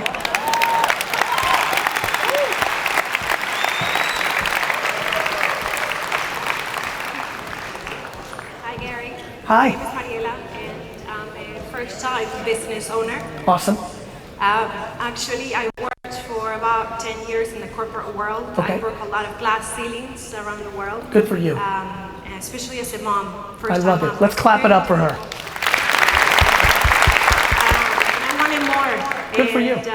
So I started my own business. And now I feel that I'm stuck. I love the process. The money is fine because I worked really hard. And the business is fine. It's not making a ton of money, but it's making enough for me to continue with the process. And I want to continue, but I feel that the growth is slowing down. Are you micromanaging? What's that? Are you micromanaging? I try to do that less and less, but I feel that where I'm stuck is in my training and my learning. You yourself. Yes. That's awesome. Yeah. So that's good. That's the most solvable part of it all. How? Well, there's something called the internet, and on the internet, there's a website called Google and YouTube, and you can literally type in anything that you think you're stuck with, and then somebody will give you content for free. Yes, I definitely, I'm always there, but I find it so overwhelming. I feel that, you know, I identify that I don't have mentors. Okay. So that's one thing, but I am at loss and overwhelmed at the amount of information, and my business is running and it's I'm going. listening. I'm I'm also listening. involved. So, you know, What are you most unhappy about? That it's not growing more? No, not the business. I feel that I can still give more, and I can still learn more. I'm so hungry to learn more, but I feel that sometimes people are patient, like 8 weeks, 15-year-old who I love, you know, and sometimes they're impatient for everybody in Dubai to collect football cards. Sometimes people are impatient for their side hustle to get big enough so they leave. Sometimes people are impatient for quenching their thirst for learning. But when you were stuck, have you ever felt stuck? Nope. Really? Really? Okay. You know why? Because I don't judge myself.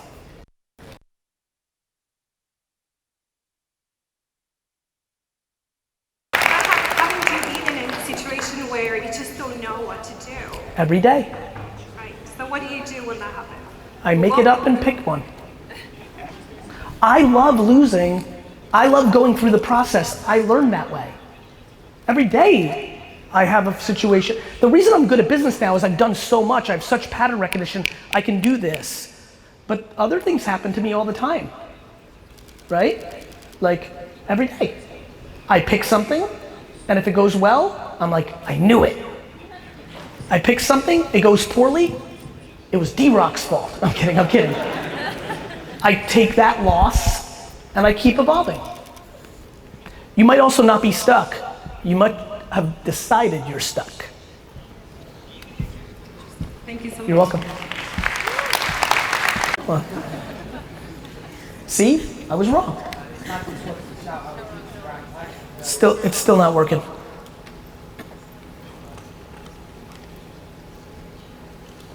Okay, yeah, this guy just wants to shout out his Instagram tag because he forgot to earlier. No problem. Yeah, Gary, I forgot to tell you the name. Can you go fast? You're long-winded. Grown-up child, that's my Grown-up child, got you. Just a quick question on TikTok. Yes. I know you've been shouting out about it recently. Yes. Where do you see it going in the next 3 to 5 years? No I'm idea. a bit confused because at the moment obviously it's like dancing videos and yeah, like Instagram obviously started as filters. Right. And obviously I'm just wondering like where you see it going? I have no idea. I'm not Nostradamus. Okay, yeah. What I know is 1.5 billion people are on it right now. Okay. So you're just saying go with it, keep going with it and see what happens? What's the alternative? What's the downside? People value their time when it's not valuable. Of course, go with it. Brilliant, thank you very much. much. You got it. I am pro calisthenics athlete as well. Cheers to the other athlete on the other side. Actually, I used to work as a cabin crew almost for 40 years, but actually I liked it only for a few months, and then I decided to start changing. Yeah, after 4 years I left because I loved calisthenics. I loved the way how training is going with me, everything. And then almost like 10 months ago, I started just like searching how do I start on social media. Okay. Yeah. And then for now, I'm just like posting normally on Instagram, and that's it. But How many times a day? Story, you can say like... Not story. Not story. You can say 2 or 3 times per week. Mm-hmm. Yeah. But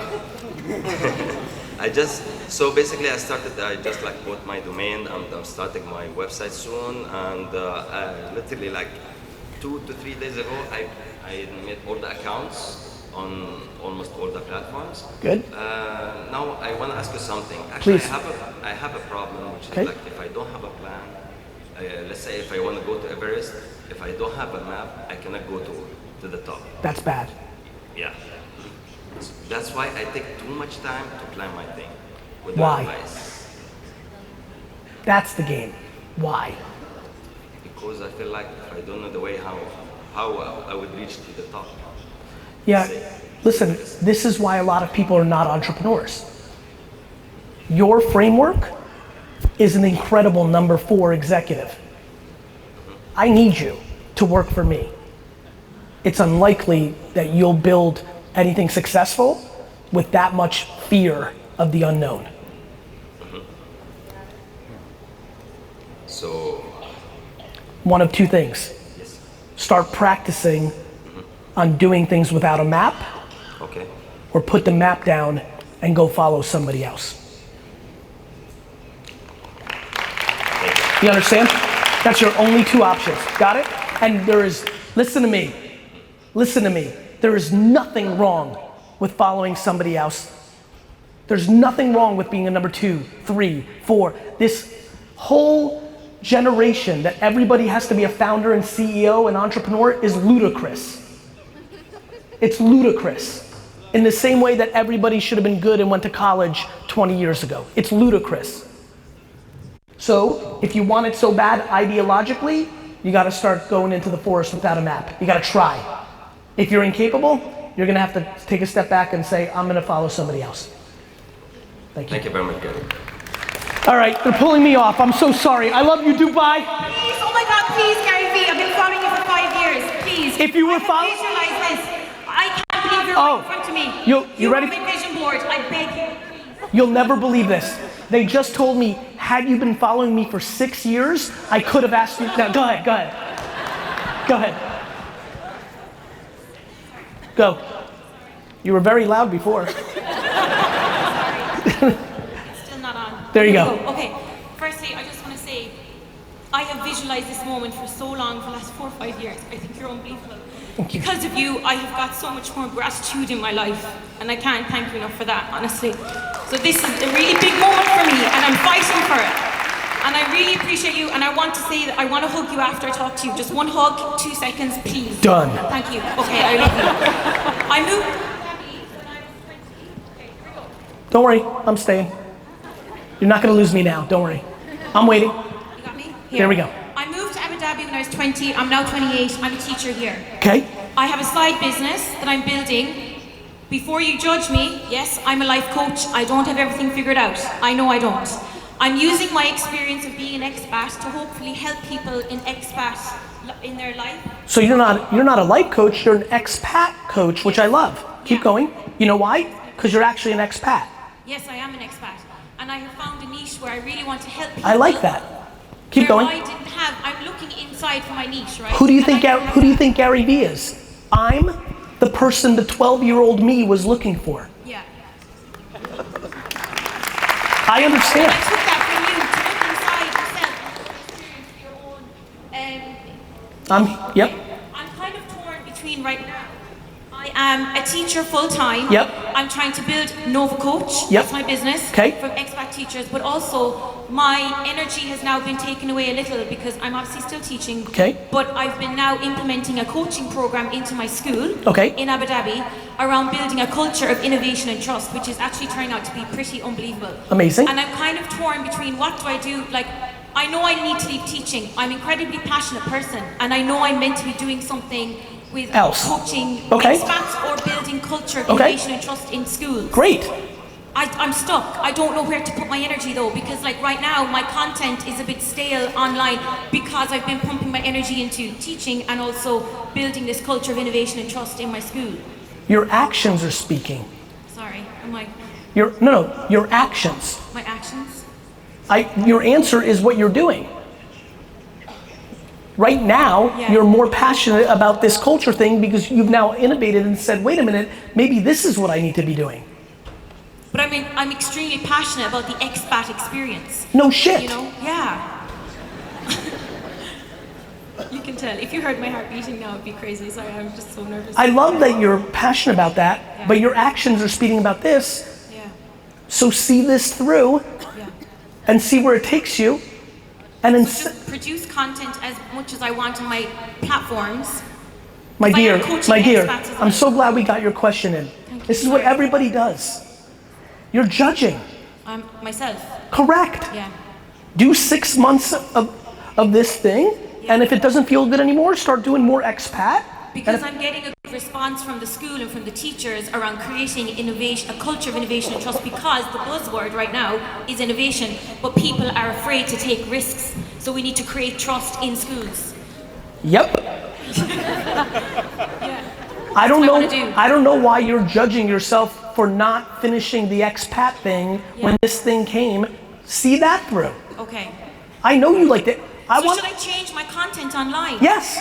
To culture of innovation and trust? Yep. I don't know if you heard this, Okay.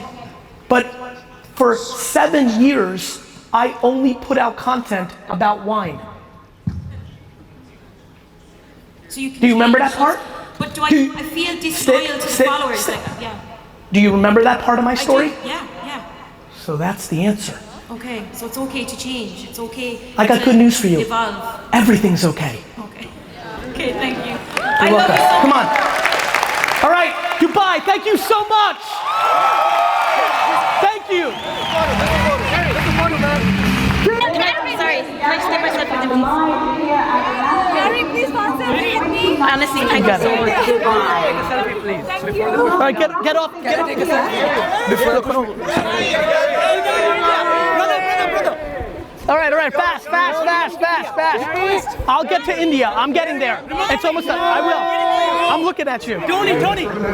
I got you, Tony. Bro, I'm not gonna be able to pull it off. I'm sorry. I'm just not. Hi. Thank you. I'm willing to work for free for you, man. I'm willing to work for free for you. Thank you, bro. Email me that picture. They gotta go there. Just do it. That's fucking amazing, bro. I'm taking that. That I'm taking.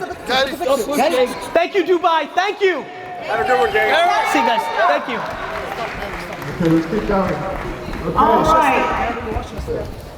If you are in VVIP, it is time. Hello, sir. How are you? I love you so much. You're my biggest inspiration. Yeah? Thank you, brother. Thank you so much. Okay, we have a couple. We're walking to the meet and greet, but Okay. these are a couple of your views. Great. Yeah, I'm looking forward to it. Can I get a photo? Yeah, come on. Thank you. Thanks. Real pleasure. Looking forward to getting to know you better. Yeah, absolutely. I need these three boys with the books. How are you? Thank you. These are your Arabic GaryVee fans. I love it. Real And pleasure. they won tickets. So happy. And they competed in a competition to be here. I'm so glad you won. Let's take a photo. He came from Ajman, which is Yes. one of the Emirates, and he came from Ras Al Khaimah. How are you? Such a pleasure. And so they each get a picture with Let's you. do it. Yeah, let's do a picture. Let's do one. Boom, boom, boom. Yeah. Ready? We're gonna post them on Boom. Boom. Boom. Okay. This is Tala Saman. She's one of the influencers. How are you?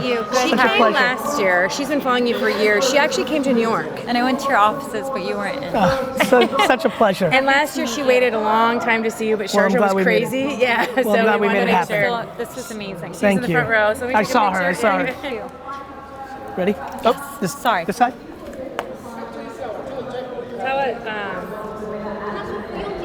Can I take one more? Tell them what you're doing with music now. It's fine. I don't want to take up your time. Well, thank you for coming. Tell me. Thank you. No, I should come. I met Justin in New York. I think the next time I'll come, I'll try to Arrange it. organize Hit up Justin right now. I will. Show him the picture I and will. tell him I said so. He'll come to me and he'll say, "Is this true?" I'll say yes, and then we'll get some time. Thank you. You're welcome. Honestly, you're super Thank you. inspirational. Thank you. Gary. Yes, sir. Real quick with CNBC. So, what goes through your mind after you? What goes through your mind after you get off stage? Like right now, what's going through your mind? I usually critique, subjectively. It's always good, Of course. And what I mean by that is, it isn't always good. Some days are just sharper than others. I try to think about. I try to think about what really just hit. Put it in my head one more time. I felt it up there, but then I think one more time. And then honestly, then I get off stage and this usually happens and I'm just like super focused on actually focusing on the people that are here because, you know? Yeah, just like, be present. Yeah, like what you know what I have? I have great visualization. The fact that I can visualize us sitting in that booth in Asia, that's my strength. Wow. That's my strength. Yeah. And so, but you can't do that unless you actually pay attention. Yeah, absolutely. So recap and then pay attention to the 4-second interactions with people. You know, I'm so grateful and so in tune with the 4-second interaction I had with a Jets football player or at a baseball card show. The fact that I'm on the other side now, ooh, you know, it's intense. Amazing. Yeah. Awesome. Great. Let me just get the photo out of the way. And then could you just do Last one, then we're gonna walk. Can I have a selfie? You can. I'll be right there. Awesome. Awesome. Thanks, man. You're welcome. It's great to see you. Thank you so much. Thank you. You're welcome. Okay. Hey, Gary. Khaled, Gary. You tell him who you are. So what we're doing, we're building the next home run mobile app. We're currently one of the global immersive apps that teleports people in time. So we have crowdsourced teleporters, reporters that report in 360 top events behind the scenes. We already went to Hollywood, Will Smith was on our app, many top celebrities. We went 6x growth in revenues in 1 year. We reached 14 million screen views this year versus 1 million last year. Congratulations. Valuation from 3 million to 20 million in 1 year. A freemium subscription model. I'm just putting them down so I don't forget anything. And then 1,000 new paid subscribers per day that are paying $8 per day. This is our growth. We're aiming now at 30x growth. I want to grow globally from here. We have investors like Hafs Swears, if you know them, 2 VCs from the US, 2 VCs from here, the Kareem founders, and they all invested in us. And we want to build the business globally. And I believe together, and I told Maha before, we're the right partners to take this globally because we're into sports, behind the scenes, interviews, and I want to partner with you. So Part of the advisory board. let's have a meaningful meeting. I want to look at it. Perfect. All right, she'll set it up. Okay, let's walk. We're gonna hit Pleasure. you. Real pleasure. Can we? Yes, how are you? Oh, Yes. good, thank you. Can you please? Just do a selfie. Can you please?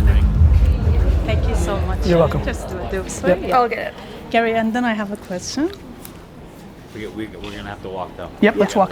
So Gary, I want to know, I'm a very conservative person. I never put any video or picture of myself public. But on my personal account, I'm very active daily. I put so many things and everything. And I'm a Tata healer and an NLP coach. So how I get this fear over the out hump? of me? Okay, you know What what? do you- Can what do we- you- what are you let me just worried clear about? this area. Is that okay? All right, I'm so sorry. I never did that. Yeah. It's like kissing a boy. It's like swimming. Yeah. It's like having Especially sex. when you are coming until from a conservative I totally understand. family. But that's the game. Do you swim? Do you swim? Yeah. You were scared of swimming before you swam. Yeah. That's actually the answer. So I just do it. Jump in the water. That's it. You're welcome. Thank you. Thank you so much. You're welcome. I really Thank you. Thank you. Thank you very much. Okay, can everyone just clear out?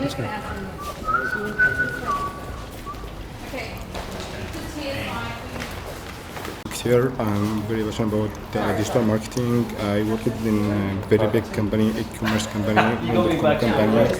I really like that digital marketing, but I felt that I lost the energy. I was always like learning a lot every day, but now I feel I lost the energy to learn or even to do stuff. Good. I didn't lose the passion, but I lost the energy. How to take it up, how to work on myself again.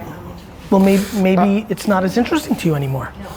It's interesting. I love it, but So why, I what's the feel- real answer? Why aren't you doing it? So I feel after work I need to like just sit down So and maybe just the watch movies. So maybe the job you're having is draining you too much. Maybe you don't like it as much as you think. It was one of my dreams. Really, I worked very hard to work. My friend, a lot of people have dreams and then get there and realize what they had a dream for isn't what they want. But I really like the digital marketing. So, is there anything that I can do to get up my energy, learn again, work hard? No, because that's a mental thing. If you need the rest after work, you need the rest. So what is your advice? To move on? To keep grinding, see if it comes back, and then after a couple of years of this, you may want to change careers completely. Okay. All right. Thank you so much. You're welcome, brother. Gary, just Meg, and then we're gonna go to. No, thank you. Okay. Such a pleasure. Yeah, thank you so much. Thank you. She's leaving. Direct, we check you direct. I will. Or Maha can help. Thank you, sir. Real pleasure. Thank you. Oh, hello. I'm Mohammed from Hello. So nice to meet you. Likewise, thank you. Thank you, Great guys. talk. Thank you very much for all the advice. Yeah, Thank you for saying that. Thank you. How are you? Great pleasure. Thank you, my friend. Awesome. Thank you very much. Take care. How are you? Nice to meet you. Nice to meet you. Big fan. I hope you enjoyed. Thank you. Thank you. I love it. Good shit. Nice. Bro. Man. Real pleasure. Buy the Jets. Get I'm the Super trying, Bowl. bro. Let them win the Super Bowl. I'm a Pats trying. fan though. You've won too many. Yeah. How are you? Yeah. Real pleasure. Yeah. Thank you. Yeah, thank Take you. care of yourself. Yeah. What's up, Gary? How are you, bro? How are you? Real Good pleasure. to see you. Pleasure Thank to you. meet you. Thank you so Thanks, much. man. Thank Take you care. for coming. Thanks. Sorry. How are you, Oh bro? my God, I love you, man. I love you back, bro. Thank you for coming. Come to Nice, bro. I will. I'm working on it. How are you? Good. Good to see you. Good to see you too. Thank you for coming. Thank you. Yeah. How are you? Hi. Such a pleasure. He came specially for you. He's the Thank youngest you. one in the audience. Thank you. 17 years old. He loves you. Thank you, brother. Thank you. Thank you for coming. Thank you. All the best. Thank All you. the best to you. Hey man. Hey, brother. I know you get this a lot, but thanks a lot, man. Happy to do From it, brother. Malaysia, man. So nice to meet you. Nice to meet you as well. Take care of All right, yourself. take care. Stay man. well. Take care. Bye bye. Thank you, bro. Thank you. Nice kicks. Yeah. Thank you. All right, Thanks you. for coming. See you in New York. I can't wait. Hi Gary. How are you? I'm Panteya. Panteya. I'm the Success Resources partner from Iran. I brought 100 people from You're Iran amazing. to your event. You were so great in the audience. You were shaking your heads at the right stuff. Love you. I Love saw your you. stuff. Thank you for that I'm gonna affirmation. continue this what you're doing. I had Please. doubt. I had a doubt because it's not a money making Yeah. in Iran. Yeah. Bringing people because Yeah. of our currency. Yeah. But I realized that I have to do it. Thank for you. Hi. How are you? Project manager of her. How are you? Nice to meet you. Thank you. Nice to meet you. Nice to Thank meet you so much. Hope everything goes well at home. Thank you. Thank you. Yeah. Hi. How are you? Asma from Oman. So nice to meet you. Thank you. Thank you. Thank you so much. Thank you. welcome. Thank you. Can you wait? Where? Yeah, of course. Happy to do it. Oman. Oman. Thank you. Please come to Oman. I will. Welcome I to our will. country. Thank you so much. How are you? Thank you very much. Such a Thank you pleasure. very much. Thank you, my friend. Thank you for coming. Thank you. Thank you Take very care. How are you? I love you, man. I love you back, bro. But in life, you're much better than the social media. With Thank your you, brother. respect, man. Thank you for saying that. I don't mean any, but in life, you're so Means good. it. Thank you, brother. How are you? are you doing? Good to Yeah. see you. Thank you, my Nice friend. meeting you. Take care. Thank you. How are you? Hey, good. Nice to meet Can you. you just hold this for Of me, please? course. Oh, yeah. All right. Thank you, my sir. friend. Thank Take you, sir. care. Thank you. Thank you, sir. How are you? Thank you. Thank you for Thank you so focusing on much. happiness. Yeah? Thank you. Yes. Somebody has to. Yeah. You know? Yeah, Thank thanks you. a lot, so. Thank you. How are Thank you? you. Thank you. Hey Gary. How are you? Good. You're my good to morning see you. alarm. Thank you, Little brother. motivator. Thank you so Big much, brother. morning motivation. Thank you, brother. Thank you. Gary, my favorite. Real pleasure, Absolute brother. pleasure meeting Thank you, my friend. You have ever had a tall fan? Oh, yes, I've had tall I fans. appreciate it. Thank you. Thank you, brother. How are you? Such a big fan. Thank you, brother. Thank you so Thank much. you. Thank you so much. Thank you. Take care. Appreciate it. Hi. Hi. How are you? I'm good. Good. I have been reciting this for fucking 2 weeks. Thank you. I'm from Wisconsin. My parents are first generation from the fucking jungles. Mm-hmm. I've had my business for 3 years, and this year the state of Wisconsin awarded me. I love and it. I found you on the website that the state that awarded me this, and I found you there. Your confirmation that everything I'm fucking doing is fucking right. I love it. I love it. I'm so glad we met. You're welcome. It's great. Real pleasure. Thank you. Thanks for enjoying it. Awesome. Take care of yourself. Brother, how are you? Changing my life. Thank you You're for awesome, saying brother. that. No, you did. Thank I'm you. not just saying it. Thank you. I appreciate it. Bro, looking good. So nice to So meet nice you, to meet you, bro. Real Freaking pleasure. Awesome. Thanks for coming through. Awesome, dude. Hope you enjoyed today. Oh, loved it. It's good, right? Thank you. Thank you. I thank my sister for introducing me Thank to you, you. bro. My wife for buying me the ticket to come Thank and you, see brother. you. The ladies are coming It's through. Awesome. Oh yeah. How are you? I Real love your voice for changing the educational system. Thank you, brother. That means a lot to me. Thank you, brother. I know we're not supposed to do this, but can I take a selfie? Yeah, real fast. Come over here and I'll sneak it in. Sorry. Okay. Appreciate you. You got it. How are you? Such a pleasure. Thank you, brother. Thank you. so much. Hello. How are you? Thank Such you. a pleasure. Thank you. Thank you for coming. Thank you. Yes. I am from Kurdistan. Yes, Iraq, that's very from nice. Iraq. Yes, It's very Kurdish. nice. Kurdish. I want to meet you again. Thank you. I hope so. Bye-bye. Gary, you are the most authentic person that I've ever met. Thank you, my friend.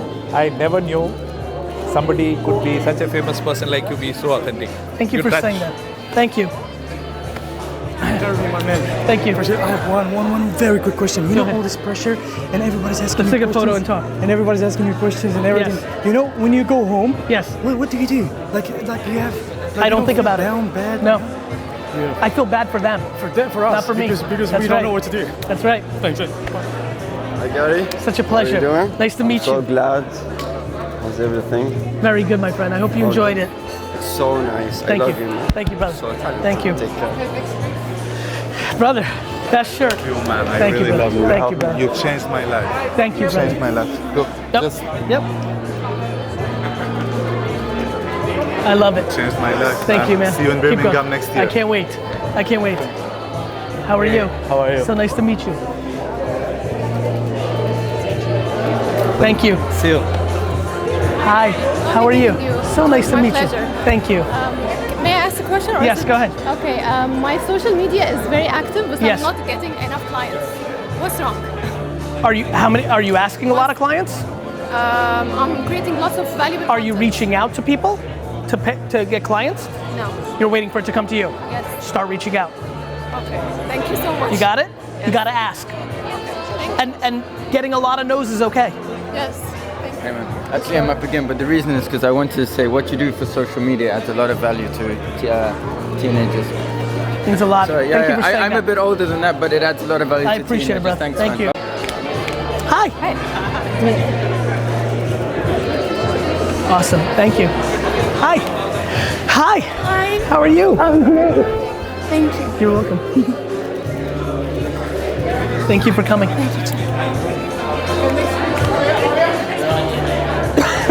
Hey Gary, how It's are good you? to see you Pleasure again. meet you. Thank you, brother. I want to ask you something, but I know you don't have time. But thanks a lot for everything, you. and I really enjoyed it. Thank you. Thank you so Thank much. you so Thank much. you so much. How are you?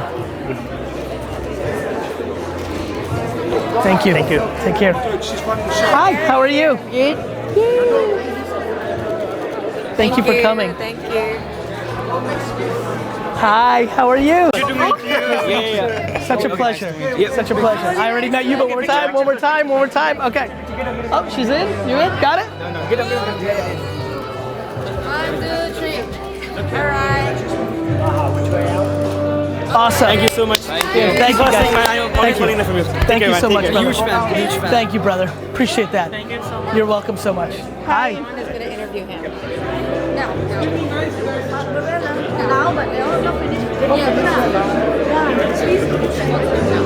Yep.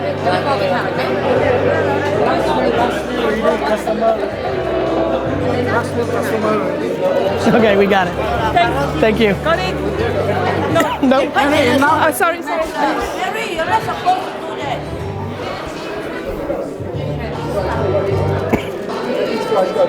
Hey, you're the best. Thank you, brother. This is the box. Hi. How are you? Love your stuff. Thank you. I know, thank you so much. Awesome. Thank you. Hello. How are you? So nice to meet you.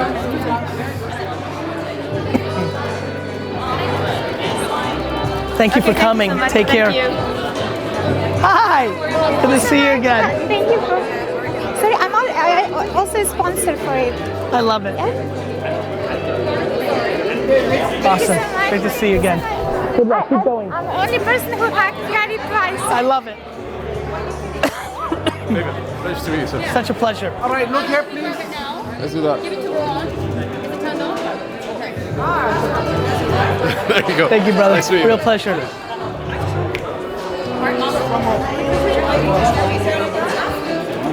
بس خليها من بعيد والله. Okay, look here, please. Right now? Yeah. Thank you. Such a pleasure. Thank you. Nice to meet you. Okay, you're gonna do a quick interview with her. Gary, we Yes. are done. I'm running a 10. Hi. Was that your question? Yes. Yeah. So nice to meet you. I love your shirt. So Gary, next year, Mirella and I are doing a 10,000 women summit in Singapore. I love it. So First time ever. Good for you. So we want to ask you what is one message that you can give it to help me to rally 10,000 women How can to we come bring to 10,000? Singapore on one day on the 10th October 2020. What's the one thing? So I think you guys asked separate questions. Yeah. What's the one thing I would say? And you're asking how do we get it to happen? Yeah, a message for them, and how can you help us with a tip, a $1 million tip? How can we convince 10,000 women that is their day on the 10th of October? I think the number one thing I think about is never convincing anybody of anything. So in a world where there's probably 3.8 billion women, I'm sure we can find 10,000 that know it's their day. It's our job to communicate to millions so that 10,000 come, not try to convince 40,000. As far as the message, look, I am the byproduct of the greatest woman who ever lived. So when I tell you that I'm convinced that even if they are not proven by science to be women tendencies and like empathy and gratitude and nurturing, all those things are now the superpowers of business, not the other stuff. And I think that would be my message, which is what is naturally inside of you is your strength. You don't have to cover it up in a boy's world, make it a girl's world. Wow. So I love the keyword conversation. Yes. Conversation. So what is the key message conversation that we can use as your key tip? That communication that lacks friction will always win. Whether that friction is the platforms, whether that friction is the format, written, audio, but the number one friction is the communication that's the truest always wins. Wow, thank you. Now I'm going to be very to help us to turn this vision come true. Would you be willing to share just one post? Women of all over the world, please join this. You'll appreciate this. I have to see it. Send it to me. Okay. I never make a commitment because I have to see it. No commitment. But I'm happy to very much consider it. Send me the information. I appreciate it. Thank you. You're welcome. Bye-bye, everyone. Thank you. Oh, there is? Okay. No, it's okay. I'm here. I'm here.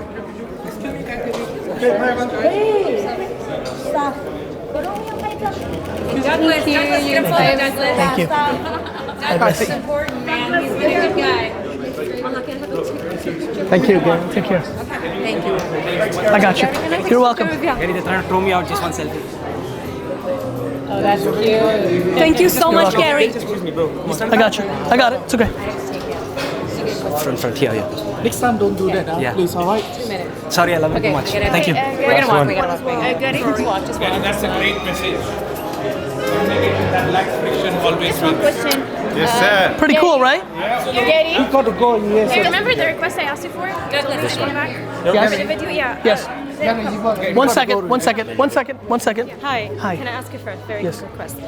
I'm doing content all about kindness, and right now my video is about the importance and the power of using someone else's name because it shows the appreciation, respect, and recognition of someone.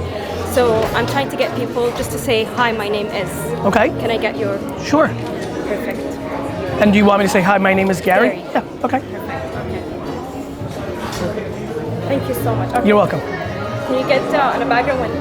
Yes, okay. 1, 2, 3, go. Hi, my name is Gary VaynerChuck. Thank you. You're welcome. Okay, let's go. Just one question. If I have investment pitch, I would like to share it with you. What's the procedure? Gary at VaynerMedia. My email. Okay, thank you. Spencer, man. I'm good friends with Raj and Maha, so. Last one. We got 5 minutes with Spencer and then we're done. 5 minutes. Come on, darling. Scrap at that. Spencer, You couldn't. got an What about ambassador 4? waiting for him. Sorry, I understand. Already, I'm she's sorry. already. Look, babe, I really appreciate Yeah, and I don't know it. what an ambassador is, so that could be like could be real trouble for me. You know, don't Like don't hurt Raj me, yesterday. Spencer. Yeah, right. All right, let's do it. You're gonna hear about it. You ready to go? Ready to go? It should be recording now. We're recording. Sound okay? Test. 1275. Yeah. Ready? Okay. TikTok. Yes. LinkedIn. Yes. I've gotten to TikTok about 3 months ago. My daughter said to me, Dad, Get that's off. my place. Get Yeah. off, yeah? And I'm on it now. Good. Okay. And it's mad and it's crazy as you like. And I watch what you do and I'm like, okay, well, I'll just do more of that kind of stuff. But then I get so sucked into the stuff that Consuming it. hours. It's Like, very entertaining. Yeah, and I'm just You know why? Because it's happy. Yeah. The world is putting out so much content that is not happy. TikTok's happy. It's youth doing creative things. Yeah. That's why we're getting sucked in. It's happy. It's entertainment too, isn't it? That's right. It sure is. Entertaining. Yes, it is. Sucked into it. So I've been following you for the last 5 years. I see it. Thank you. Got me the shoes, man. So He's I'm the absolutely chuffed to bits for that. Okay, so Raj is like mega with it. Okay, so mega with it that you're gonna have to sign my shoe. Done. Okay, I don't know where you want to sign it. I'll figure it out while you're talking. Go ahead. And so what I wanted to make sure that I did was, get in. I built a company. It's just been valued at $109 million. And I'm thinking about selling it. Okay. But I'm fearful of purpose. Okay. Because I've done this before. I sold a company before. I sold my equity, and I literally nearly killed myself. I understand. Because I was miserable, deeply miserable. I understand. And so now I'm in this place where this company's great, and it should be sold now. It's the right time to sell it. But I'm scared about what my life's going to be like, and so. Do you maybe at the time you sold your first one, you were still insecure and you needed the money to do bad behavior? You might not do that same bad behavior now. You might. I don't know you, but the money is not the problem. It's just not. No, it's not the problem. It's just all that money does is exposes the truth. Mm-hmm. So you have to ask yourself, who are you right now? Because I promise you, it's different than that guy. Yeah. And if you feel great about where you're at, and you can take those dollars and do something purposeful with them, and I don't mean give it away. I mean build something else. Mm-hmm. But it's so hard, I think, for me to be creative. I mean, I suppose I just need to sell it and then start again, don't I? That's I just right. Need to find, just try. That's right. Yeah, but it took me a year of becoming I went to a very dark place for a year. I believe that. Equity, I had all this money, and it was like, right, what should I do? I'm going to do this. It'd be great. And after a month, you didn't want to do those things. No.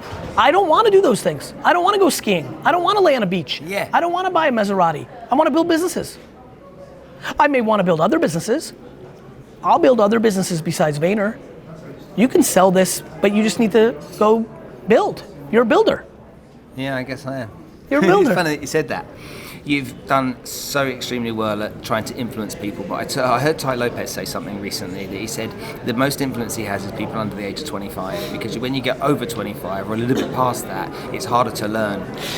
Do you agree with that or not? I don't. I do think people at a younger age are impressionable. I just think it takes a great communicator to break through somebody that's older.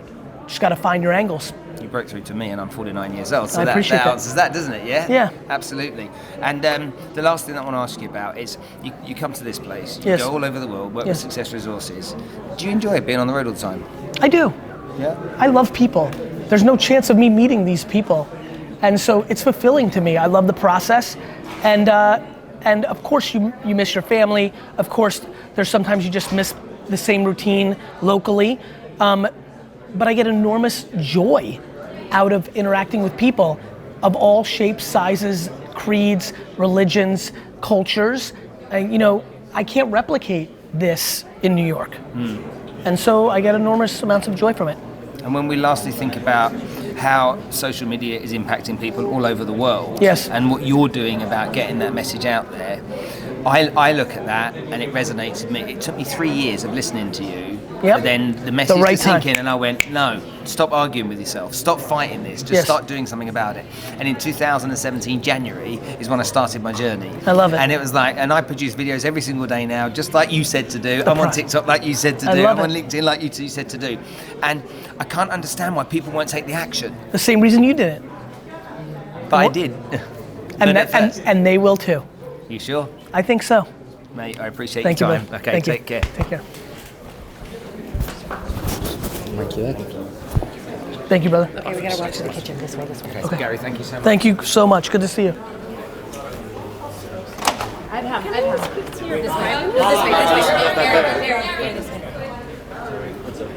Next time. Raj, Respect. I love you, bro. Love you. I love you too, man. Have a wonderful new year. I'll see you soon. In 10 years, this week was our first interview. It's crazy. Ping me on the exact date. I want to do like a 10-year throwback. Would be here though. Yeah. Yeah, me too. Walk with me, Adham. Yes.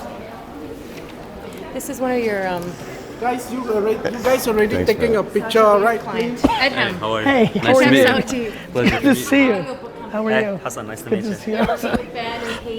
It's a real pleasure. Yes. How are you? Good. It's good. Good. Early stages, but good. Early. Yeah. You okay? Have you been?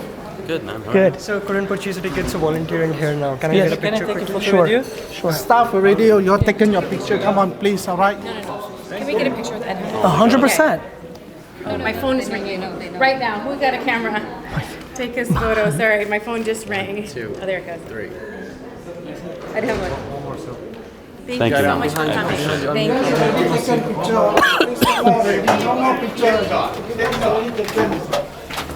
It's always good. It's always good.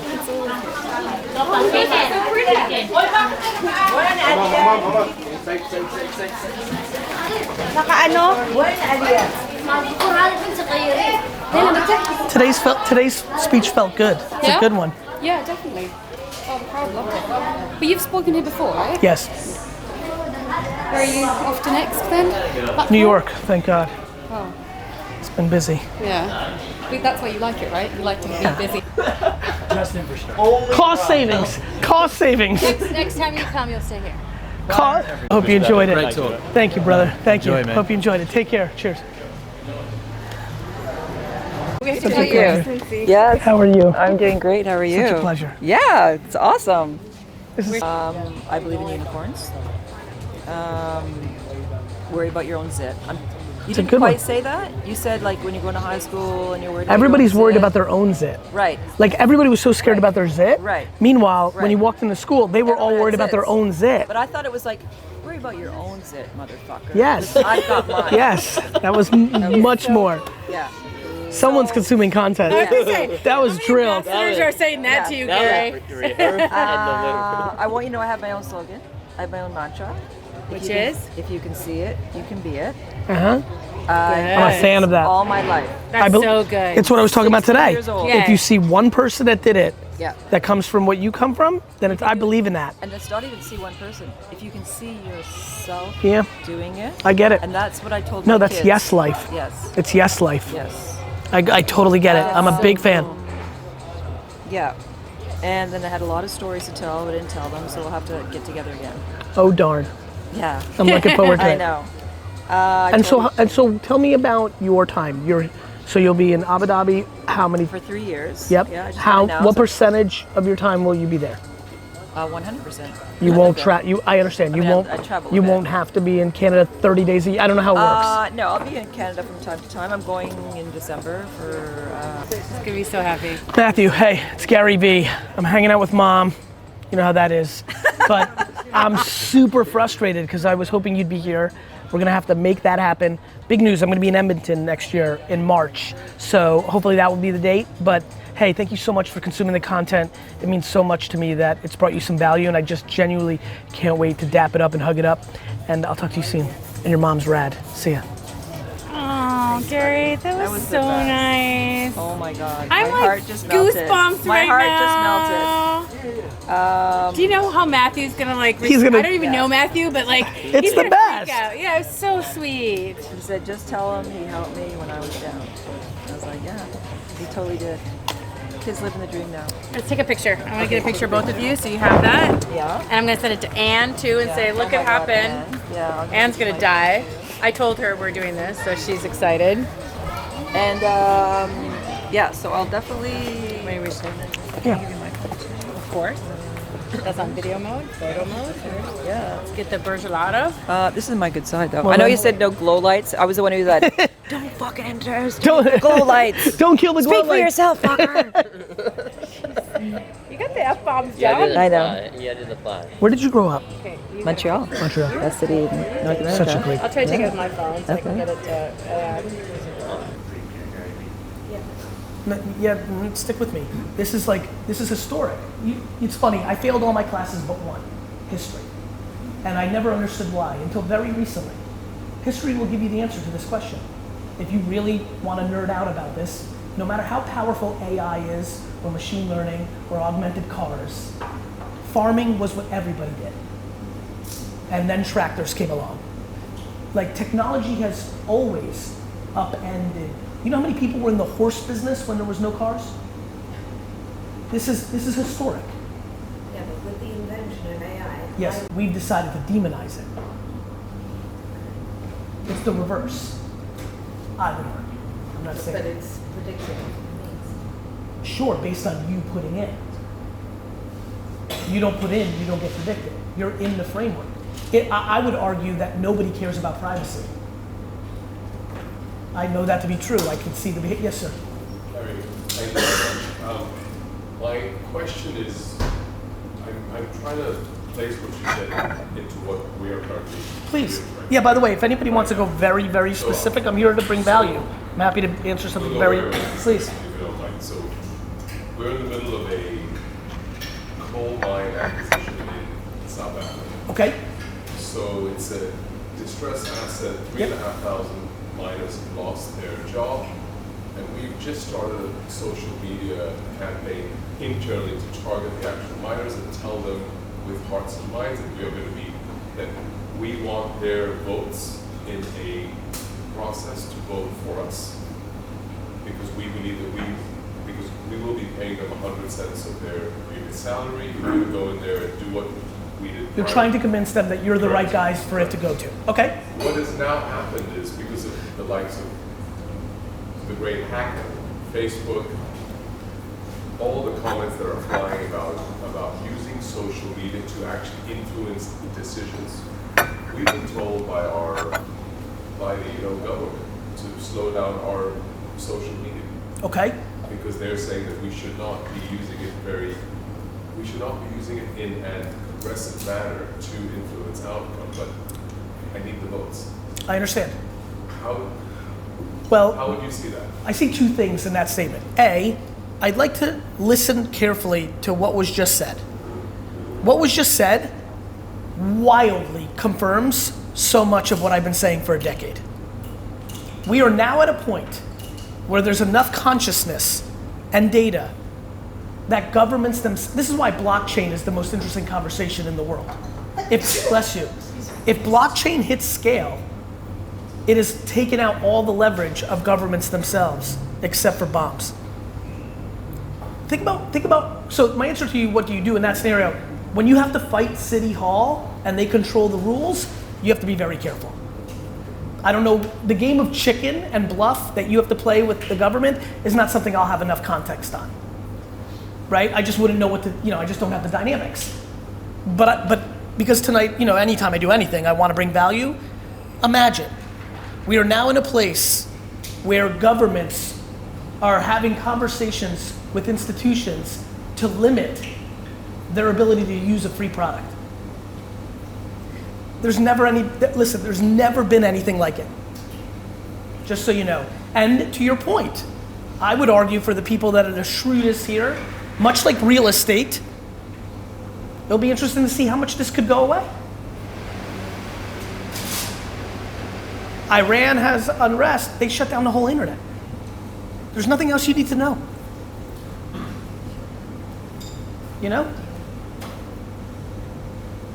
Not super complicated. This is the great power. The ones that know how to use it will benefit. The ones who don't will be at detriment. I'm fascinated by organizations' ability to spend money to try to communicate on things that are dead, or at best, wildly overpriced. Watching every one of these brands put up billboards out here in these beautiful streets and knowing that for a penny on the dollar, they can do 4 times the impact on Instagram makes me smile. I find it fascinating. So you mentioned privacy. Yes. Privacy, and you hinted to your point of view, but between the GDPR and other acts of privacy, and all the way to where Facebook announced Libra, the currency. Yep. What's your point of view on that space? I don't think humans care. And I think governments do, and that will be the game. It's a tax play. It's a political play. It's a control play. It's a control play, whatever that may be. Europe thinks of control one way. Russia thinks control, right? Just depends on where you live. What's that? Humans don't care. Is that worrying? I would argue that if you actually have a thoughtful 2-month conversation with yourself about privacy, that if everybody knew everything about everybody, we would be the happiest people on earth. I really do. It's a very interesting conversation if you play it out. I believe that everybody's unhappiness in this room has to do with shadows. Shadows? Shadows. The secrets that you have inside of you. I really believe that. And I'm watching it very carefully. I saw your clip on education. Yes. And you were very specific about it being outdated. The way that education is packaged in 2020 and sold is wildly outdated. Our kids are being taught to memorize things that they have the information on their phone. Education in the world today is strictly a brand play. Almost every parent in this room only believes in education because of the brand leverage deployed against where the kid goes. Nothing else. So what should we do? What would you suggest? I think it's very dangerous. I like talking in macro because I hate the thought of telling somebody what to do with their children is out of bounds for me. Everybody knows their own situation. In the macro, I think that education is a foregone conclusion of losing its leverage. I don't think we do anything. I think it's inevitably going to happen. I would argue that our kids' generation will be either the last or the first generation to not value the brand of college that we're that close. I think you know what people are very bad at? History. I mean, college is a very modern ROI. It's no different than venture capital or hedge funds. These things are not that old. Lots of things have 30-year runs, 70-year runs, 100-year runs. I think we have a very bad relationship with time, and we think our world is the world. And I think it's extremely flawed. I mean, it's becoming laughable. You're starting to as somebody who was a bad student and grew up in the 80s and 90s and was somebody who always shared ideas. You know, a lot of people first thought my views on education were predicated on me being a bad student. Sure, in some ways, it's very sad that I got no value from 6 to 18 being who I am. It's sad. I could be much further along in thoughts and hypotheses and productivity and impact. You know? So I think they're very vulnerable. So, but real quick, I apologize. But they're not vulnerable in societies where brand is everything. They're really not vulnerable in Dubai. Everything's logo here. Because it's important for the people. Because the brand is people want to say that their kid's going to Harvard to look good in front of other people. This is one big game of insecurity. That's not a Dubai thing, right? That's a world thing. Absolutely, that's everywhere. But and I think you'll agree with this, there are clearly certain pockets of the world that it's more intense than others. It is more intense in Dubai than it is in Peru. You know, so but yes, no question. That's based on finance. That's based on 100%. 100%. You know?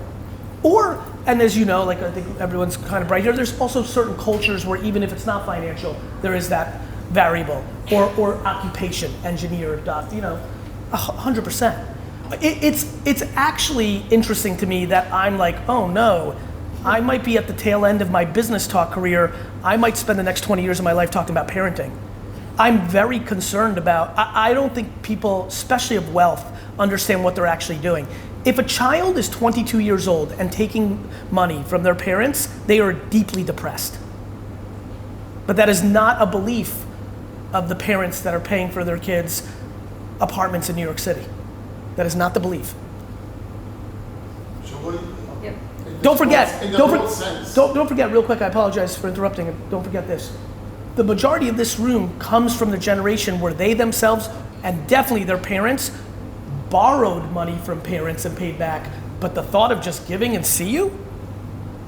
I mean, in 20 to 50 years, we've gone completely from an amazing thing for parents to do was to lend money that you would pay back to children feeling as though it's just owed that you're on the payroll until forever. That's the parents' fault. That's not the kids. I watch 40 to 80-year-olds make fun of millennials when they created them. We created them.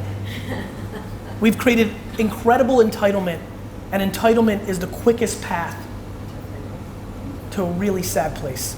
And we're gonna blame social media. We're gonna blame technology because we are not good at being held accountable for our actions. So what are the drawbacks? A lot of things. I mean, when you have an open platform, you have the ability for bad voices to scale agenda. Yeah, because I feel with communication, you're sabotaging or you're camouflaging reality sometimes. I would argue that letting 12 men around the world for 70 years dictate what reality is, it was a really bad problem. Because life's about, right? Life's about alternatives. Yeah, no. Yeah, it is. I agree, but depends on how you see it. Well, I agree with you 100%. Depends what, yeah. I agree with That's you. what I'm saying. I couldn't agree with you more. I agree that it's what perspective. I would rather have an open market because I'm a buyer that humans in the macro are good, and that an open market of communication is better than Rupert Murdoch and 17 other people completely dictating the thoughts of society through print and television. That's what I would argue. I have a funny feeling that the people that benefited from that system would disagree with me because they don't have the empathy to look at it from a whole. That's what but I'm not saying I'm right. To your point, I think this is a perspective game. I just intuitively believe in humans and open markets. What's really funny is all my friends who are quite wealthy, and I have many of them, love open markets, but want to keep this market closed because they're making money. I understand. Hypocrisy is very easy to detect. Sorry, going back to the subject of like parenting and yes. So within specialization, what do you think are the subjects or the professions that might actually I think that's a tough game. For example, one thing that I was arguing for the last 5 years, which the math is starting to show in my favor, was 5 years ago everybody decided to make their children coders. And I kept saying, guys, the reason coders are valuable today is nobody wanted to do it 10 years ago and all the nerds were doing it, and it's just called supply and demand. If everybody's a coder, then coding in 20 years is gonna be an $11 an hour job. Somebody once said that if your kids don't know how to code, they're not gonna make it in the future. I don't think that person's right. I could be wrong, but again, I use history. This has happened a lot. Something gets hot, everybody does it, life is supply and demand. It really is. It's why intention's the big one. It's why I'm doing everything that I'm doing with myself. You know, what's fun about what I talk about is, again, I'm not teaching this, I'm living it every day. This is my dog food, I'm eating it. You know? So I don't know, but I will say this. One thing that has emerged to me as a hypothesis, because I don't like guessing, I like everything, you know, it's fun for me to talk here because I'm talking about things that I know versus things that I perceive, you know, these are perceptions and things of that nature, but the tactical stuff, the LinkedIn, TikTok, or the media's underpriced, that's just tactical, I know. Some of the perspectives are perspectives. But I will say this, I do believe emotional intelligence is an incredibly rising asset. I believe things are getting commoditized with technology, and that EQ is starting to outpace every other skill. And so I'm very excited that empathy and gratitude and kindness and compassion and sympathy are becoming business advantage skill sets. So people talk about keeping millennials in the workforce, and we judge millennials for moving around. They're not entitled, they have options. Everyone's like, these kids want to be vice president in a year, right? All that stuff. They have options. The ability, if you have a half a brain, to make $200,000 a year on the internet at 22, doing 37 things I can rattle off for you, is very high. The fuck are they gonna get paid $86,000 to do bullshit work that we did as kids? 90% of this room looking around would have done it too. You would have left too. You wouldn't be in this room if you wouldn't have left too. It's timing. We're imposing a prior world on their reality. Now, do I think they're entitled? Yes, I think because of the stuff I was talking about earlier, which is we paid for everything. Paid for everything. Yes, sir. There's a lot of talk about, Steve Jobs didn't let his kids use the iPad. Right. Media consumption with young adults and children. What's your view generally on media consumption of young adults and children? And if your view is positive, what kind of media do you think is appropriate? I want my kids to consume technology and information 24 hours a day.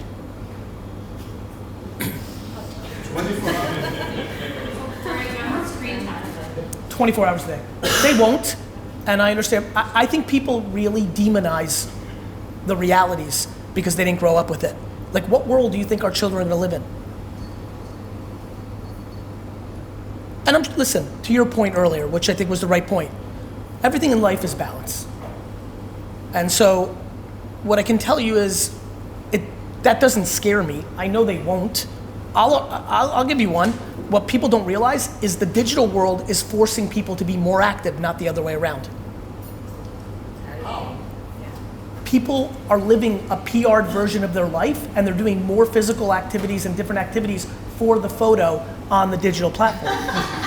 I'm serious. People are really bad at looking at data. People are very good at having an opinion. People are very bad at looking at macro data. Gary, question. Please. You spoke about distribution. Yes. And you spoke about content. Yes. What are your ABCs of compelling content? Thank you. I'm very big on the truth. It's really important. Like, it seems basic, but almost nobody wants to put out the truth in their content. Almost nobody. So, context. Content that respects the shit out of the distribution channel, but more importantly, of the psychology of the person while they're on that platform. Like, I could see you were being intuitive about this. You and me on Instagram are totally different than you and me on LinkedIn. Different. Just like we're different here now than if we were at a party, right? That is something people struggle with tremendously. I'm extremely passionate on cultural currency. You cannot imagine how much you can do when you actually understand the slang of the moment. Being cool. Or just knowing what that audience wants, right? Like, knowing what memes, what slang, what colors, all that stuff it's unbelievable. Currency is incredibly valuable. And probably the single reason that I broke out from everybody else, I think the single most important thing about content is consuming the qualitative feedback after you put it out. Qualitative, not quantitative? Correct. The quant's the commodity. Everybody else has it too. The qual and the ability to synthesize the qual. So the insights that come out of the quantitative. AKA read every single comment and have the natural ability to glean the insight that lets you inform the next piece of content. And that's why it's such a fun game, because everyone's gonna lean into the math. Everybody leans into the black and white because it's black and white. All the upside is in the gray. Yes, ma'am. So teens developing their brains at that time. I'm sorry, teens. Teens Yes. developing their brains, and you say the most important thing is EQ, but they're on devices 24 hours. I would argue they get so much more empathy out of that. They have so much more context and content consumption, right? I think that, it's very interesting to me that we would put a piece of paper and a pencil on a pedestal, but we would demonize a phone, right? Like, why is writing a letter a more noble act than sending a text? We glamorize the distribution, but not the communication. It's what we do. It's what old people do. It's always been like that. Go read the article. Actually, I'm not kidding. I think this, I'm trying to think about like, wow, this is a really great crowd. What can I say that like forever brings them value? Go read old stuff. Go read all the newspaper articles about the kaleidoscope and how it was going to destroy the children of the world. Real. Go read it. You'd think you're reading about the iPhone. The number one underrated brand in the world is the human being. Guys, our brain capacity us are not even touching it. You don't think they can handle the screen? It's laughable. I know, and it's an unpopular take. I'm just hoping that I can stay healthy enough to be heralded for seeing it. But the kids are not here. What's that? But don't you think that would change how shaping their personalities, since on the other side, of course, it's not reality. Of course it's reality. But of course I think it's shaping their minds. But of course it's reality. You mean people PRing themselves? Yeah. So for example, we've always done that. Yeah, I mean, why do you think people buy cars and homes? Okay, I'm talking about social media. So for example, today when you're talking about specific social media where you no longer know the truth behind that product. You don't know the truth behind anything. This is what beings do. You have a much better chance of finding truth on the internet than you do in your neighborhood and college. In what sense? You're limited to the information you see in front of them, and everybody's been faking the whole time. People always fake. You went on a great trip to St. Bart's with your family this year. Did you?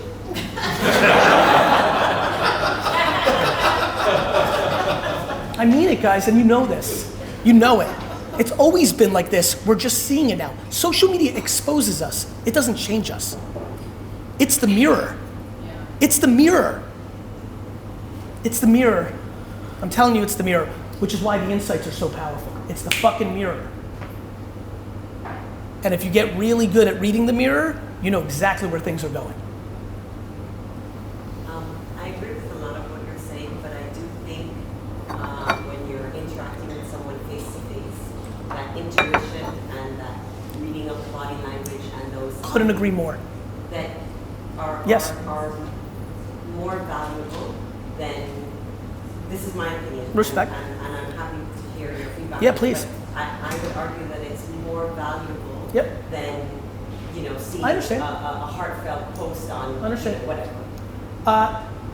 Well, first of all, there are so many people in this room who have the inability to read the subtleties in a human interaction.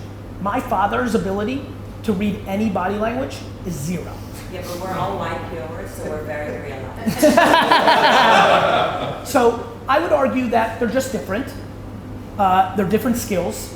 As somebody who's incredibly good at it in real life, I've been incredibly good at it in digital life, which is why I've been able to glean the insights. I don't know, because I just haven't thought about it, so I'm glad, this is why I love this, now I'm going to. Is that skill map, or can one be good in one place or the other? Probably one good place or the other, you would just think, because there's so many chemical variables, but yeah, I agree they're different. I don't necessarily agree one's better than the other.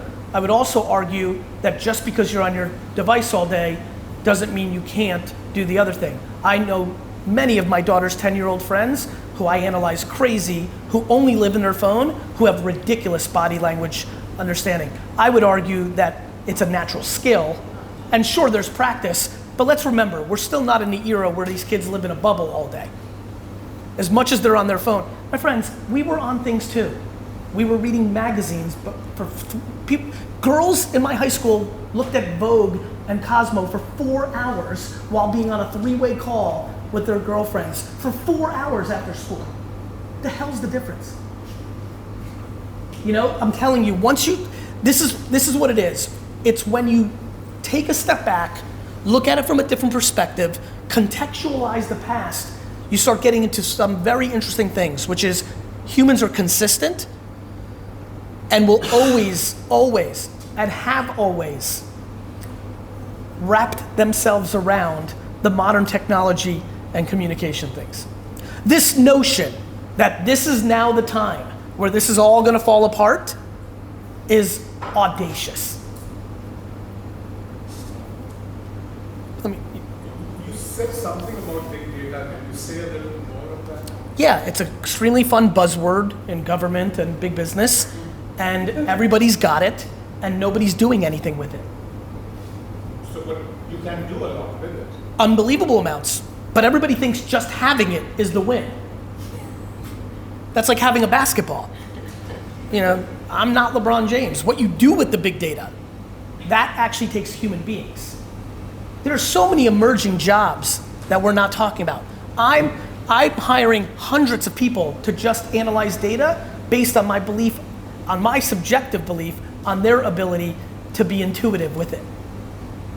But AI can analyze quantitative data, but not qualitative. That's why the math is the commodity, while everybody's going all in on the math. That's what always happens, right? Look what happened in Hollywood. Everybody made tons of money for 50 years on the distribution. Now all the money's in the IP. The internet is the middle, just so you know. If you're in the business of being in the middle, it's just a matter of time. It could be 40 years and you're retired and you don't give a shit, but it is the middle. The internet is the middle. Bookstores got hit first, then limousines and taxis. You will be hit. It's just a matter of time. You spoke about the middle right now, and you threw in blockchain 20 minutes ago. Can you elaborate on blockchain? Because I think that's something that most of us are reading up about. But how's it gonna? It's a framework, like the internet's a framework, except the internet has people in the middle. It's called Apple, Facebook, Amazon. There's gatekeepers. That's why they become the biggest companies in the world. Blockchain doesn't. And if it scales and becomes where we play, you're talking about a very interesting world. Is it if it scales or when it's? I think it's if, because I don't think governments will let it scale as naturally as we let the internet scale. America, China, and Russia have zero collective vested interest in letting blockchain scale. So that's going to be interesting. Listen, you can see I speak with a lot of conviction. You can see that when I hear another insight, I get excited about the thought. This one I've spent a lot of time on. I just can't put the pieces in my head together. It just seems, I just can't go, but I can add the context of if. Because if you play, what I'm pretty good at naturally is playing chess. If this happens and this happens, right? I don't overvalue the past, which is a lot of what the questions here are about. And I play. That one, when I play, that one was fun because that's where I got into like some pretty heady people I know in government, and I just can't get to my answer on that one. I just don't know how that one, it's intense. It becomes almost a war of the humans on Earth versus the governments at Earth at scale. It's really intense. It's pretty interesting,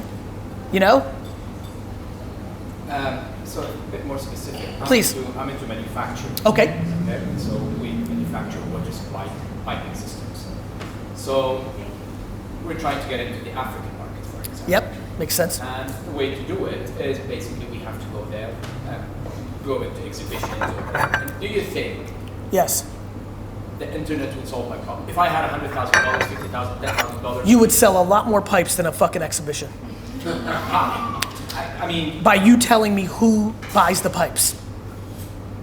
And then me going and figuring out where that decision maker consumes information, and then me creating information that builds brand equity for your business, which then leads to top of the funnel sales opportunities. So if I get this right, it's to identify the final decision maker. Always. And then I'll give you one that's going to blow everybody's mind. I market to 14-year-old girls on TikTok because I have the data that proves to me that the 14-year-old girl in America now is influencing the mother because mother's no longer mother, they want to be friends, and the 14-year-old girl is influencing the mother, and the mother is the one that buys the product for the father. When I try to sell deodorant, this is real, when I try to sell deodorant to 50-year-old men, I target 14-year-old teenage girls. It's interesting, right? Another question, because the whole advertising industry is kind of based on brands grow through reach, right? It's wrong. Right. So what is your new thesis now? Obviously, Brands grow through relevance at scale to as many cohorts as possible until there's diminishing returns on the creative and the media. That you need 50,000 content. That's it, you got it. That book, How Brands Build, is destroying every CPG in the world.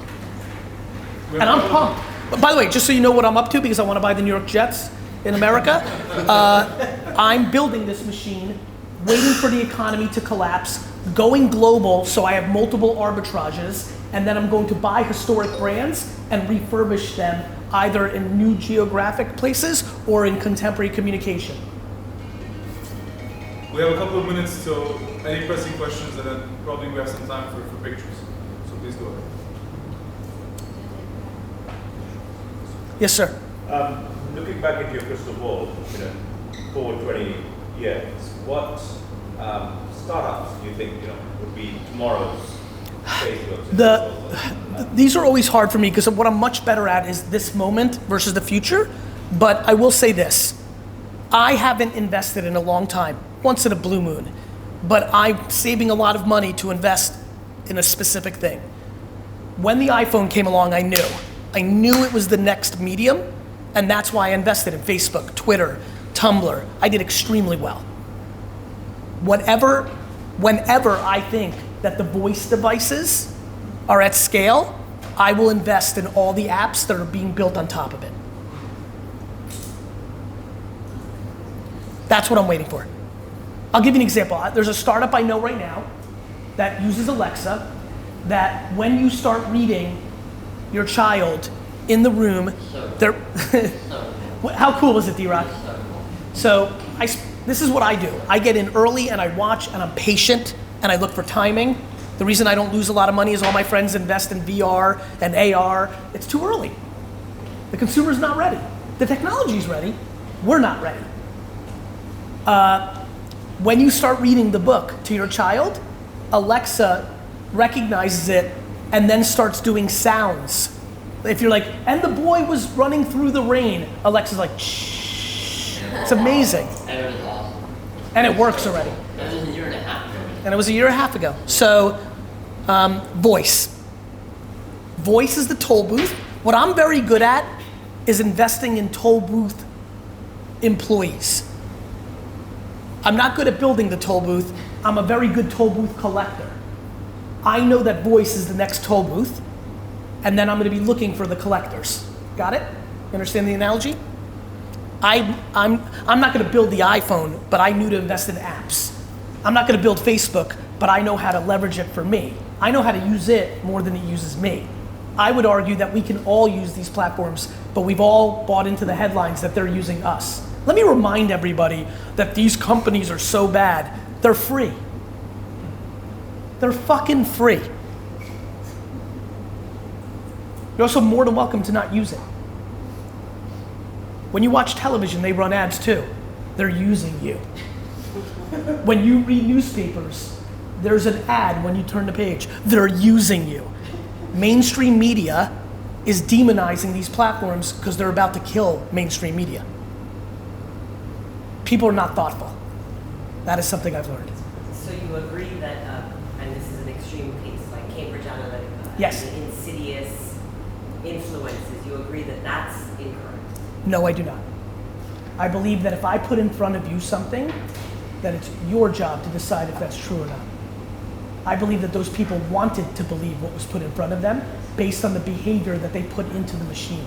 No, I do not. That's like blaming somebody who buys something on a commercial while they watch Fox News that demonizes immigrants. No, I do not. I believe that people are very, very one-dimensional in this conversation, and I came here tonight to add a dimension to the conversation.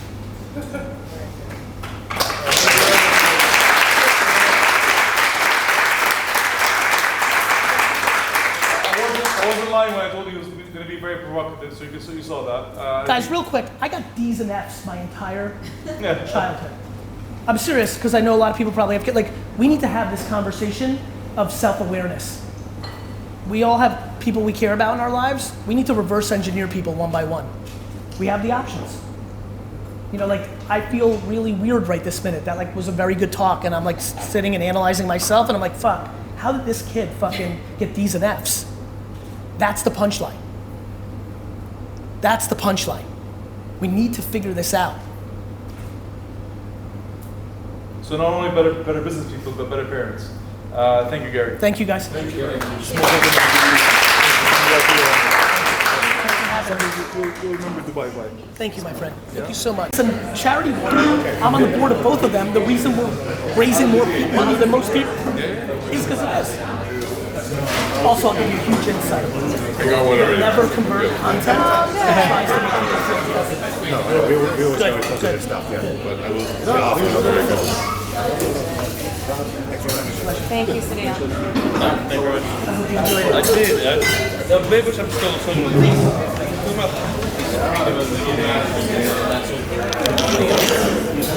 Human mind generally works in a different way, but you know it's just on the very end. And you have no problem with everything because it's up to people to seek out the truth. But people don't. It's becoming more and more observant that people find their everyone's finding their echo. People always were that way. I would argue that now that we're putting spotlight on it. Yeah. Before we didn't have enough information. So to use your Bali example or whatever, it's like I only met 3 people, 2 said Bali was great, 1 said it was shit. Yep. I haven't gone out and been able to seek my kind of, I want to find as many people as I can at Bali as shit. Yes. Whereas now we have that wider information, but we then just use that kind of filter to then extreme polarize our views on everything. That's right. And I guess, I don't know where I'm going with that, but it's it's no longer a freedom of, it's not almost, from a human psychology perspective, there's not freedom of information. No, it was always, mind but it is was, now but it was always making that. it more focused No, than but it's ever been before. No, it's always been that. It really has. Like, that's what people did. Why did some? You didn't have the ability to find. You didn't have the ability to go that laser. You know what I mean? I think it depends on how you define laser. Right. You know, right? This conversation hinges on what you mean by that. Laser's probably the wrong word. It's the Marx was able to get communism out. Hitler was able to do his thing. U.S. was like, these things were happening. Yeah. They've always happened. The question becomes, do we believe in the human spirit that over time, at an open scale, we're more good than bad? I do. And I think that that's what we have to talk about. You know, because you know, we make it very basic about good guys versus bad guys, but it's much deeper than that.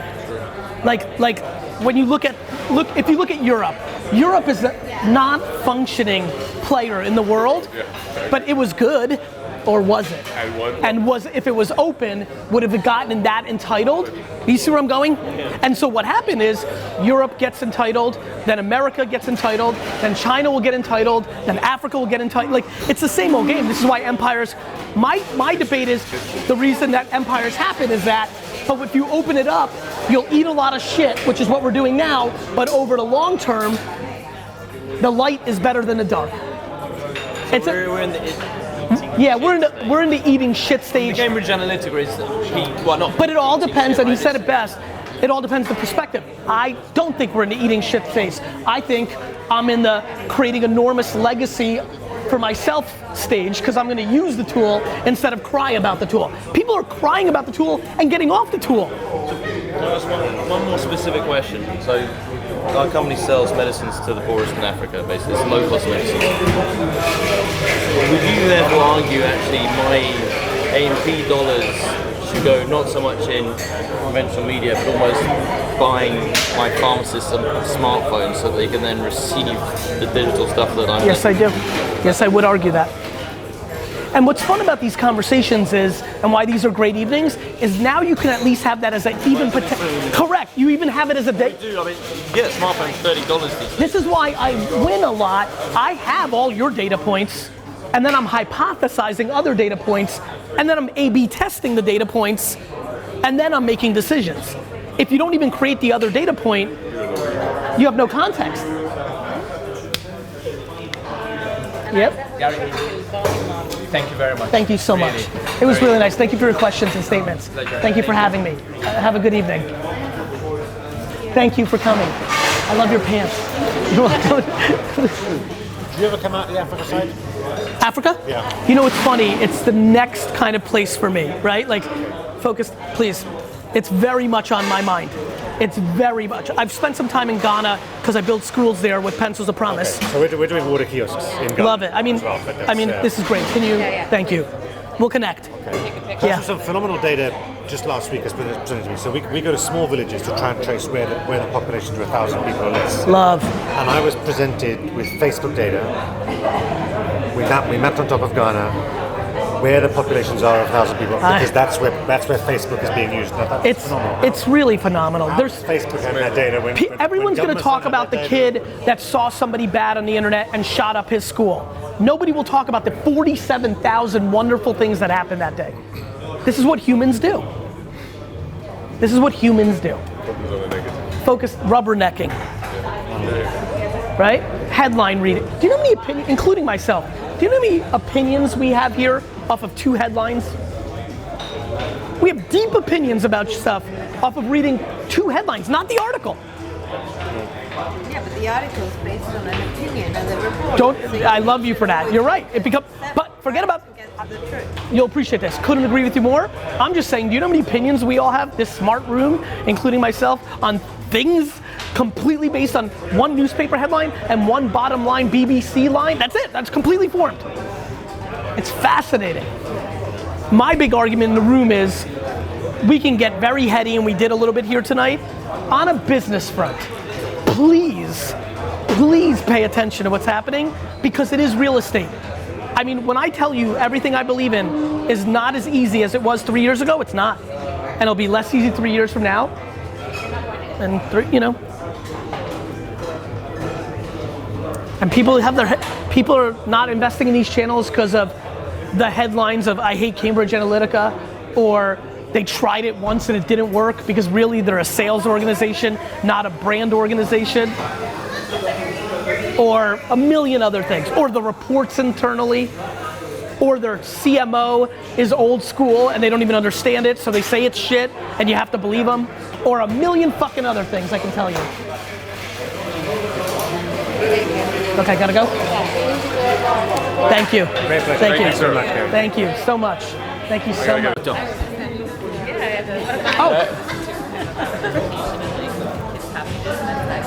Oh, it's such a good picture. Thank you. Thank you very much. Thank you. I love it. 2 things. Yes. One is we're going to take a picture. Yes, hi. How are you? And then you're going to make a video for his daughter.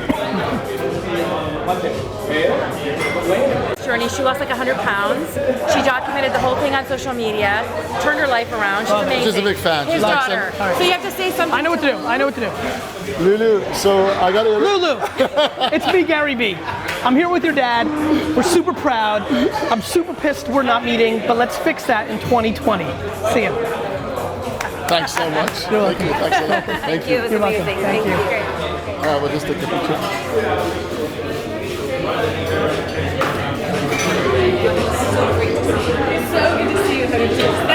Thank you. Gary. Thanks Take care. Thank you for having me. No worries. I hope everybody enjoyed it. It was amazing. Thank you. Hi. I hope you enjoyed it. I did. Thank you so much. Thank you so much. Take care. Yeah.